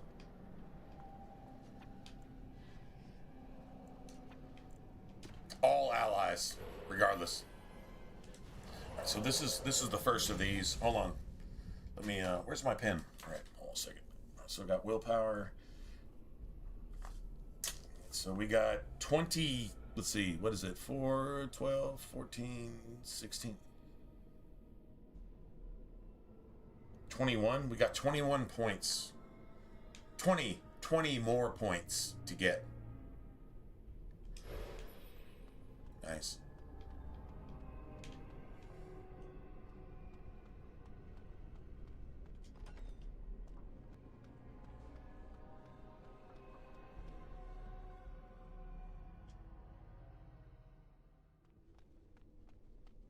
Cursed creatures! Let's get started. This should be easy enough. Right. As you wish. Is it just me, or do you actually think you have a chance? This should be easy. Only one shall stand!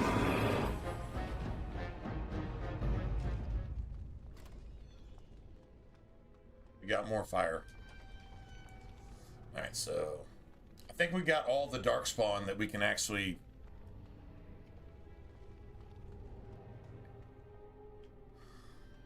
Yeah, supposedly they don't get involved in politics, but Duncan is hypocritically, like, really involved with the king, you know, and, like, all that.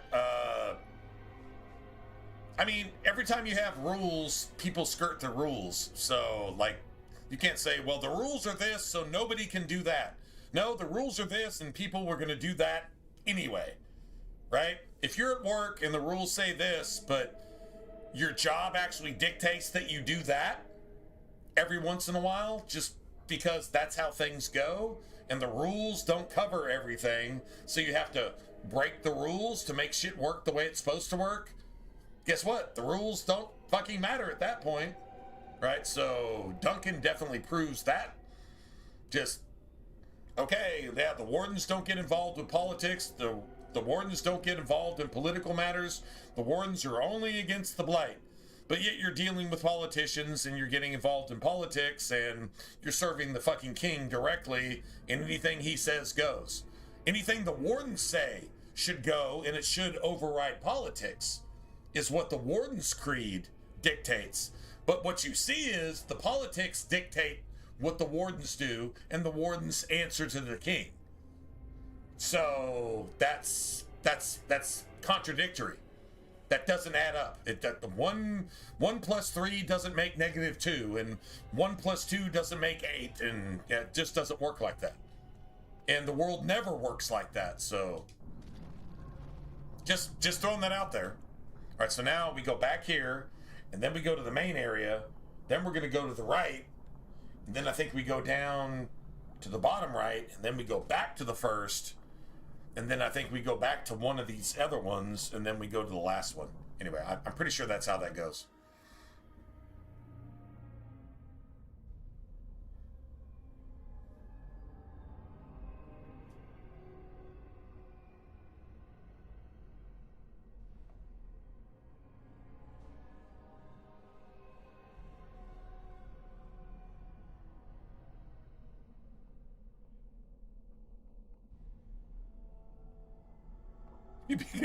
You become Sonic? Oh, no shit. Oh, you can like triple buff that stuff? No shit. I found Sonic Speed just to be the belt of urgency, and then just have the obvious Reaver ability, and then seriously just keep myself below 50% health all the time. And I set Vivian to heal so she can heal the party, but then anytime I get above 50% health, I just use Dragon Rage to get below 50% health, and then just go back to my weapon and just use criticals for pretty much everything.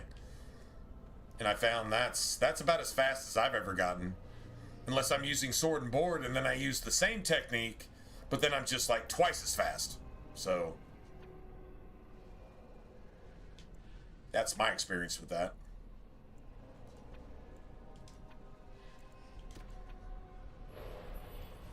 So that's 2 of the willpower right there.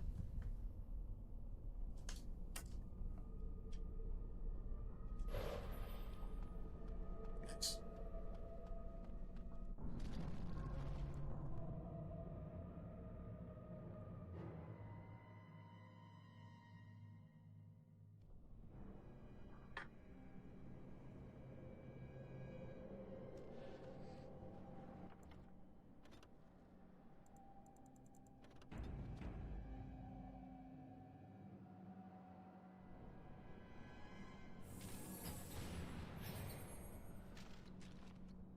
I'm unable to do that. Oh, God damn it.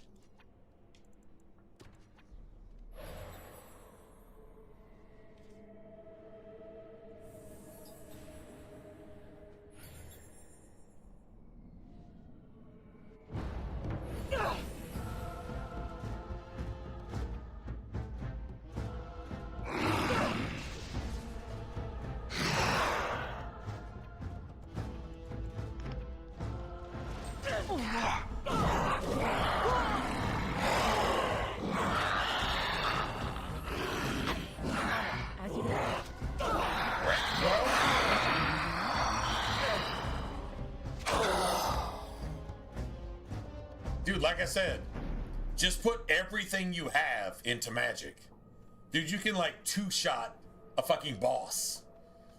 Dude, it's sick.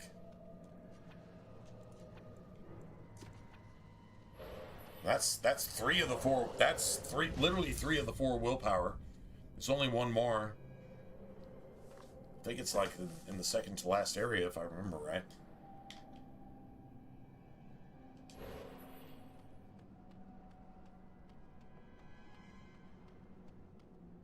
See, there's no codex here because we picked all that shit up in the circle tower when we first started.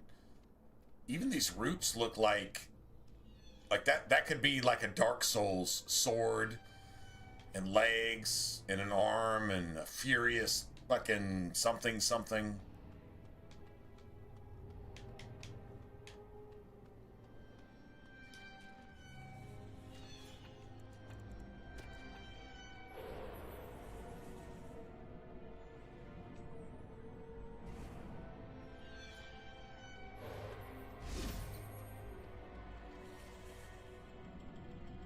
think we get a dexterity up here, I think.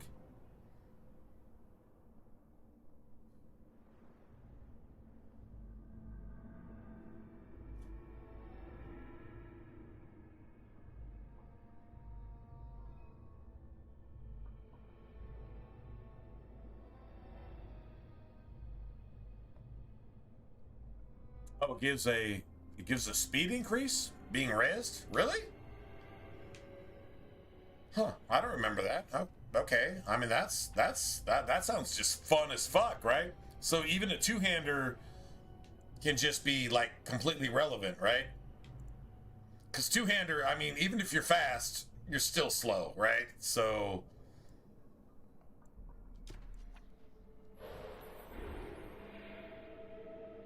I don't know. I don't think wait. The res ability is only with Vivian.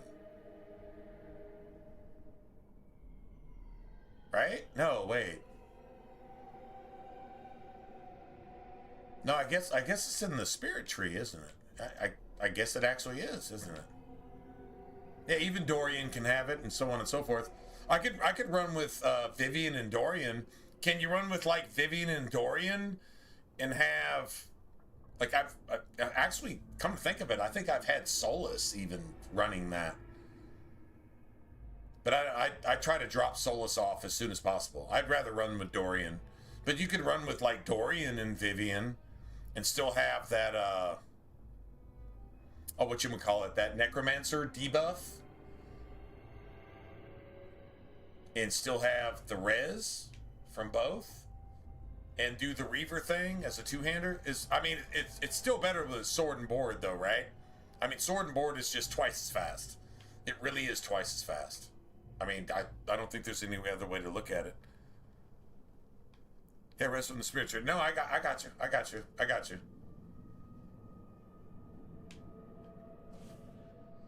Huh.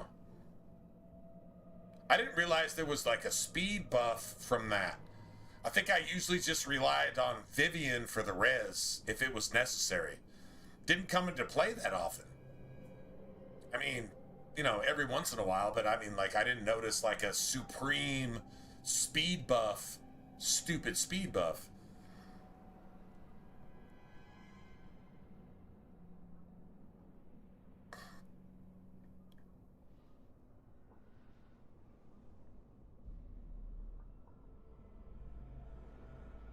You know, I wouldn't even roll with oh my god, I wouldn't even roll with 3 mages. I would roll with 2 mages, still have Varric along for the critical chance, and then fucking just really?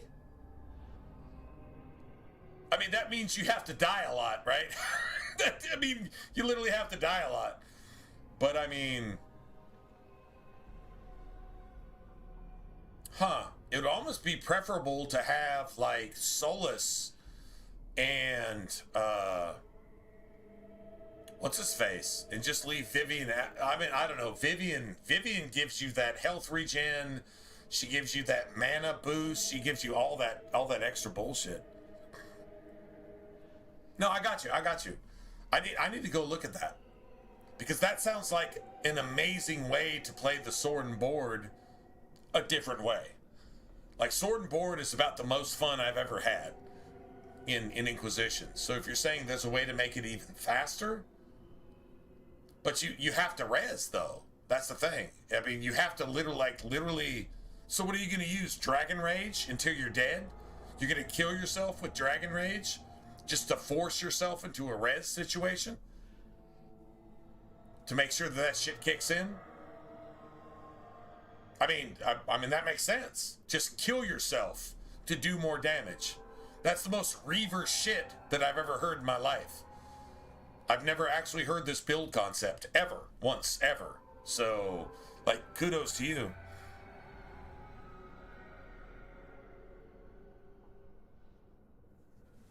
No shit. Like, dude, do you understand how gangster that is with Dragon Rage? Where you basically sacrifice your health to attack until you die, and then you come back hitting like twice as hard. And then if you die again, you come back again, and now you hit like, I don't know, maybe 4 times as hard because you run into a game glitch. I mean, that's just gangster as shit. All right, I really have to go look at that, man. I really have to go look at that now. Because sword and board, I mean, I would do that as a two-hander. Well, it's easier to die as a two-hander. It's a lot easier to die. But you're talking about dying on purpose. So that sounds like it plays into Dragon Rage with a two-hander. Like, all the time. And you don't need 3 mages. You only need 2 mages. And Varric, who can provide the extra buffs, right? I don't remember getting like an extra damage bonus once. Oh, I guess. No, I guess you do. For a period of time. And then you just use Dragon Rage to kill yourself again. And wait for that to proc again and again and again. No shit.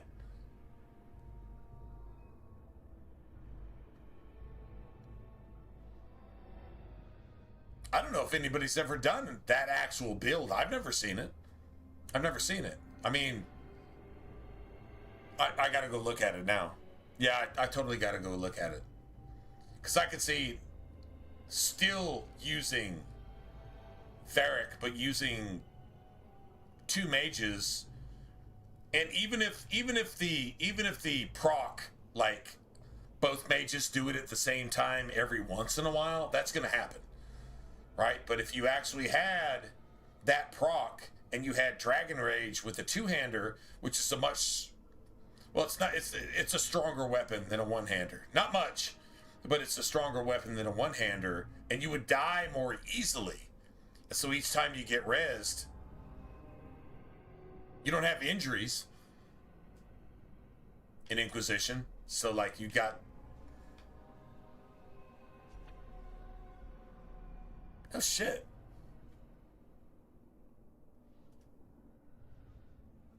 Oh shit. You could actually make a two-hander even more fun. Right?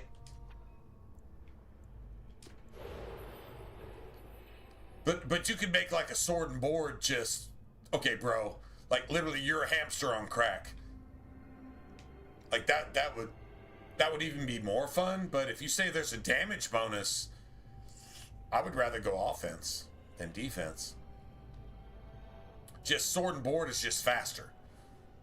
Sword and board with the Reaver stuff is just, it's just fast.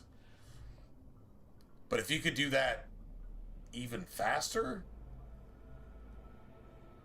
I don't know, bro. Like, that's...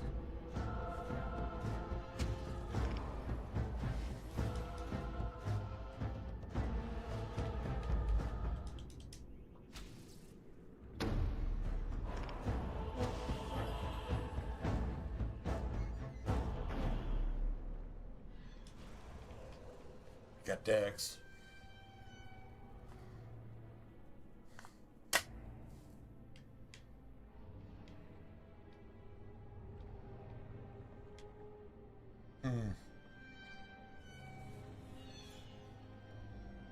You know what? As often as that could actually proc, I think 3 mages is a waste.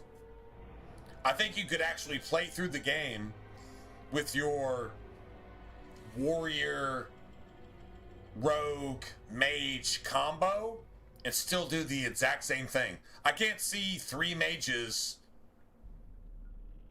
because there's no cooldown that's 30 seconds in Inquisition. I can see 2 mages doing the same thing and still having Varric to give you that extra critical chance as a buff and doing, you know, Varric things. Why would you not do that? And still have the exact same amount of buff. You can almost get it from 1 mage, but definitely from 2. So if you want to just take Cassandra out of the party, which sucks because she gives your party guard, stamina boost, Yeah. I mean, you could...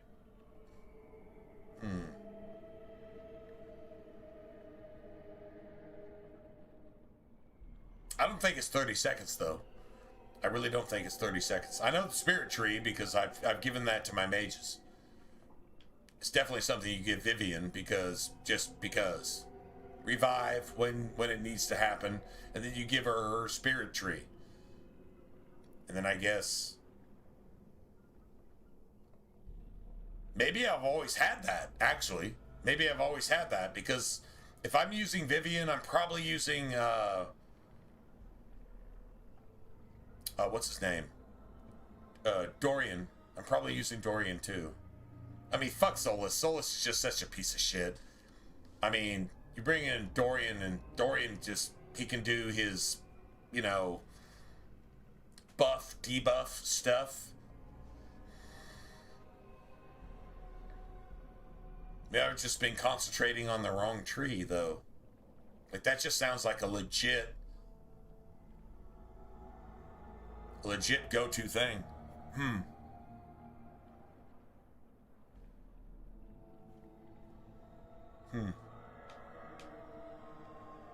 Interesting. Sorry, just thinking out loud. I haven't actually played that game in so long that honestly, I'd actually have to go look at it again. It's okay, this is a thing. But I hear you. I mean, that sounds exciting. Like that actually sounds fun. Speed is king. Like Dragon Age 2 is the ultimate Dragon Age game. Speed is king. It just makes playing the game just 10,000 times better. When you can annihilate an entire mob that outnumbers you 30-1 and you just fucking destroy them, that's gangster ass shit. That's like that is the ultimate reward. Okay, they outnumber you 30-1 and then you just kill them. Like there's entire game franchises based on that. Just you wade into a horde of enemies just fucking surrounding you. And you take one slash and you kill 50 people. You take another slash and you kill 70 more people. And then when you build your skills, you take one slash and you kill 100. You take another slash and you kill 500. But there's 1,000,000 enemies, but you can kill them all with like 8 strikes if you build your character right. You know, that type of shit. I get it. It's not that ridiculous.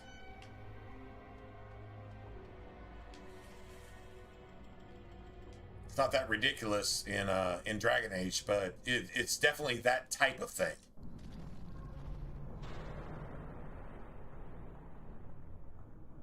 All right.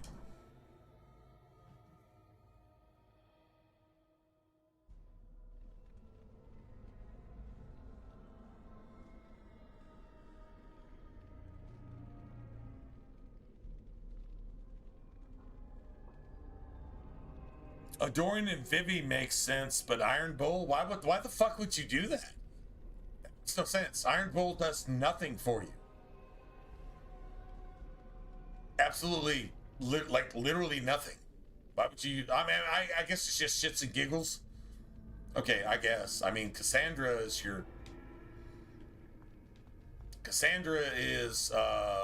Fake Wall and Iron Bull times 1,000 plus 1,000,000 minus whatever the fuck they are plus another 1,000, and they can just go suck a dick, and then she's another plus 1,000,000. Why would you not use Cassandra for that? That makes no sense. That's just stupid. That's literally just stupid. I mean, even if you use Cassandra as a two-hander and just forfeited the fucking sword and board tree, she's still 10 times more gangster than... You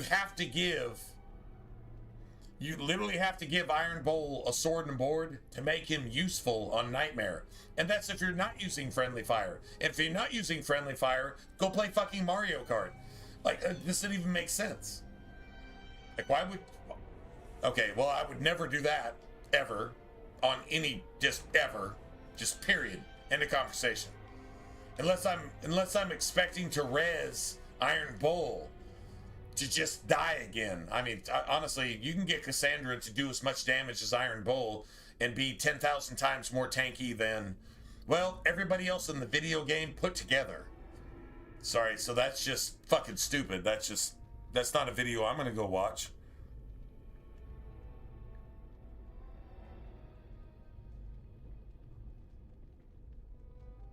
Well, okay, those Reaver abilities from Iron Bull don't transfer to your fucking mage at all. If I was going to do that, well, I guess I would play probably Sword and Board and just attack like twice as fast with slightly less damage than a two-hander, and then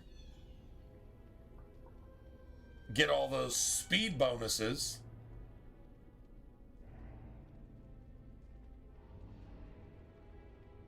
Oh, wait, maybe I'm talking too fast. Maybe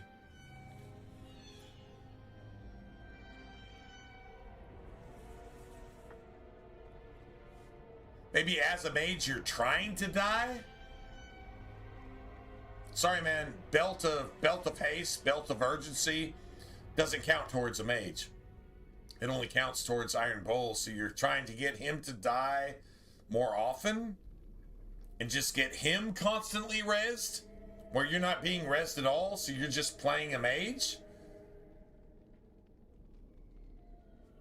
Okay. Oh no, he played Iron Bull.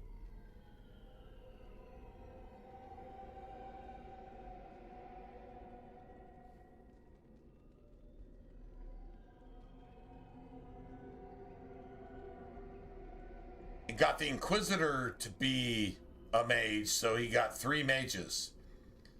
So you can't get procced. You can't get procced 3 times in 30 seconds. Sorry, man. Even if you're playing as Iron Bull, which is the weakest of any fucking Reaver, even if you're playing as Iron Bull himself, you can't get procced 3 times before the cooldown is on cooldown. So you've got a wasted mage. Why don't you just fucking play as a Reaver, get 2 mages and get Varric to give you the extra critical chance, and then you can have that proc on yourself all the time. You can get the proc on yourself all the time with 2 mages. 3 mages is just a fucking waste. Sorry, I call bullshit. Alright, I say that's a waste. If you're going to build that character that way specifically, just going for that particular upgrade, you just go ahead and play a Reaver yourself, and just go ahead and just get Varric, and just get 2 mages that can proc res on you, so you can get some extra attack speed and do your fucking thing. Sorry, Iron Bull doesn't do the damage you do if you build your character right, so, yeah, that just sounds stupid to me. Honestly, I've probably accidentally done what you're talking about at some point. I'm pretty sure I have. And it's been fast and it's been fun, so yeah, whatever.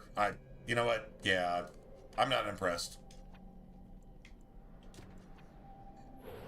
Yeah, not really feeling that.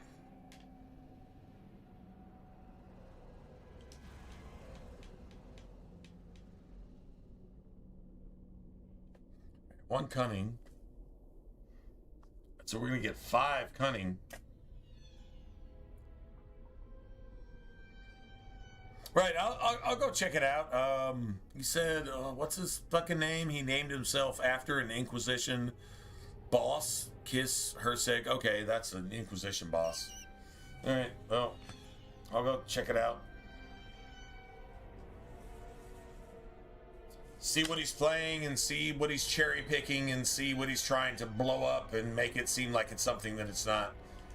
That's where I'm going with it. And if I'm wrong, I'll admit it. But if I'm not wrong, then I'll say, okay, all right, fucking poser, just shut the fuck up and You made a video that doesn't account for anything, and it doesn't teach anybody anything about RPGs or video games. It's really hard to teach anybody anything about RPGs or video games with a game that's not really an RPG in the first place. Barely an RPG. So, whatever, man. If he's based his whole channel on that, I'm not disrespecting him. I'm just saying, yeah, it's hard to respect something when I'm like, you destroyed all the entire gameplay of the game to do something you could have done anyway, with half what you were trying to do to destroy the gameplay of the game to try to be creative, when, yeah, basically you were just depriving your party of all the gameplay. Because you really have to have a rogue along to just do things. I said something drawing near. Or else you're just avoiding those things. So, I mean, whatever. This should be easy enough. Nice. You never had a chance.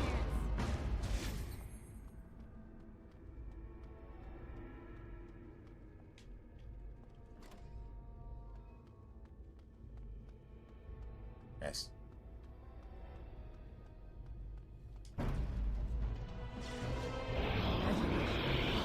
On it. This should be easy enough. Let's get started. I'll give you an example. That's good. I'll actually go check it out. I'll go check it out. I'll give you an example. I saw a dude do a build in Dragon Age Origins. Now this is some shit that I respect. Okay, so he got Oghren, and then when he got Oghren, he took himself,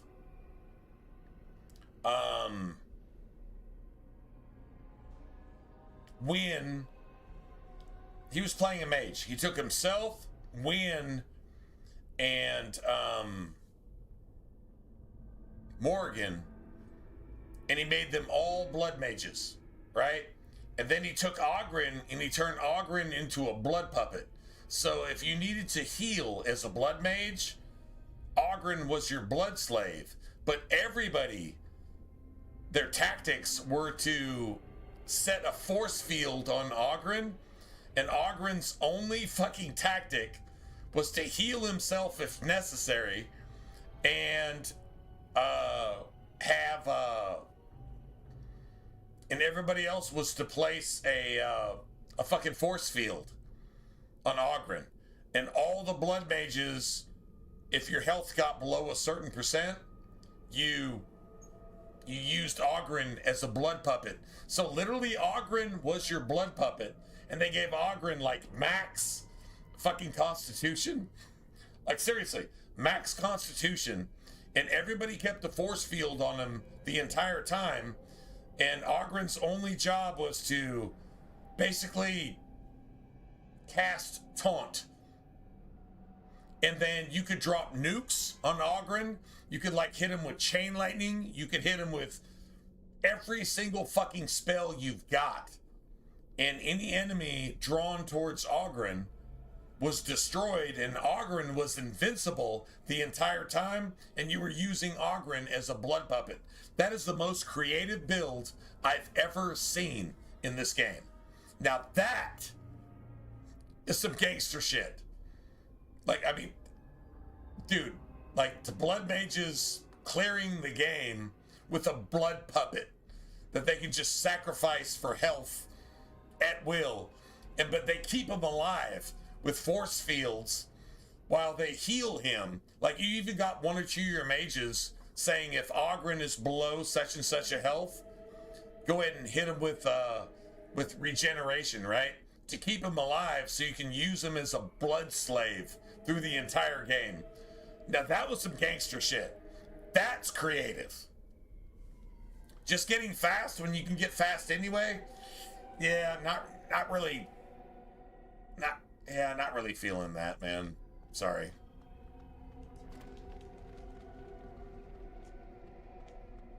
Sorry, I mean, no disrespect, but yeah, okay, so you can exploit the speed thing You could do that with 2 mages as well as you could do 3, and you could probably actually play through the game like that too.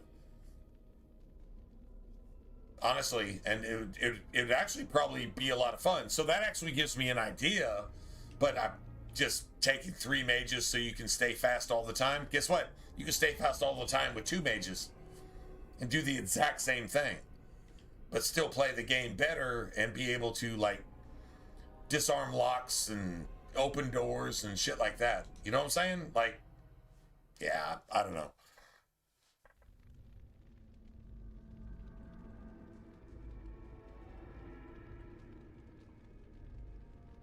Yeah, oh, the one I watched, it was Ogren. On it, right. This should be easy enough. As you wish. Almost enough to one-shot him, man. Almost enough to one-shot him. God damn it, almost enough. Like, just, like 3 hit points from fucking one-shotting stuff.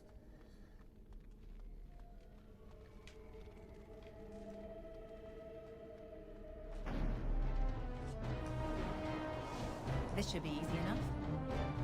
On it.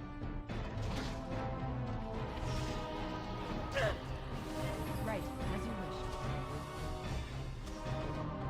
Thanks.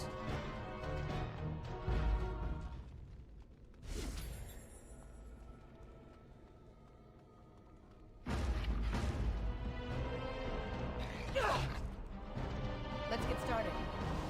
Right, this should be easy enough. On it. Down with you! See how we could actually one-shot these guys. Like, literally, we put everything into everything. Best staff, best whatever, I guess. I don't know.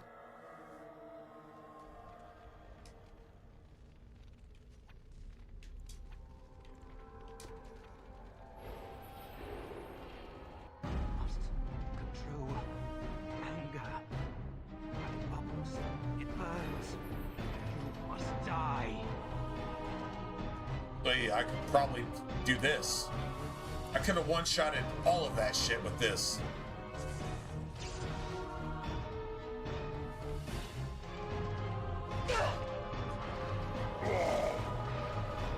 One shot. As you wish. Excellent! As you wish. This should be easy enough. On it. The anger.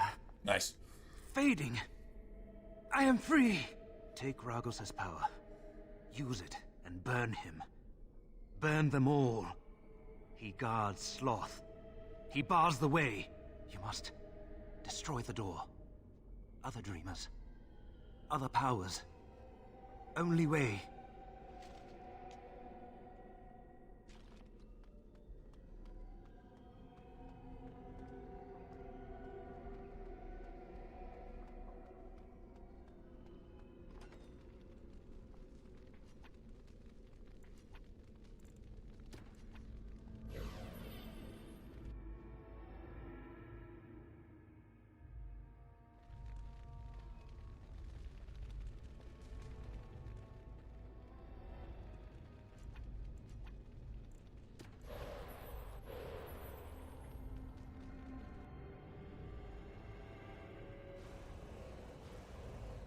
Constitution.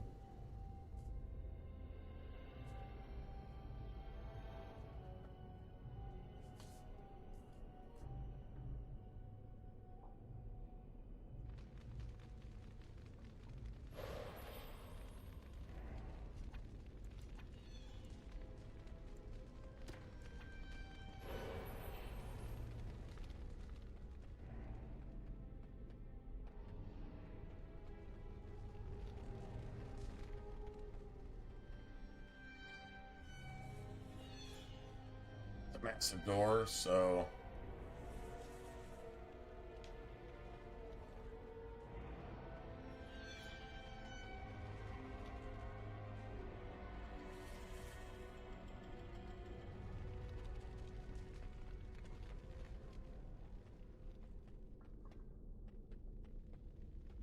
we need another massive door though, right?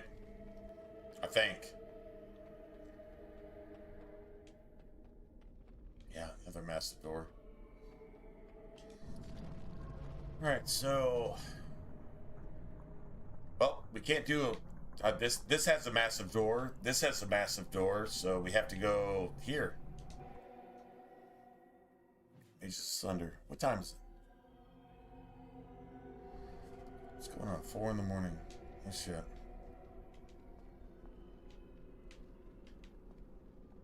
And another massive door. This one doesn't do anything. It just gets you where you're going to go regardless. So that doesn't really matter.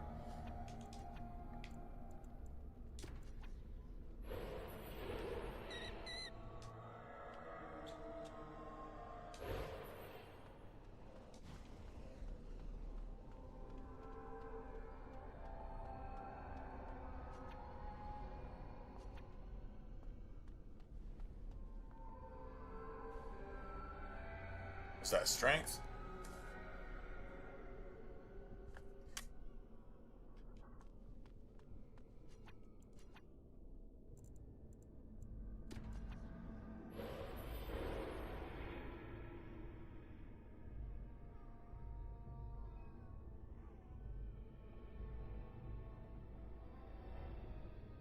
Right. No, I get it. I mean, like that blood mage thing was it was just a concept. It was just something fun. Just like, okay, well, if you haven't done this before, then it just gives more replayability to the game, which is fantastic. I'm not criticizing that. I'm just saying, okay, so if you're going to get that speed, I think you could do it with 2 mages instead of 3. And so you could actually create a full party build and actually play through the game like that. That's what I'm saying. Like, if you can do it with 3, you can do it with 2. You can almost do it with 1. So, yeah, that... Had enough of this noise.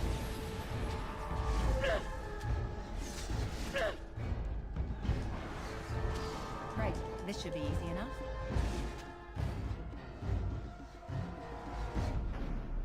I'm injured.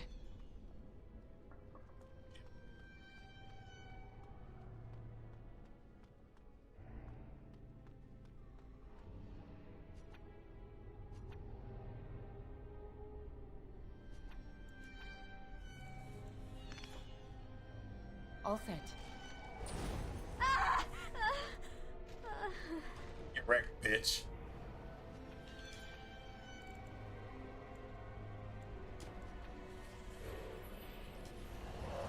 There's magic. That's always good.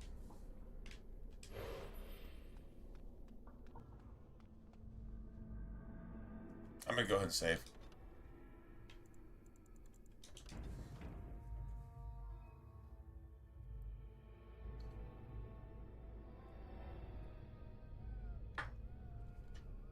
But I'll go check it out. I mean, like, honestly,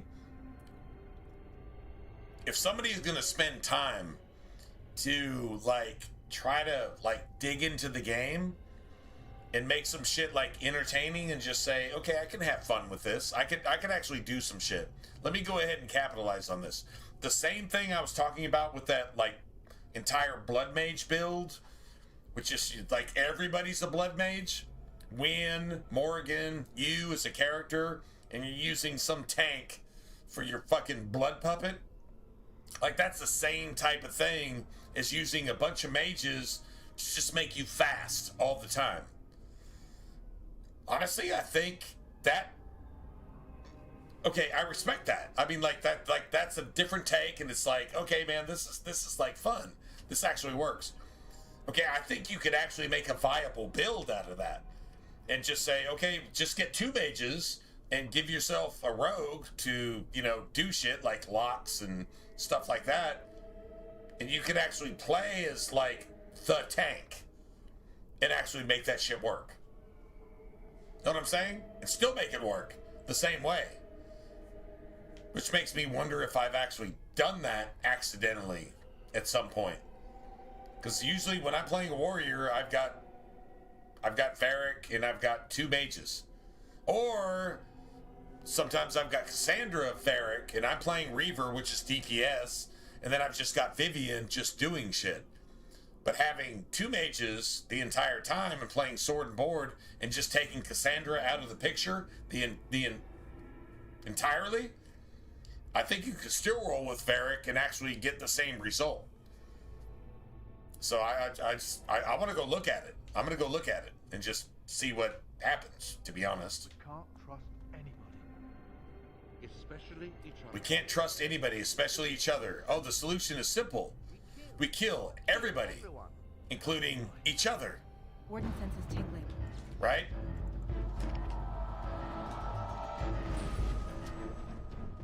Oh my god, did you see that? Dude, that was a one-shot on everybody. Okay, that's pretty gangster.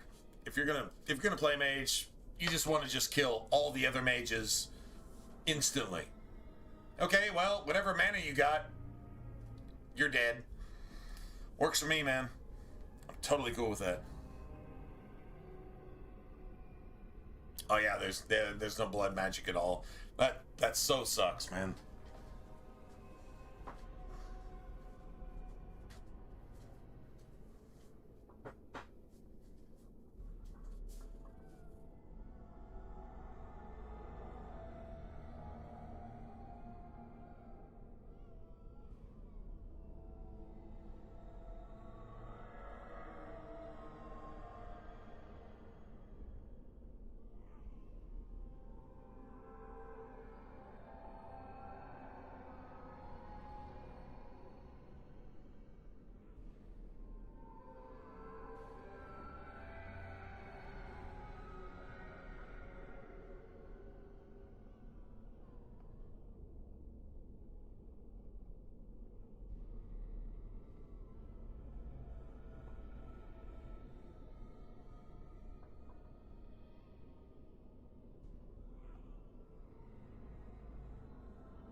Moved assassin, because we can't have that.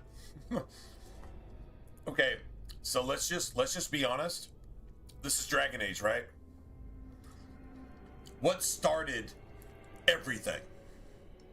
The first act against the Maker, the thing that started the Blights, the thing that allowed for an archdemon to be an archdemon, the thing that allowed blood magic to even exist, well, it was blood magic. See, blood magic is literally behind, it's the anti-creation. It's like witchcraft. You have the creator's magic, if you will, and then you have blood magic, which is the opposite. I'll give you an example. You have lyrium and red lyrium. Lyrium is magic incarnate. It comes from a titan, which is a beating heart of pure lyrium, which is responsible for creation, or keeping the creation alive. What's the opposite of lyrium? Red lyrium. Red lyrium is blood magic incarnate. They actually even still have that in Inquisition, believe it or not, because blood magic is able to turn a Templar into an abomination.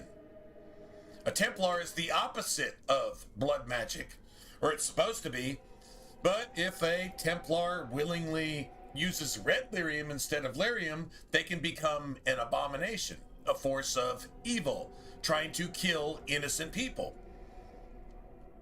Red lyrium is actually harvested from the live bodies of people. It's harvested. Lyrium is harvested from a beating heart of living lyrium called a titan. The opposite of a titan is red lyrium, which is the beating fucking parasite of fucking blood magic. Lyrium is magic. Red lyrium is blood magic. Magic is magic. Blood magic is red lyrium or blood magic. It's the same fucking thing. The game tells you that. If you don't see that,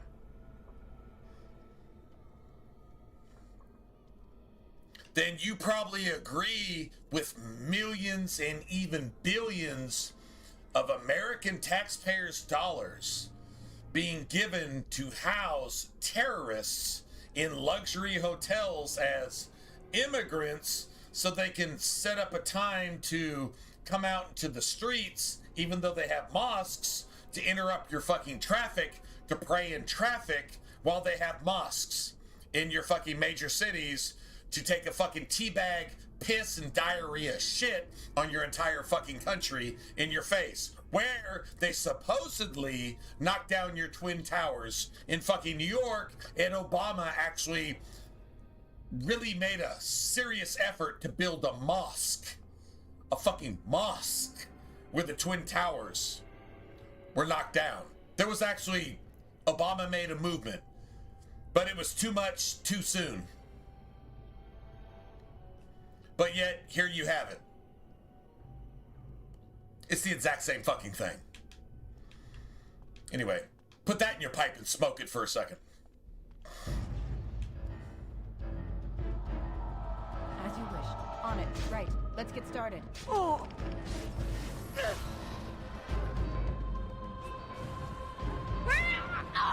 This should be easy enough. Right. Let's get started. As you wish. This should be easy enough.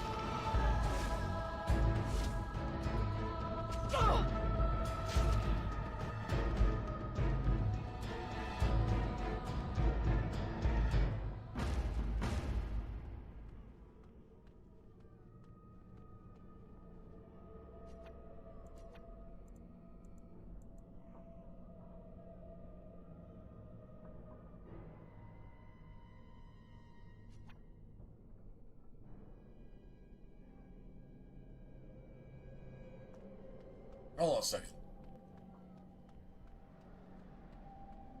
Okay, can we go back? Yeah, we can. We can go back.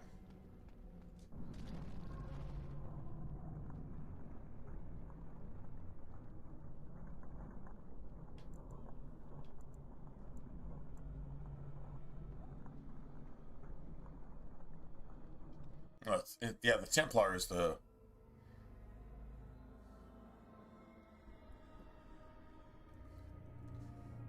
"100%.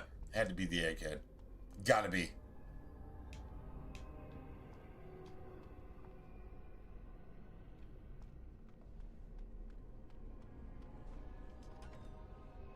Now, I think we have to go back to the first area again.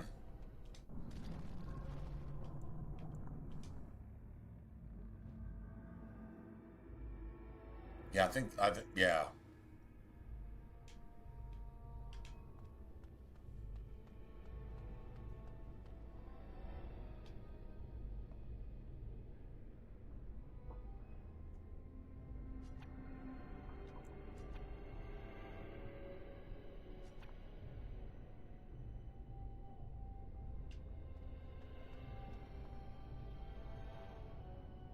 Oh, son of a bitch. All right, let's see. We got fire.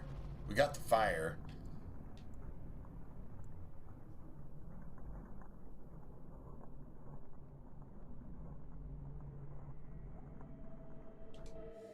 All right, hold on a second. They got him confused.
Already been there.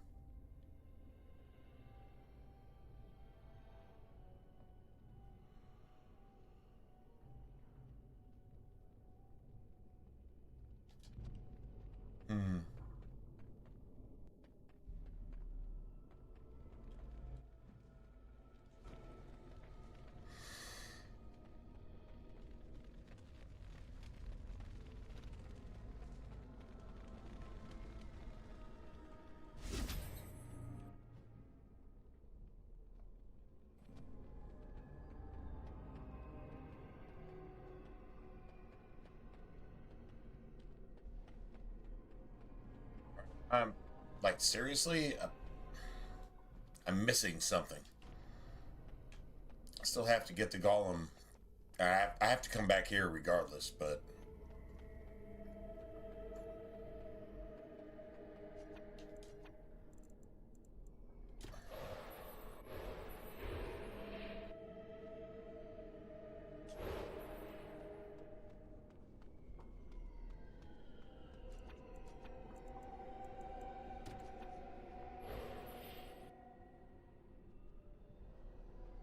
And we missed one. That's cunning. So that's 3 of 5.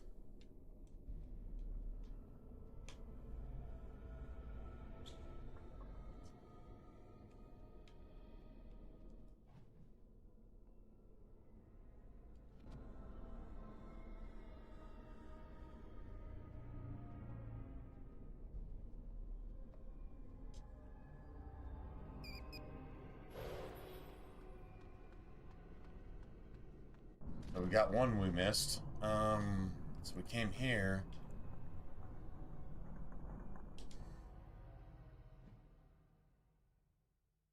think you just backtrack. Like, seriously, like, just backtrack. No, that's not right.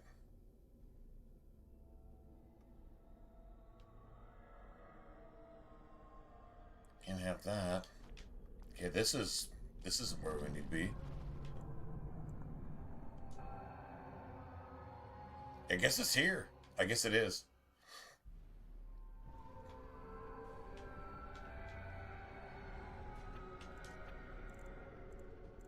Nice. All right, seriously, I guess it's here. I don't really actually remember. So we don't get this. All right.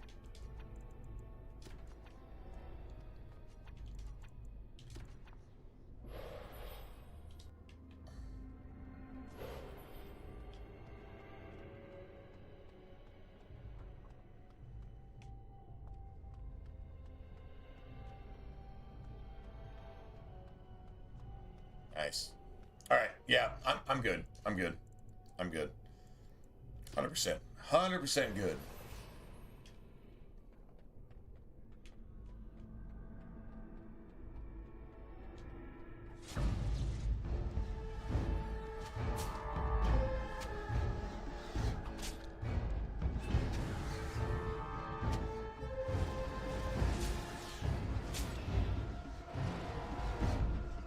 Nice.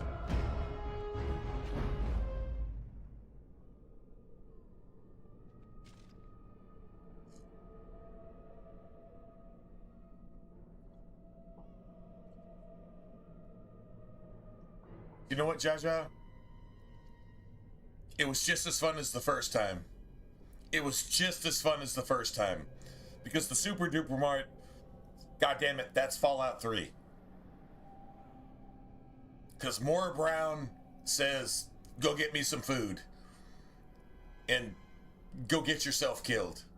And you're like, I didn't die. And she's like, oh, cool. Well, I'm just going to spend the rest of the entire game trying to kill you. But it's for a good cause. So, yay. Dude, and she gives you those little puppy ears, the puppy paws. Yay. Yeah, I'm just going to try to kill you forever. But the Super Duper Mart is the most amazing shit ever. Because you get to run into, what are they called? Not the Robotron, but the Centron, not a Centron, anyway. Later, the robots, they say, tickets, please, tickets. Not tickets, but tickets. Tickets, please. Present your tickets. Come on, man. Like, dude, like Fallout 3 is the shit, man. Unless you're talking about a Super Duper Mart in Fallout 4. Which there's a pretty good one. I'm not gonna lie. There's one quest in Fallout 4 where you actually go get to meet what's his face? The asshole who fucking trolls you for the rest of the game. You know what I'm talking about.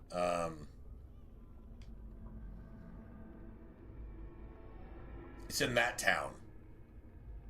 But there's a Super Duper Mart in the oh shit. In Fallout 4 there's actually a Super Duper Mart in the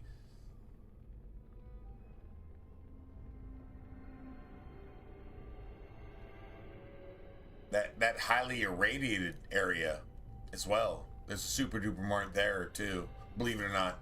It's actually kind of cool. I'm not gonna lie. I mean, like Fallout 4 doesn't 100% suck.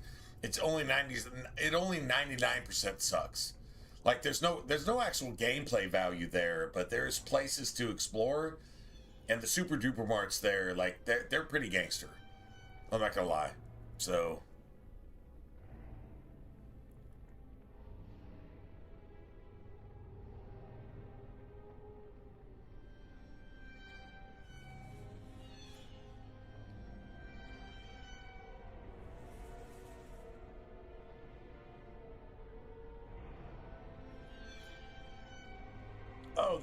they tried to They tried to exploit something that wasn't worth a fuck in the first place, and they got punished for it. I hope they lose money. I hope they lose money. I do. I hope they lose money. Look, nobody is to be trusted with the Bethesda product except a third party. ESO is fucking amazing. Oblivion Remastered is fucking amazing. There's nothing amazing from Bethesda after 2008. Nothing. You say, well, Skyrim is amazing. No, it's not. Skyrim is the most fucking mindless, goddamn proving that you're a zombie as a human being, disrespectful, fucking calling you less than human, that you're a fucking subservient piece of shit that's just gonna give them money for no reason whatsoever. That's what Skyrim is. And BioWare went extra woke. So they fucking failed at Inquisition. True story. That's it, that's all.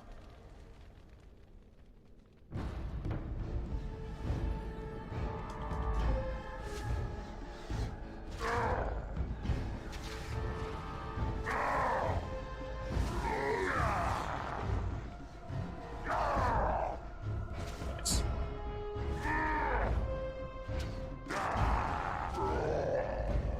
I win. You got some XP out of that, though. Oh, we got 2 more rage demons? Okay.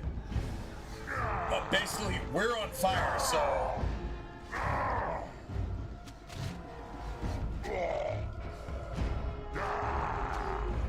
Okay, 2 more rage demons. Okay. I'll tell you what. Are you done? Or can we just do this until I'm like level 35? I'll be level 35 and then we can just actually like seriously do shit.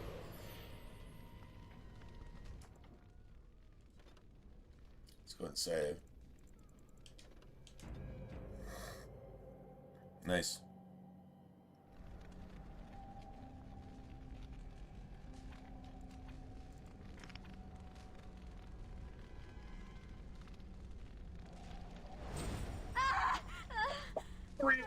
Oh my god.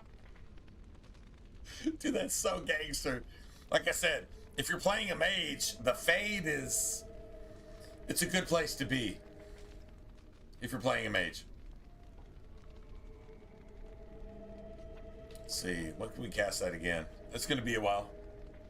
Alright, let's go ahead and chill for a second.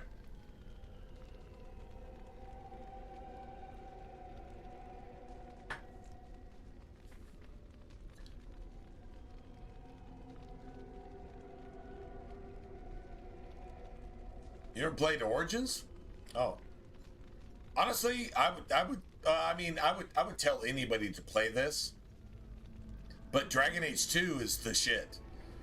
Dragon Age 2 is, I mean, it's kind of like the Oblivion of Bethesda. Dragon Age 2 is, yeah, it's the shit. In my opinion. I mean, this isn't bad. I'm playing this for a reason. I mean, like, I'm not saying this sucks.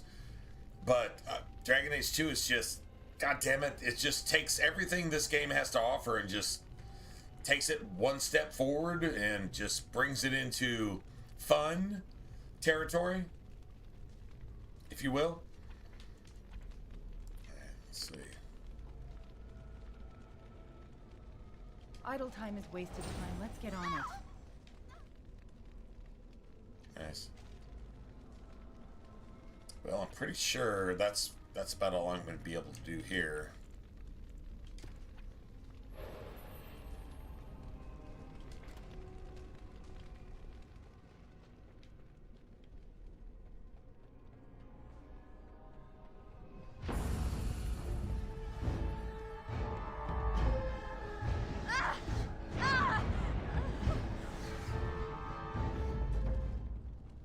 Nice.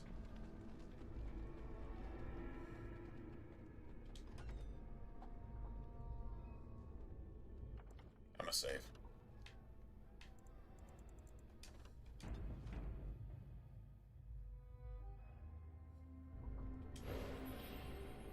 watch this shit.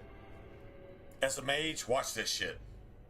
I mean, if it works, it works. If it doesn't, then I look like a dumbass. But if it works, it works. Hurting people. It's what we do. We're mages. Hurting people, it's what we do. We're mages. Yes, our magic gives us powers over others. Use your gift today. This is how mages actually think. The one who causes the most pain wins. This is what they dream of.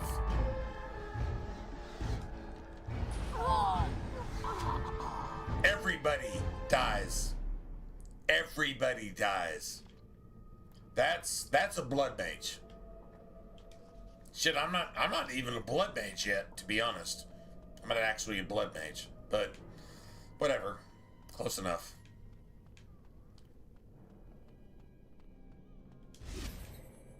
Nice.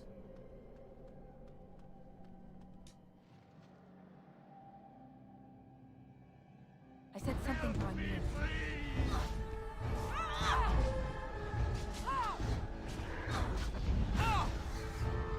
Make her protect me!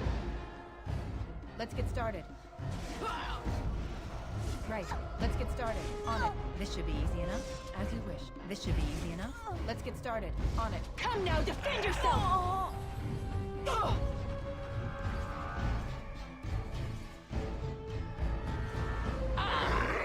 Let's get started. As you wish. This should be easy enough. On it. Let's get started. As you wish.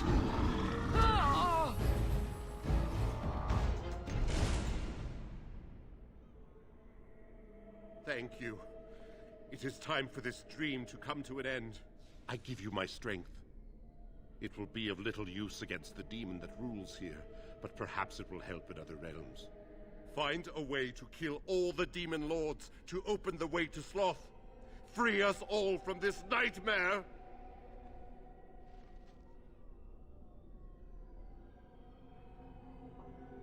I mean, maybe you get a Fallout 3 remaster. A Fallout 3 remaster would be just the shit.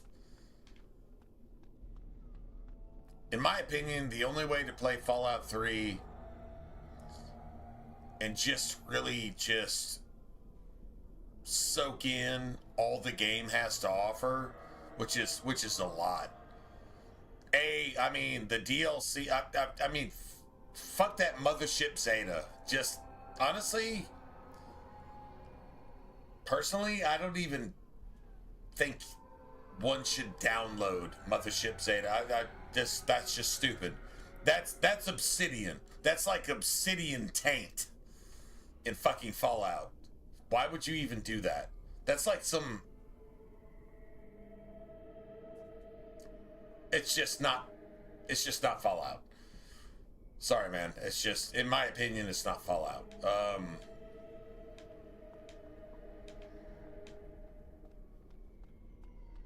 Yeah, it's actually really not Fallout.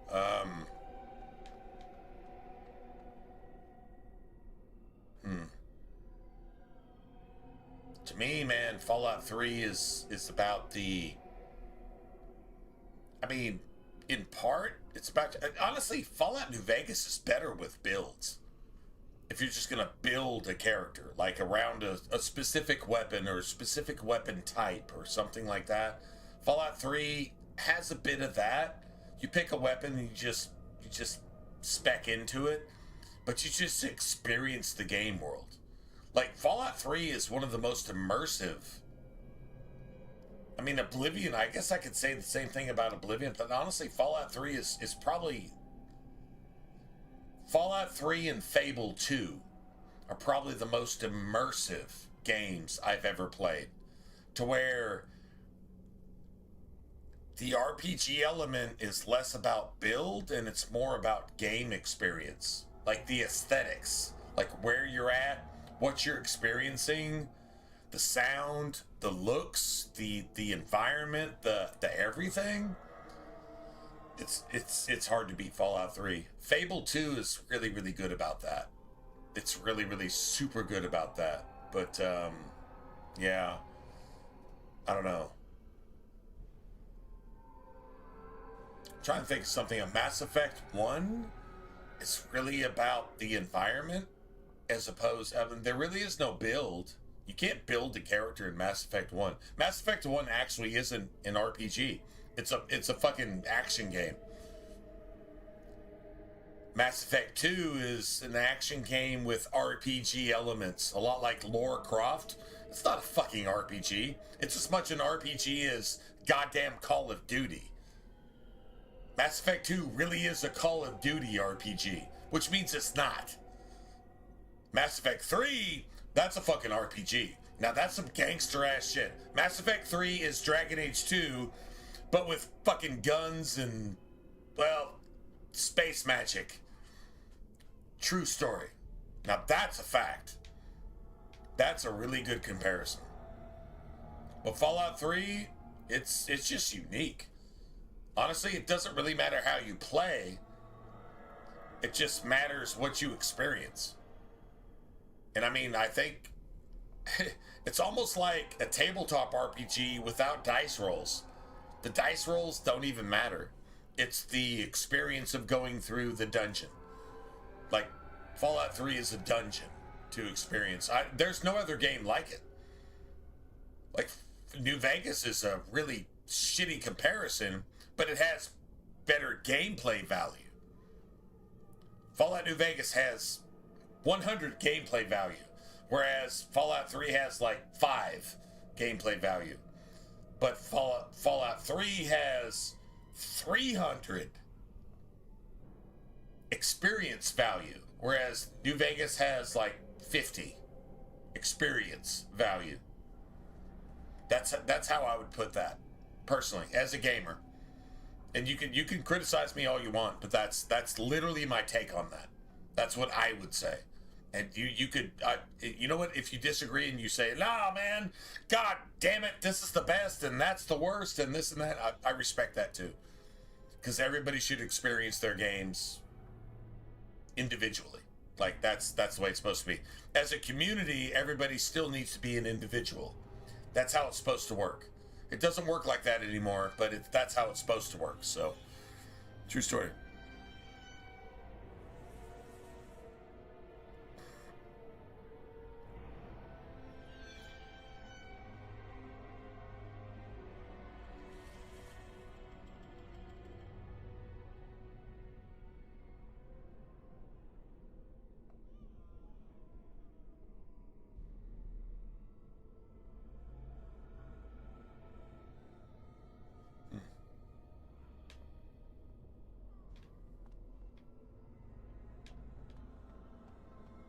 Enemies approaching.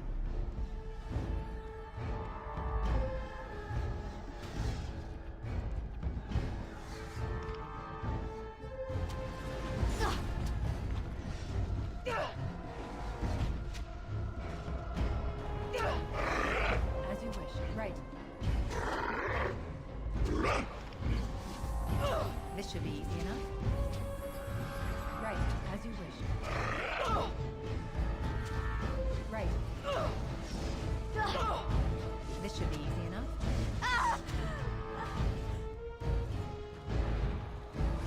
Let's get started. This should be easy enough. Right, as you wish.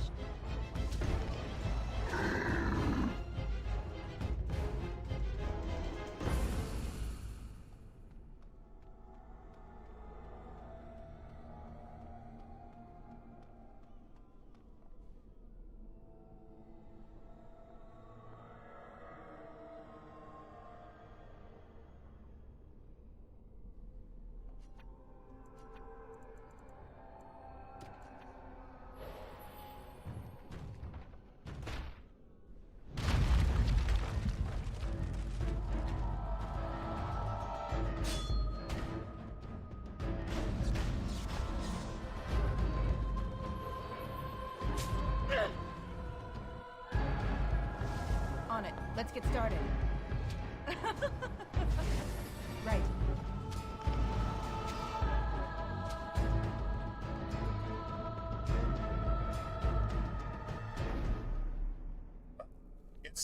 Maybe we should try this entire map as just a regular mage.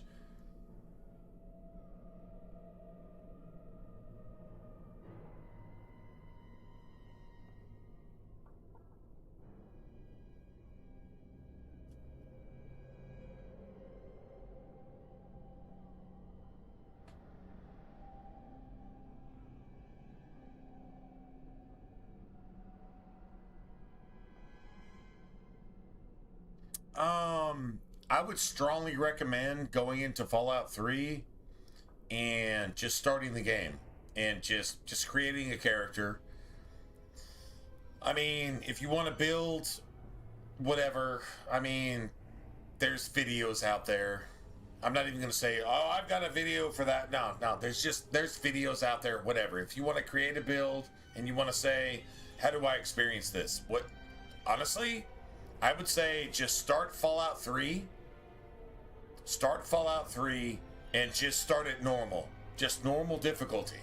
Where it's not hard, it's not super easy, it's not super hard, it's just normal. If you want the experience of the game, and just start and just put yourself in the mind of a baby. And a baby being born into a world that you know nothing about. And then work through the tutorial of the game. The tutorial is basically just telling you how to use your controls, how to use your combat, just do your things, right? And then from that point on, it's story. And the story sets you up for an experience. And the experience is basically when you get out of the vault, you realize that you got a game world open to you that was not open to any gamer prior to this game. Elder Scrolls Oblivion did the exact same thing. They brought you out of the sewers and all of a sudden, you got this God Ray moment where you got this world in front of you and you could go do whatever the fuck you want to do. And there was a story behind everything that you experienced in the game. Fallout 3 is the exact same way. Once you get out of the vault, there's this awe moment. And it's like, oh my God. And remember, this game is more than 15 years old. And it brought to you a open world experience that the gaming community had not really experienced ever. Unless you played Morrowind. And then Morrowind was, oh man, the technology just wasn't there. I want to remaster a Morrowind. I want to play Morrowind remastered. I really do. I want to play that. But anyway, we don't have that yet. So honestly, just go into Fallout 3 and play through the game and just soak it in. Right? Don't judge it. Just soak it in and say, okay, here I am a kid, and here I am this, and here I am that, and I just follow the instructions, just move around, and maybe you can explore a little bit, right? And then you realize that your build maybe allows for you to do some things, and it doesn't allow for you to do other things. And then you realize where your mistakes are, but you play through the game, and then you get into the game world. Honestly, you won't make it. If you're an RPG player, the first time playing Fallout 3, you won't make it 10 hours into the game before you start a new character and say, oh, okay, like this is fucking awesome. And then you'll be like, oh, okay, maybe I need to do this, and maybe I need to pick that, and maybe I need to pick that. Then you get 30 hours into the game, and you'll be like, okay, well, this game is amazing, but I suck. So I'm going to go ahead and start over. And then you do this, and you do that, and you tweak this a little bit, and you put a point here, and you put a point there, and then you start over. And then all of a sudden, you're 50 hours into the game, and you're like, man, my character fucking sucks. I'm going to start this over because this shit was amazing. And then you start over, and next thing you know, you got 500 hours in the game before you even settle on a character that you actually want to play. That's the draw to Fallout.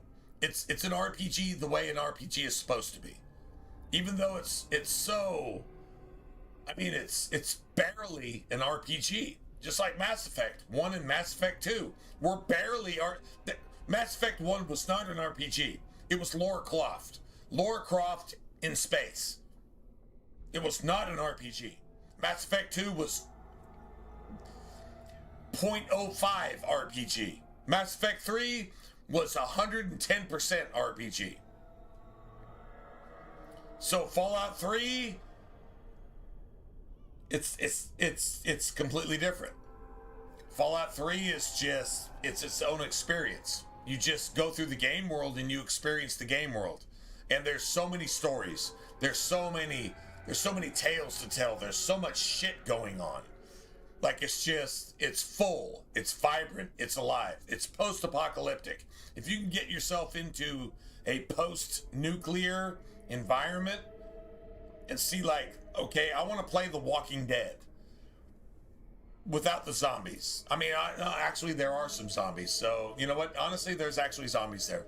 Anyway, if you were gonna say, I want to get into a game environment that gives me this immersion, that's what Fallout 3 does. Fallout New Vegas does not do that. Fallout New Vegas is more about gameplay than it is about game experience. Fallout 3 is all about ambience. It's all about aesthetics. It's all about the sound, the sights, the exploration, the experience of game world, and understanding where you fit in it. And that's some pretty major shit. Just saying, it's a complete work. So if you don't understand the draw, well, maybe you should just go do that then. I mean, I'm not talking to you like you're stupid, but if you're like, hey man, I should probably do this, but I don't know whether I should or not. You should probably do the thing that you don't know whether you should or not. Sorry man, you should just probably go do that, and yeah, just saying. It's not that hard. Just saying.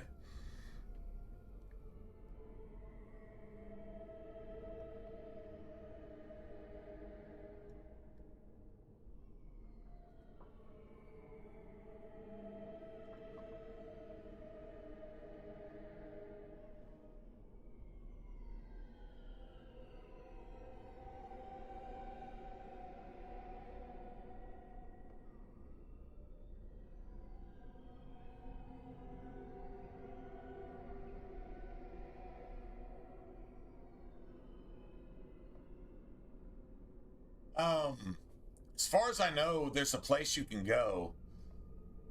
Well, I mean, if you're playing the Xbox,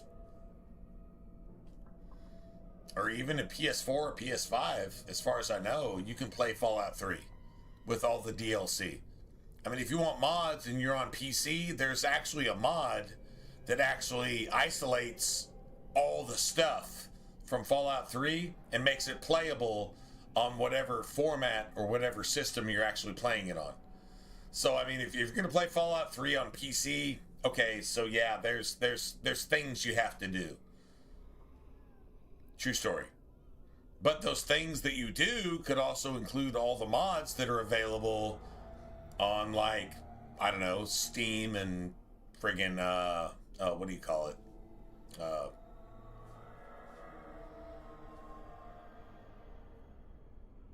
God damn it. Mod site. What's that mod site? Anyway, you can mod it, you can play it. Like, there's a mod that specifically makes it accessible to modern PCs. If you're playing on console, well, then just play it on console. I mean, seriously. I don't know. I on PS5, I don't need. Can you play Fallout 3 on PS5? I don't think you can. I don't think they have backwards compatible shit. Unless you do some third-party bullshit or something like that. I don't know. That's actually a good question. But if you're on Xbox, just download it. And honestly, I mean, if you want an RPG experience, just create your character, decide how you're going to play, and then just get into it, and yeah, just get into the game world. Get through the tutorial, and then get out of the vault, and all of a sudden the game world just opens up for you. And if that's not like a goosebump moment, you know, goosebump, you know what I'm talking about? Like, if it's not a goosebump moment for you, maybe that's not your thing, but I don't see how it cannot be. Just like, oh my God, man, I've got what am I looking at? I'm looking at Washington, D.C. post-nuclear with everything destroyed. What's going on here? And then you get to go find out. And you can just go play it. And you talk to NPCs and they give you quests, and all the quests are like story related. Like they're literally story related. They send you here, they send you there, you do shit, and it's all got this quirky fucking humor and storytelling behind it. And it's like, dude, it's amazing. It's a game experience.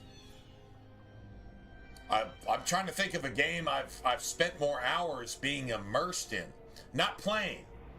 I played games for hours, but a game that I'm actually immersed in, that I'm like, oh my God, I fell asleep and my controller died in my hands while I was nodding off. And then when I snapped to, I fucking turned my Xbox on and just started playing again. I didn't eat, I didn't drink, I didn't go take a piss. I was just back in the game. Fallout 3 is one of those games. For me, I can't speak for you, but I mean, for me, that it was definitely one of those things. Definitely just, I mean, certain games just, they have that thing, I guess. Right?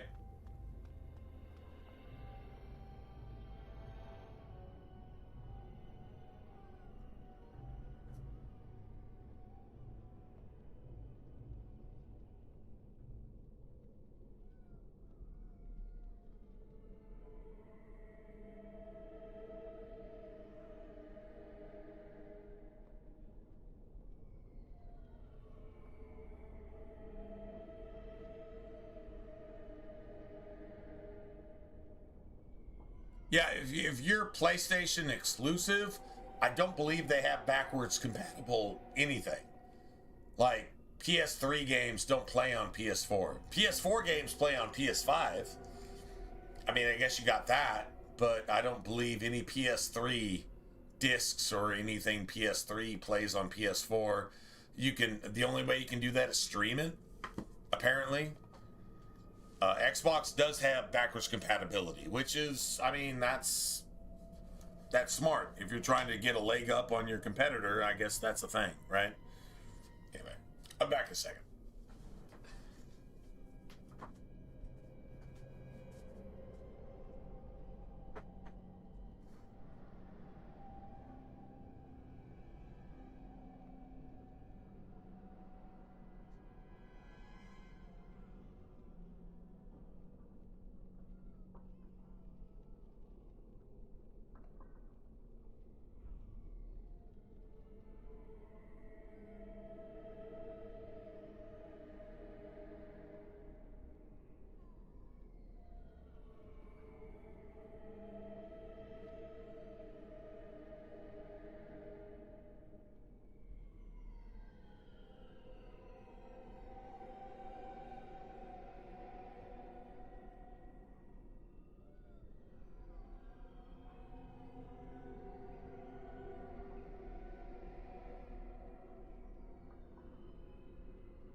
you have to have a subscription for it. So like that's just, I mean, and then what are you gonna get? You're gonna get a really bad version of, like, I mean, honestly, the Xbox One and Series X version of, like, this plays Origins pretty good, but the Series X version of Dragon Age 2 is horrible in certain places. It's fucking terrible.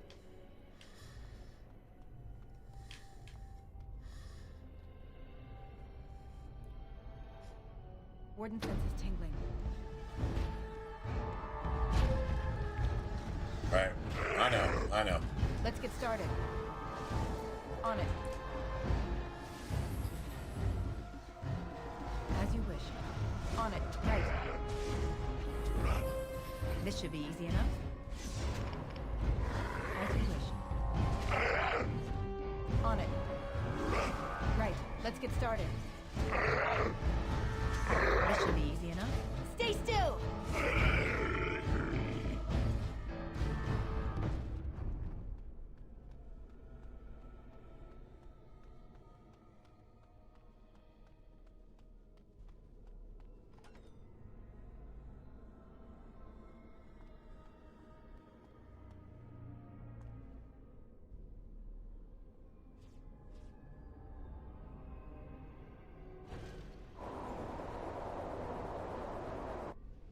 Enemies approaching.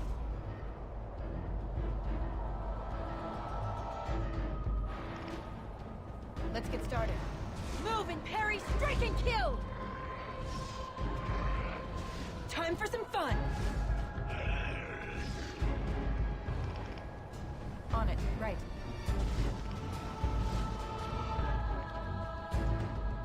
This should be easy enough. Let's get started, right. Let's get started. This should be easy enough.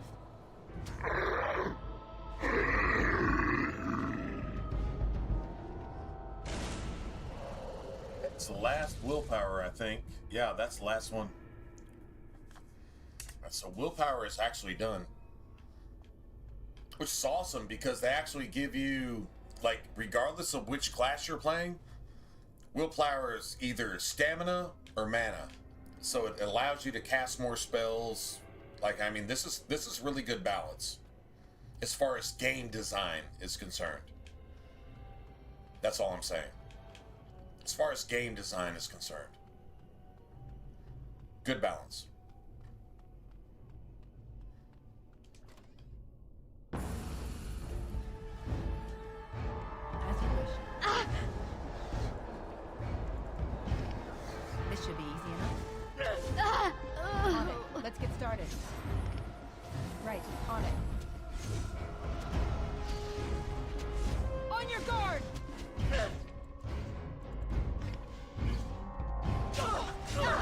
Let's get started. Cannot stay. Oh my god, are you fucking kidding me? I got to do all that shit over again? Oh my god. Wow. Well, if I have to do... Oh, I have to do everything over again. I have to do everything over again. Oh, wow. The entire area? I'm not doing that. As you wish. I'm not doing that. On it. Let's get started. I'm not doing that. Right. I'm gonna do this and then I'm done. We'll just start from here tomorrow. Let's get No, I'm literally not doing that. Right. As you wish. This should be easy. Let's get started. Here! It's time to die! Desperation is an ugly perfume. This should be easy enough.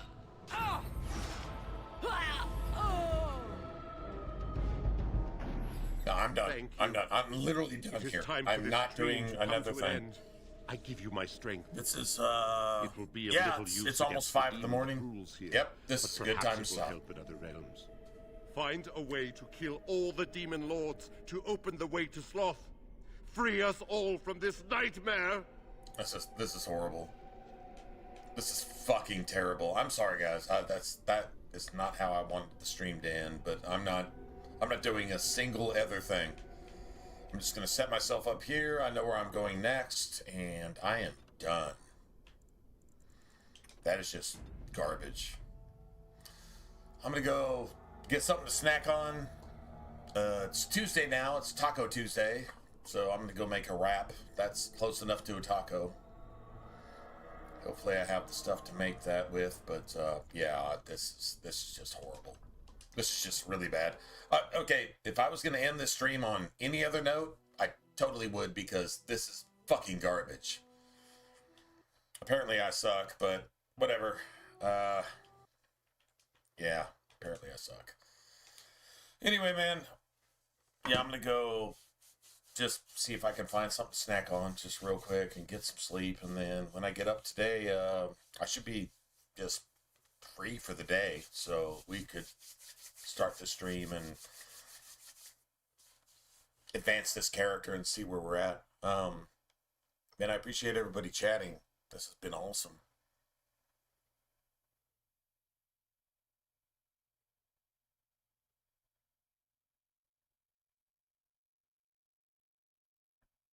Oh wow, yeah, yeah, like you said, yeah, so much. Yeah, the old engines were tied to frame rate, right? So if you bump it up, yeah, absolutely. And shit, Dragon Age 2, like for example, on the Series X, even at 60 frames per second, which is easy, right? There's a bump for 120 frames. And if you do that, dude, it breaks. It breaks like almost all the boss fights in the game. It's horrible, and it will actually skip over like cutscenes, dialogue cutscenes where you're talking to somebody, right? It'll skip over like several of them because it'll load them so fast that if you try to actually work through them, it'll just crash your game. It'll freeze it until you have to like literally restart on your last save. Like it does that. Yeah, true story. Yeah, signing off, man. I'm literally signing off here. I just want to not ignore you guys. Let's see. But yeah, tied to the frame rate. That's a really, really good way to put it. Like that's definitely what it feels like. 'Cause like there's some things on the Xbox One and Series X, not just gameplay, but like certain like key elemental fights that are impossible. Like you can't do them because like the enemies are level 50 and you're like level 17. And one level is enough to make somebody more powerful than you. So like 33 levels or something is enough to make an enemy invincible. Like they're literally invincible. Like it's not even playable. You can get your entire party attacking somebody when you're basically one-shotting everything else in the game. It won't affect like a normal enemy, but then you get into a boss fight and like the boss and anybody with the boss fight is like completely impossible. When I say impossible, I mean you can attack it with your entire party for 30 fucking minutes and it will not die. But it can one-shot you. It's like literally level 50. And look, there's no excuse for level 50 at all in Dragon Age 2. Like the highest level you can achieve with everything, if you min-max everything is like 30, 31. Even if you say 32, the difference between 32 and 50 is you doing 5 points of damage and the enemy doing 650,000 points of damage per basic attack. Like that's literally the difference. And you can't fight that. Like you can't even play that. Like it's just stupid. Anyway, that's definitely a thing. That's definitely a thing. That's why I bought the Xbox 360, was to play Dragon Age 2 specifically to the end with some alternate characters with the mage and so on and so forth. We just decided to switch to Dragon Age Origins. Origins plays good enough on this. It actually, it just reduces the, for some reason, it doesn't fuck with Origins near as much as it does with Dragon Age 2. I don't really know why. Anyway, maybe there's no frame rate advancement on it. It just plays normal. but it just loads a lot faster because you can load the entire game on RAM. Yeah, honestly, like an Xbox Series X, I'm not talking about PC. An Xbox Series X, their RAM could probably load 5 Dragon Age Origins on it and still have room to spare. Probably. As far as just digital space is concerned. So, yeah, that's the thing.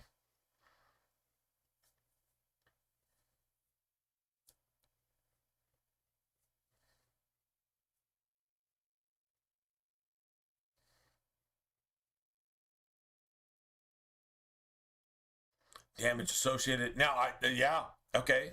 I'll tell you this. This is from personal experience. On the Series X, if you play Dragon Age 2, it's got a lot of fucked up stuff. But there's certain fights where, like, for example, the Rock Wraith. At the end of Act 1, Ancient Rock Wraith on Nightmare. On the Series X, you can kill the Rock Wraith before it even rises up a second time. I call it basically a single or one series. Just a one series Rock Wraith fight. You know, you fight it and then it collapses, and while it's collapsed, you just fucking lay into it. You can kill it outright before it ever rises up again. I've done it on the Series X with every single class that you can possibly play. Except a fucking archer, because archers, why the fuck would you play an archer? It's a boring mage. That's just stupid. I don't know. I mean, if you're an Archer fan, God bless you. Honestly, more power to you. If that's your thing, that's what you want to do. There's nothing wrong with that. But for me, I fucking hate it. I hate it worse than liberals. I hate it worse than Satan himself. Yeah, I just don't want to play an Archer. But anyway, yeah. Outside of that, I played every single class: Rogue, Dual Wield Rogue, Two-Hander, Sword and Board, and Mage on the Series X, and I can kill the Rock Wraith before it even rises up again. And I tried it with all the different classes and even created separate builds each time on the Xbox 360. And the closest I got was getting the Ancient Rock Wraith on Nightmare to about, I would say, between 10 and 20% health. That's it. Like if their health bar was here, I got it to about here. And that's the best I could do. And I tried everything. I tried every single piece of gear, every single tactic. I even turned some stuff on and turned some stuff off. And, yeah. And honestly, it just wouldn't let me have the crits, and it wouldn't let me have the combos to kill it in one series. It always stood back up. Now, as soon as it stood back up, I killed it instantly. Within 10, 15 seconds of it standing back up, it was dead with every single class. But I actually developed a class each time on the 360. A Rogue, a Dual-Wield Rogue, a Two-Hander, a Sword and Board, and a Mage. I want to say both mages, to be honest. Not really sure. Anyway, just tried all the classes, and I just couldn't do it. So yeah, the frame rate is definitely a thing, but it screws you on a Series X. It screws you on a next-gen console, whether it be an Xbox. Xbox One is even worse.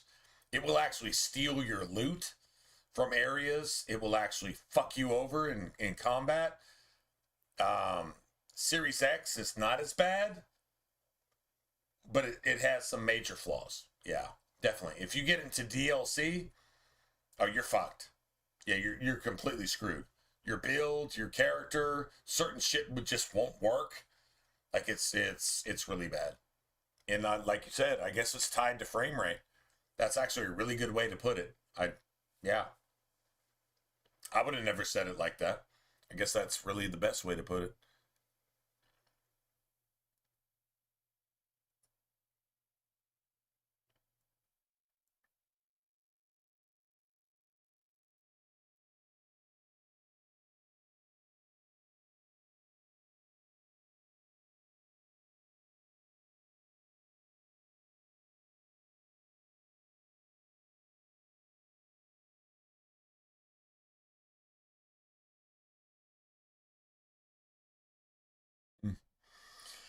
Anyway, all right, guys. Well, I'm going to go ahead and call it a day. I'm going to go ahead and get out of here. Try to find something to eat, like I said. We'll be back on this, like, right here. I don't know. That just pissed me off right there. That's fine. I'll deal with it tomorrow.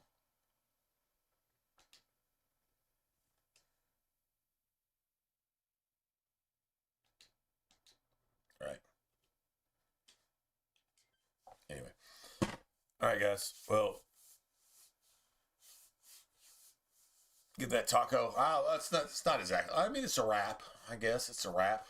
If I got enough stuff to put in the wrap, I guess it's a wrap. Call it what you want, man. I'm just gonna go find something to snack on, and then you get some sleep. And I think I'm off tonight. I don't think anybody's gonna call me in, so we'll probably get started streaming earlier than later. Probably. If not, then you guys take care. And I guess this is it's Veterans Day, right? Veterans Day today. Like right now, like literally as we speak. I guess it is. If you're American, it's Veterans Day. If you're not American, well, you should probably respect that, because at some point the Americans probably came and saved your ass at some point. Just saying. At some point. It's what we do. Even though we get hated for it. That's enough to make you cry. Anyway, either way. Yeah, no doubt. All right.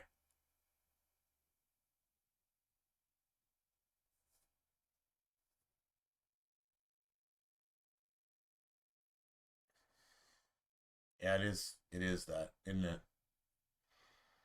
Time to reflect. I'm going to go ahead and give a little bit of time to that too before I go to sleep. And just think about all the people who died just to protect my right to stream here and say what I want to say. Even though they try to ban me for that. No, they have banned me for that. Well, their blood was not shed in vain.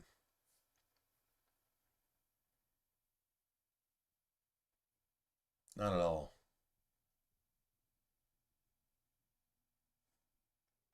It's too bad that the devil exploits a lot of the freedoms that were paid for with blood, and the devil just exploits it with purple hair. And if you don't like me saying that, go fuck yourself. Yeah, that's a true story. Yeah, that's an actual thing. Oh, God bless all those guys, and God bless you guys too. All right. Well, I'll see you this afternoon or tonight ish, whatever. Yeah. And you guys take care. Anyway, you guys have a good rest of your week. I'll see you guys later.